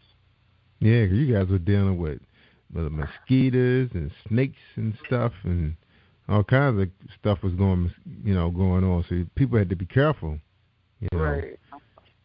But the levees is what caused a lot of that water flooding, which they're supposed to be fixing those now. The levees. So they're still working on the levees to this day. Right. I think they kind of 70 or 80% done. I'm not sure the numbers, but I know they've been working on it. It's been 10 years this year from Katrina, so oh wow, they have done a lot and they have a lot to go. So could this happen in 2005? Right. So what season was it? Was it the beginning of the summer? It was hurricane season. It was the 29th, 30th of August, 31st of August. I remember it like it was yesterday. Oh, the so last day in August. Yeah, so they're going to have some kind of, anniversary. Yeah. I said, we probably going to hear an anniversary is going to be coming up then. Oh, they celebrated every year, like the deaths, because, they lost a lot of people. It was one of the worst tragedies, American besides history. 9/11. Mm-hmm. Yeah, and it happened so close together because all that was on one president's watch. Yeah, whoa, one president's watch. Yes, whoa. That's true. After that, man, who would want that job? That's what I'm thinking. Wow. And then, we had the oil spill here. So. Yeah, right. Then that happened. Now, that happened a few years afterwards, though. Yeah, actually, on Martin Luther King's birthday, I was actually watching this movie. I can't think of the name of it right now, but it was starring the young man that was tragically killed in that car crash with that Porsche. I think he was doing some kind of charity, and his friend was driving and crashed to a tree. Paul Walker, I think his name is. It was a movie about him and his wife was having a baby, and his wife passed, and he had to stay there at the hospital when everybody else evacuated because of the storm, and the baby was actually in an incubator and then when the power went out, he had a battery battery charger, but the battery only stayed charged for 3 minutes, and then it got worse as the night went on, and then he was dealing with elements like people trying to steal from him, running out of he had to keep the baby alive for 48 hours. And he couldn't go to sleep because every 2 to 3 minutes he had to charge the battery back up. That was some kind of movie. Okay. I don't think I've seen that one, but I remember him passing in the accident. Yeah. It's on Netflix right now. But to get back to you, you still working for the police department? No, I was working up until Katrina. Matter of fact, I was doing the police and the government at the same time. I was a workaholic. Yeah. But I found my first job, professional job, I was a teacher for 10 years. So by me working with the government, I kind of missed the classroom, but I had to deal with a lot of things with my son's career. So it was like double ditching, with school and all that. So I kind of just went toward the government, but then I came back to the counseling part, and I just didn't go back in the classroom.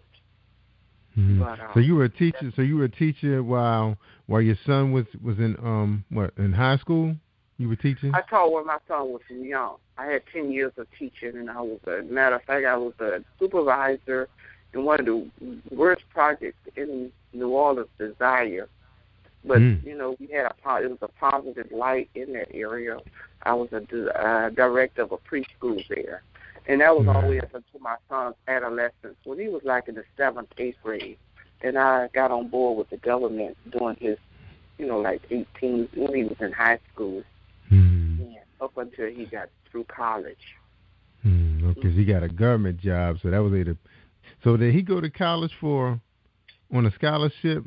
Yeah, my son had 100 scholarship offers coming out of high school. Yeah, he was one of the top recruits in the country. And I mean, that was that was overwhelming. I mean, people parking outside my doors. I couldn't really sleep. It was a little bit too much. But he had all the school top 10, 12. He even had scholarship offers for basketball. Yeah, basketball. Yeah, because he's pretty tall too. What is he like? 6'5", 6'6"? 6'7". 6'7". Wow. So he had good speed. He was close to 6'7". He was not slow. He was good in his feet. He had good speed. Bench praise. Yeah. He was a person that never stopped. When students and players take off, he keeps going. That's his work ethic was out the window. Yeah, a lot of energy. So, yeah. So how he choose? So why he choose football over basketball? Well, I think he liked the hardcore hitting. I mean, basketball. He really didn't. He was in high school where he kind of got caught on to basketball because of his height, but he really didn't really care for basketball a lot. But because of his height, he was compared a lot to Shaquille, but he just didn't. I think he liked the hardcore type contact. And see, in basketball, you really didn't have that. Oh, they get kind of rough in there. His passion was football. So yeah, right. You go with your passion. Yeah. I mean, 6'7", man, I always just look at, like, I've kind of been thinking about that myself, because my son, he loves football, and he's really fast. He can handle the punishment. His first year playing tackle. But I was like, wow, he probably could be pretty good in basketball. But he said he's been picking it up the last 2-3 years, playing in camp and then playing at school. And I'm just wondering, like my oldest son, I didn't even know he had a passion for basketball until he got to high school. He said, yeah, Dad made the team. I was like, what? I didn't even make the team. Yeah, he made the team, and he was pretty tall. Yeah, I mean, he did not know 6'7". He just 6'4", but, Well, that's pretty tall. If you're over 6 feet, your chances are good. Yeah, good speed. Playing power. on all levels. If you're over 6 feet, that's what I was told just by my son being recruited. Most players, if they under certain, it depends on what position they play too. Yeah. So, but let him follow what he wants. Your son. I didn't really want my son to play football. So. But you was out there with him though, right? Yeah, I was out there, but I didn't want him to play when he was younger because he was always taller than his age. I mean, at 1, he was the size of a 3-year-old. Wow. So he was 6'5" at 12. Wow, so he was 6'5" at 12. Yeah, he was 6'5" at 12. So he playing with Almost little kids. Yeah, because my son's 12 like now. A man walking around with children. Yeah, he was the size of my son's football coach. His football coach was 6'4", and he was a professional baseball player. Wow. So he's out there. That's crazy. So he was busting up all the plays. I think I showed on the book in one of the pages. I tell you what grade he was in, but you would think he was in the 12th grade, but he was only in the 5th. So I had to really do a lot of adjustments. When I took him to the doctor thought the nurse was putting him in with me as a woman because they said, "Man, you can't let the man in there with the lady." The doctor said, "That's a juvenile doctor. That's no son." Wow. So, I just had a lot of misconceptions because of his size. Yeah, it's something how some kids just grow so fast at an early age, But then, so he kept growing a little bit more. Because you hear about a lot of kids don't really start growing until later, like they get 16, 17, and they take off. Right. Yeah, like I saw my neighbor, and, he was like around my height for a long time. And then 2 years later, we ran into him, and he's like, whoa, he's like 6'5", Because I'm only 6'1". So my son was in 2 T's in 8 months. So I kept a chronological order.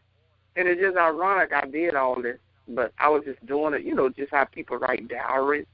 But I just kept it because I noticed he was growing real fast, and I thought, let me really count this stuff, add it up, and I did.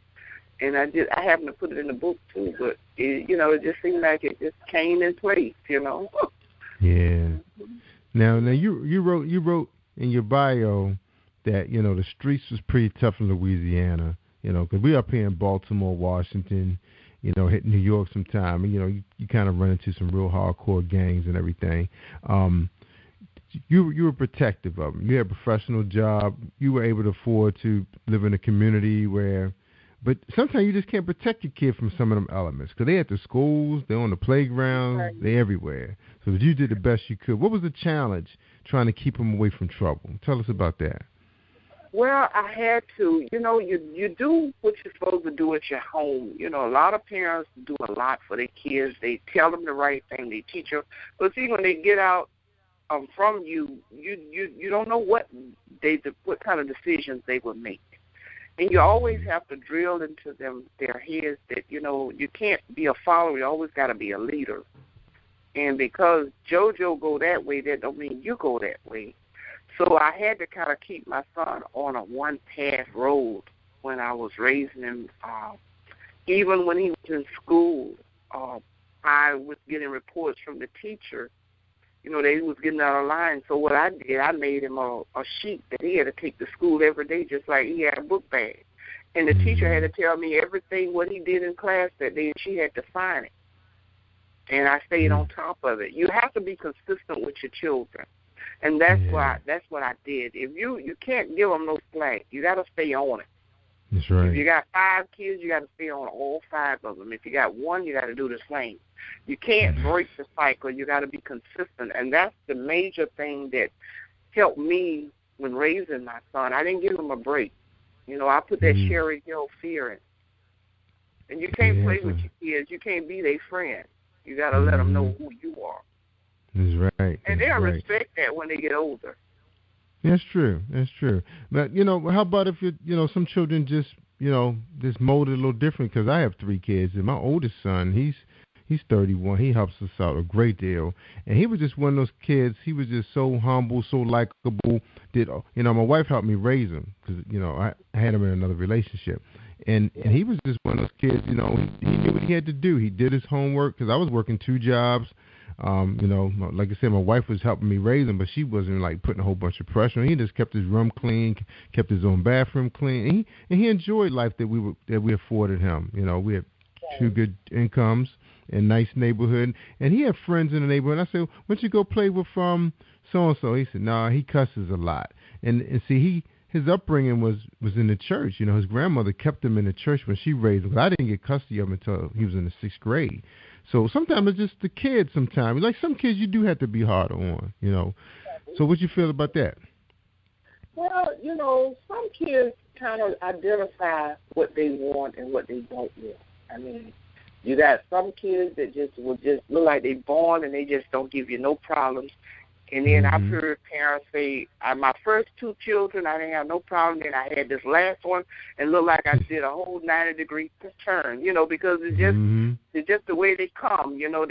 Some of them catch on, some don't. I mean, like myself, when I was in school, I had one thing in mind, to go to college and finish school. And that was it. But you just have some kids that really make a decision. They see things and they know they don't want to do that, and they know what it costs and what the price they'll have to pay too if they go that route. But see, at the same time, when I was raising my son, I was raising my nephew. So my son was able to see what the wrong path was. Right. And I talked about that in my book. He made a bad decision, and my son was able to see that. But my nephew was given the same instructions, but he chose to go the opposite way. It cost him some time in jail. But some just don't listen. That's the way it goes. Wow. That's right. Oh, wow. Well, we talking to Sherry Hill. She's the author of the marquee story, From the Cradle to the Hill. She raised a son that was drafted by the Patriots in the 2nd round of the 2004 NFL Draft.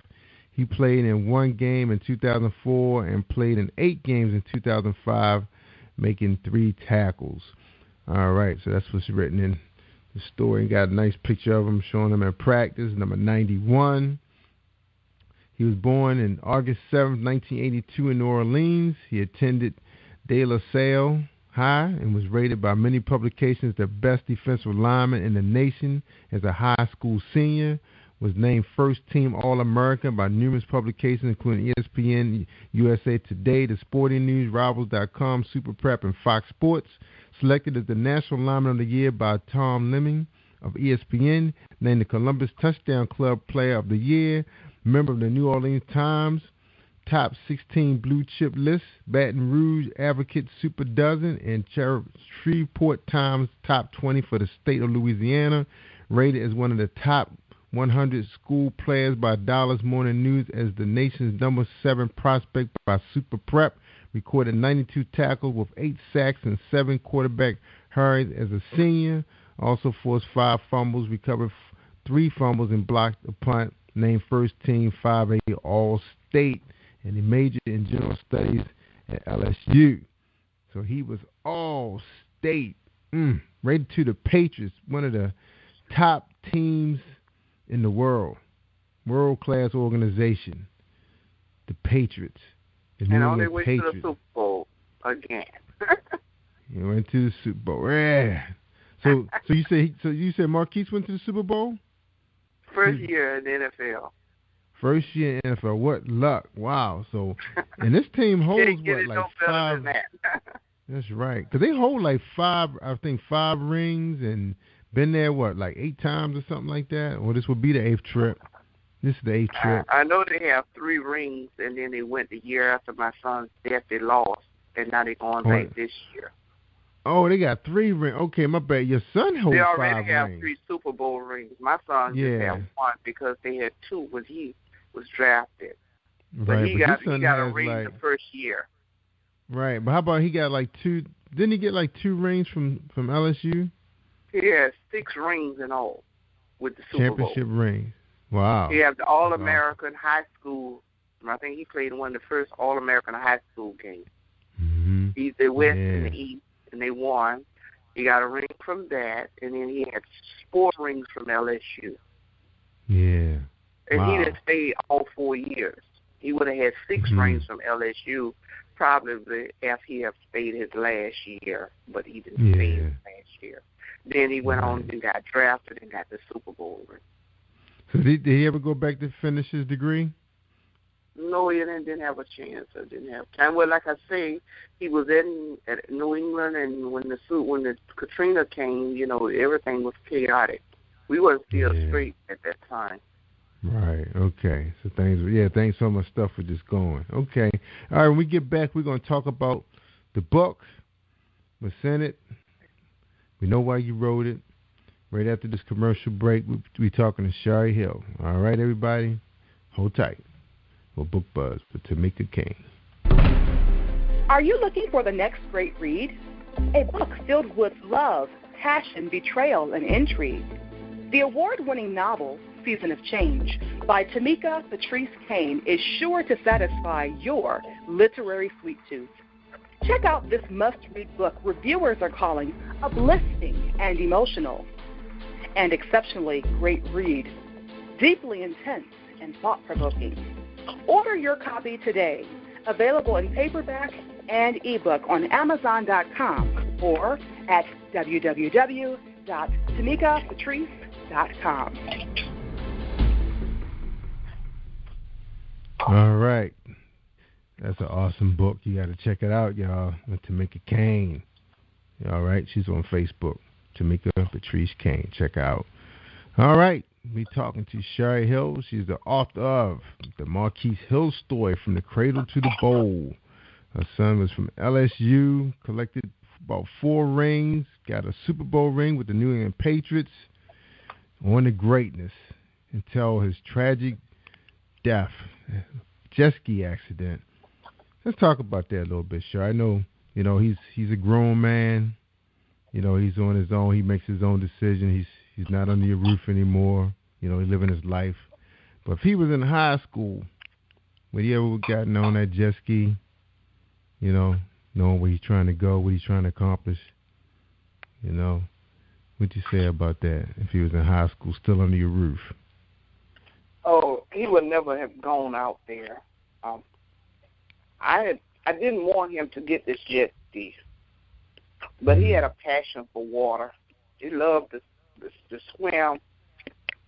And I think this is something he really wanted to do, this jet skiing, because he told me one time it relaxes him.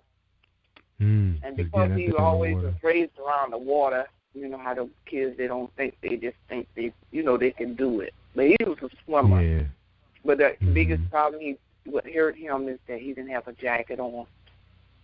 And that cost him his life, part of it. You know what I mean? But he didn't have a jacket on. What, life jacket? You mean a life jacket? Mm-hmm. Oh. So what would the life jacket do for him since he was such a great swimmer? Well, you don't never go out in the ocean like that without a life jacket on. Yeah. Yeah, because a lot of currents. What and happened is I think he got into a current, whatever you call that. You know, it's not like he was in a private lake or nothing. Oh, okay, because written here said that he was on the Punka Lake River? Pontchartrain. Right. Lake Pontchartrain, that's like an ocean. Oh, really? So it's real rough currents. It's not an ocean, but it's similar to a lake. You know, you can have currents and turbulence. Mm-hmm. You know. Oh, so they have some vicious currents. Because it's still like the aftermath of the storm, right? Is that what you're saying? No, it wasn't. It was a pretty day. That's why he was trying to go out there. He really bought the jet ski for the back is where we bought me a house because we had a lake. It was a lake back there. That's what he really got the jet ski for. Okay. But because of all the houses around there, when you use a jet ski, it pushes water up against their embankment, and they didn't want it. That was one of the things. But we didn't know that at the time because a lot of the people was not that.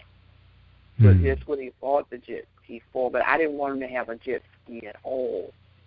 You know, and I even said it in my book. But you know, it's what it is. It's what it is. But that was really the cause of negligence of him not having a jacket, and you know, just one of those things. I tell you, I mean, that day that I got that call, I can remember the time, second, and the minute, and every day. I mean, it just took. It looked like it when I got the call. It looked like my heart would just caught it from my chest, and I was just walking without a heart. I mean, I didn't even feel like I was living anymore. But it was hard. Yeah. I'll never forget that day. Yeah, I know it's hard for you. You know, you work so hard, you know, for this young man, and you know, moms know. You know, it's like we always ignore you guys. I don't know why we do it, but we do. And I always know my mom tell me something. I'm always thinking what I want to do, but I know she's right. You know. Right. You know it. And I didn't really know my son was going to where he went. That was another thing. Yeah. And that was just a double jeopardy right there, going to that other location. Right. Yeah. So right now, you out there spreading his story, trying to help other young men, other troubled youth, using your counseling, your advocacy. Do you have a foundation, an organization that represents you as a motivational speaker, inspirational? Well, I have a foundation. I haven't really, you know how they have the approval. I have been busy and active since my son's death. I go speak at certain places. I've had a lot of interviews. I am an active member of the Professional Football Players Mothers Association, and I'm the regional coordinator of the South Central region. And we do a lot of community services in our community. So I'm very active. Actually, I have a children's book that I'm working on now, and I have my mother's cookbook. My mother is 78 years old. And she has a cookbook, and those are my goals to finish those. I'm actually now working on a script with a producer now, trying to get a movie thing together. And once I do that, I think I have my agenda completed. But I've been keeping myself busy. I'm retired from my job since 12. So I've just been busy doing a lot of things in the community and working. Keeping myself busy, that's the main thing. That's right. So are you dating? Doing any dating out there? Yeah. Just no, not really. Just being me. It's just like me time right now. Yeah, they couldn't keep up with you right now. Right. Old guy. Yeah, you gotta have a young guy keep up with you. So busy right now. Now let's talk a little bit about the life of an NFL player. A lot of young people probably listening to this show have aspirations playing in the NBA, NFL. Do you get into that in this book? Because I know you talk about his early life. Do you talk about his upward climb? The trials and tribulations. Like you mentioned earlier that he loved to work out. he had the work ethics to be a superstar. Tell us a little bit about that. Some of the crazy one stuff thing he was my doing. son knew and he understood. He knew that if being in this on this level, in this kind of sport, you always have to be on top. You can't give yourself no slack. You can't be iffy. He always said NFL means not for long. That means if you don't do what you have to do, you'll be out. Done. So he believed in that from high school all the way up to college. Mm-hmm. And his goals was to get to the NFL, but I didn't. I know the chances of getting to that level. It's a percentage. Everybody wants it, but everybody can't get there. So, but he just believed he had a place there. It was a place for him with his name on it, and he was just striving to get to there. And he made it. He sure did. But he knew it was. He knew it was. You had to be dedicated. I mean, even in high school, my son had us, my mother and I, between she and I, and where he went to school was in a totally different neighborhood. It was in a well-class, high-class neighborhood. And whoever been to New Orleans, they know where St. Charles Avenue. Mm-hmm. It's a high-profile area, and nobody lived up there but people with money. Mm-hmm. And I mean, I had to travel, take him day and night. I was thinking the coach was making him come in, and we found out it was him. He was the one doing a lot of the orchestration. So he was good at it, If you want something, you got to work hard, and you can't give yourself no slack. That's what he didn't do. So what happened? He got recruited to that school? Because it was like a prep school?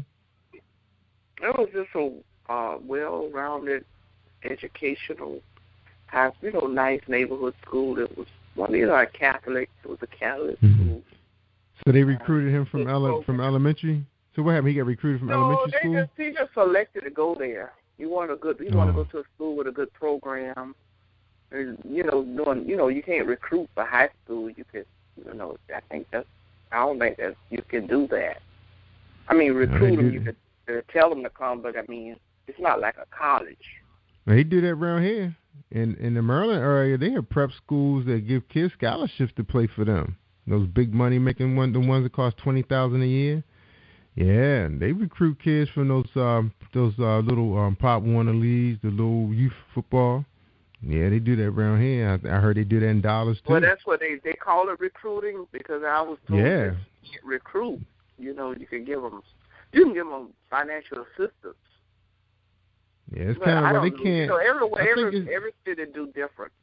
Yeah, I think they do have some rules that like coaches from the youth football leagues can't be visiting parents' house trying to convince the parents to bring the kids to their youth football program. They got rules with that, but as far as those schools, I think they can do what they want, because a lot of the coaches that coach these youth football leagues go to work for these programs. Because it was a kid on my son's team got picked up with an all-boys Well, all-boys coaches will go. Somebody tell them it's a good player in this area, and they'll go and think they can become there. But then I don't know if it's like they can just say, look, you got a scholarship to come to this school, high school. I never got that, that. I mean, the word gets around if you're a good athlete or your potential's so good. Oh, yeah, it does. Mm-hmm. It does get around. I remember my son, he was playing flag for a couple of years, and I was getting these guys walk up to me, said they was following his career, and he was only 8, because he was like really super fast at the time. But I didn't really think nothing of it. I just said, wow, they just looking at the talent and getting to know some of the names of the players, and follow them. They do follow them, what I hear.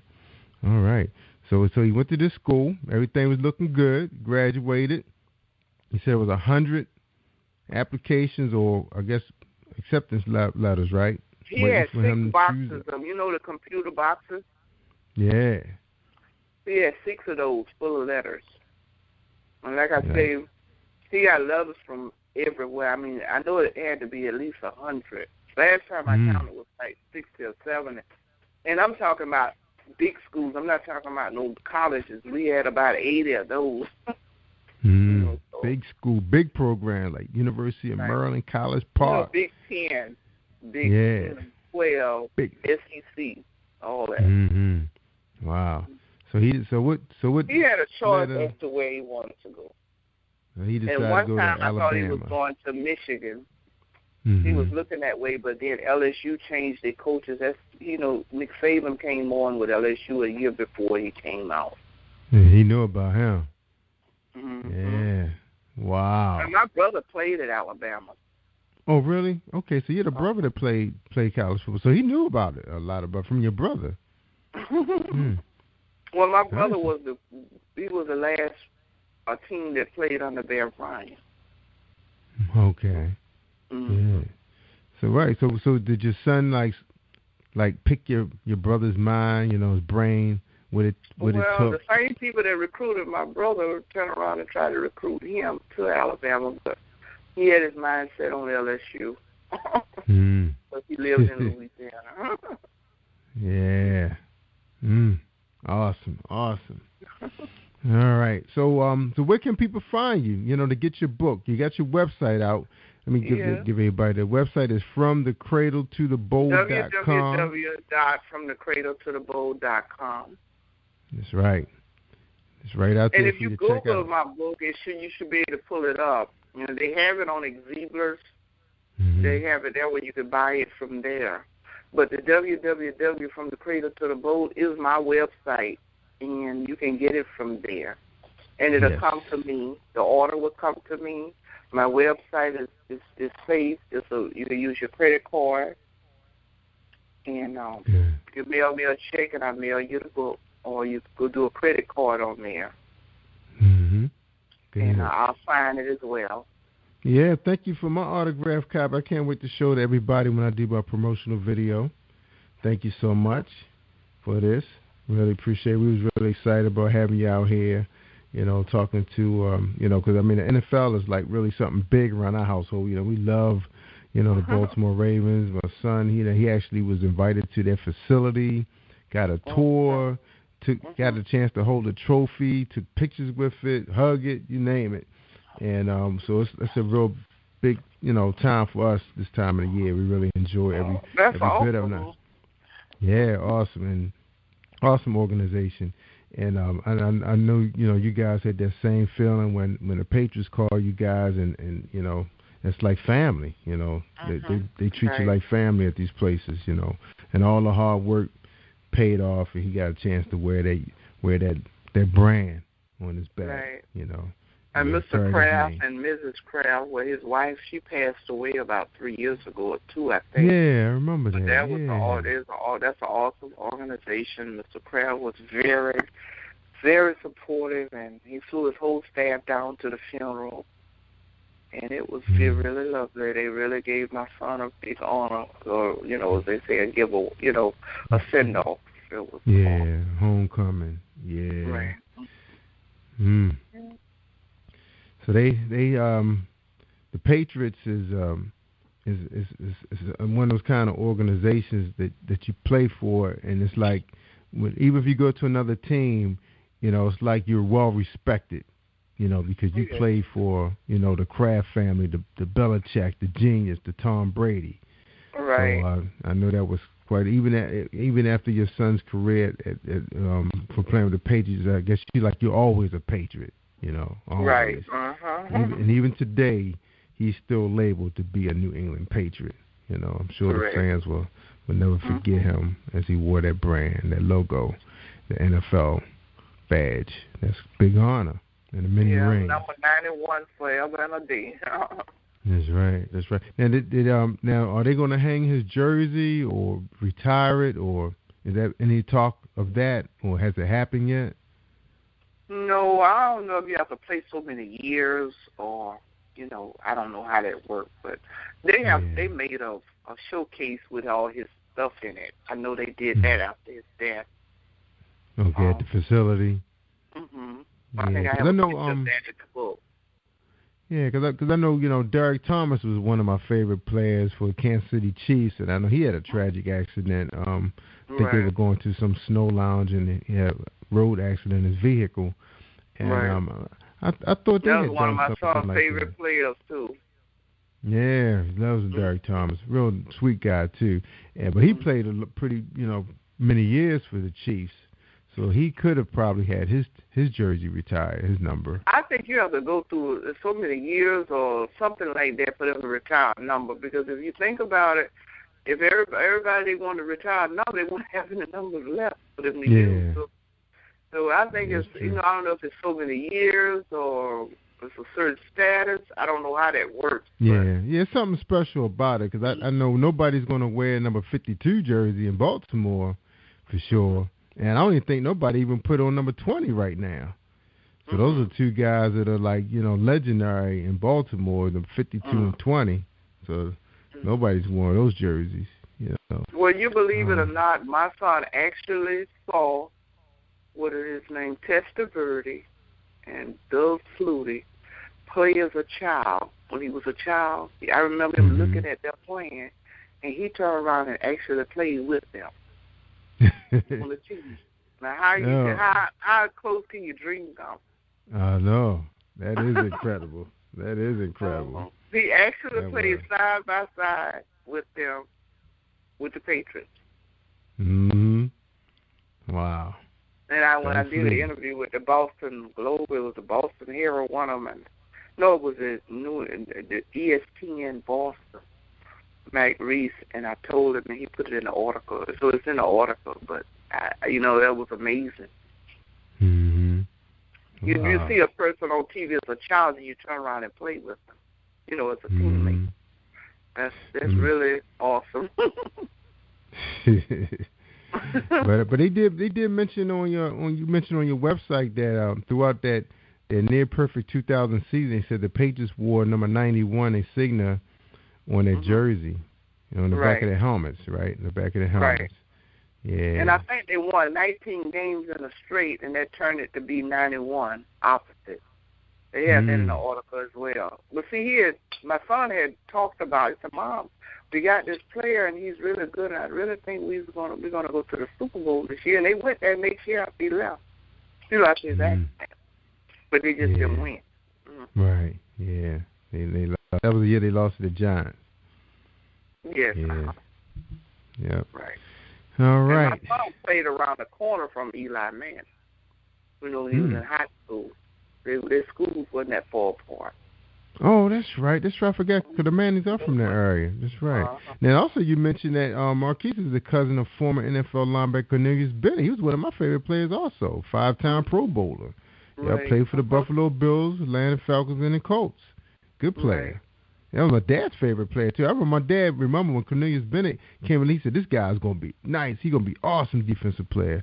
My father was following him through college, so he knew who he was. Because my brother was really big in college football, so they knew who these guys were before I did, before they got on the team. They knew they was going to be terrorists. Wow. So how's he doing right now, Cornelius? How's he doing? You hear from him? No. See, that's my mom's maiden name is Bennett. Okay. His father he's the first cousin? His cousin to his father, but people, certain people you don't know or you don't get in contact with them too much.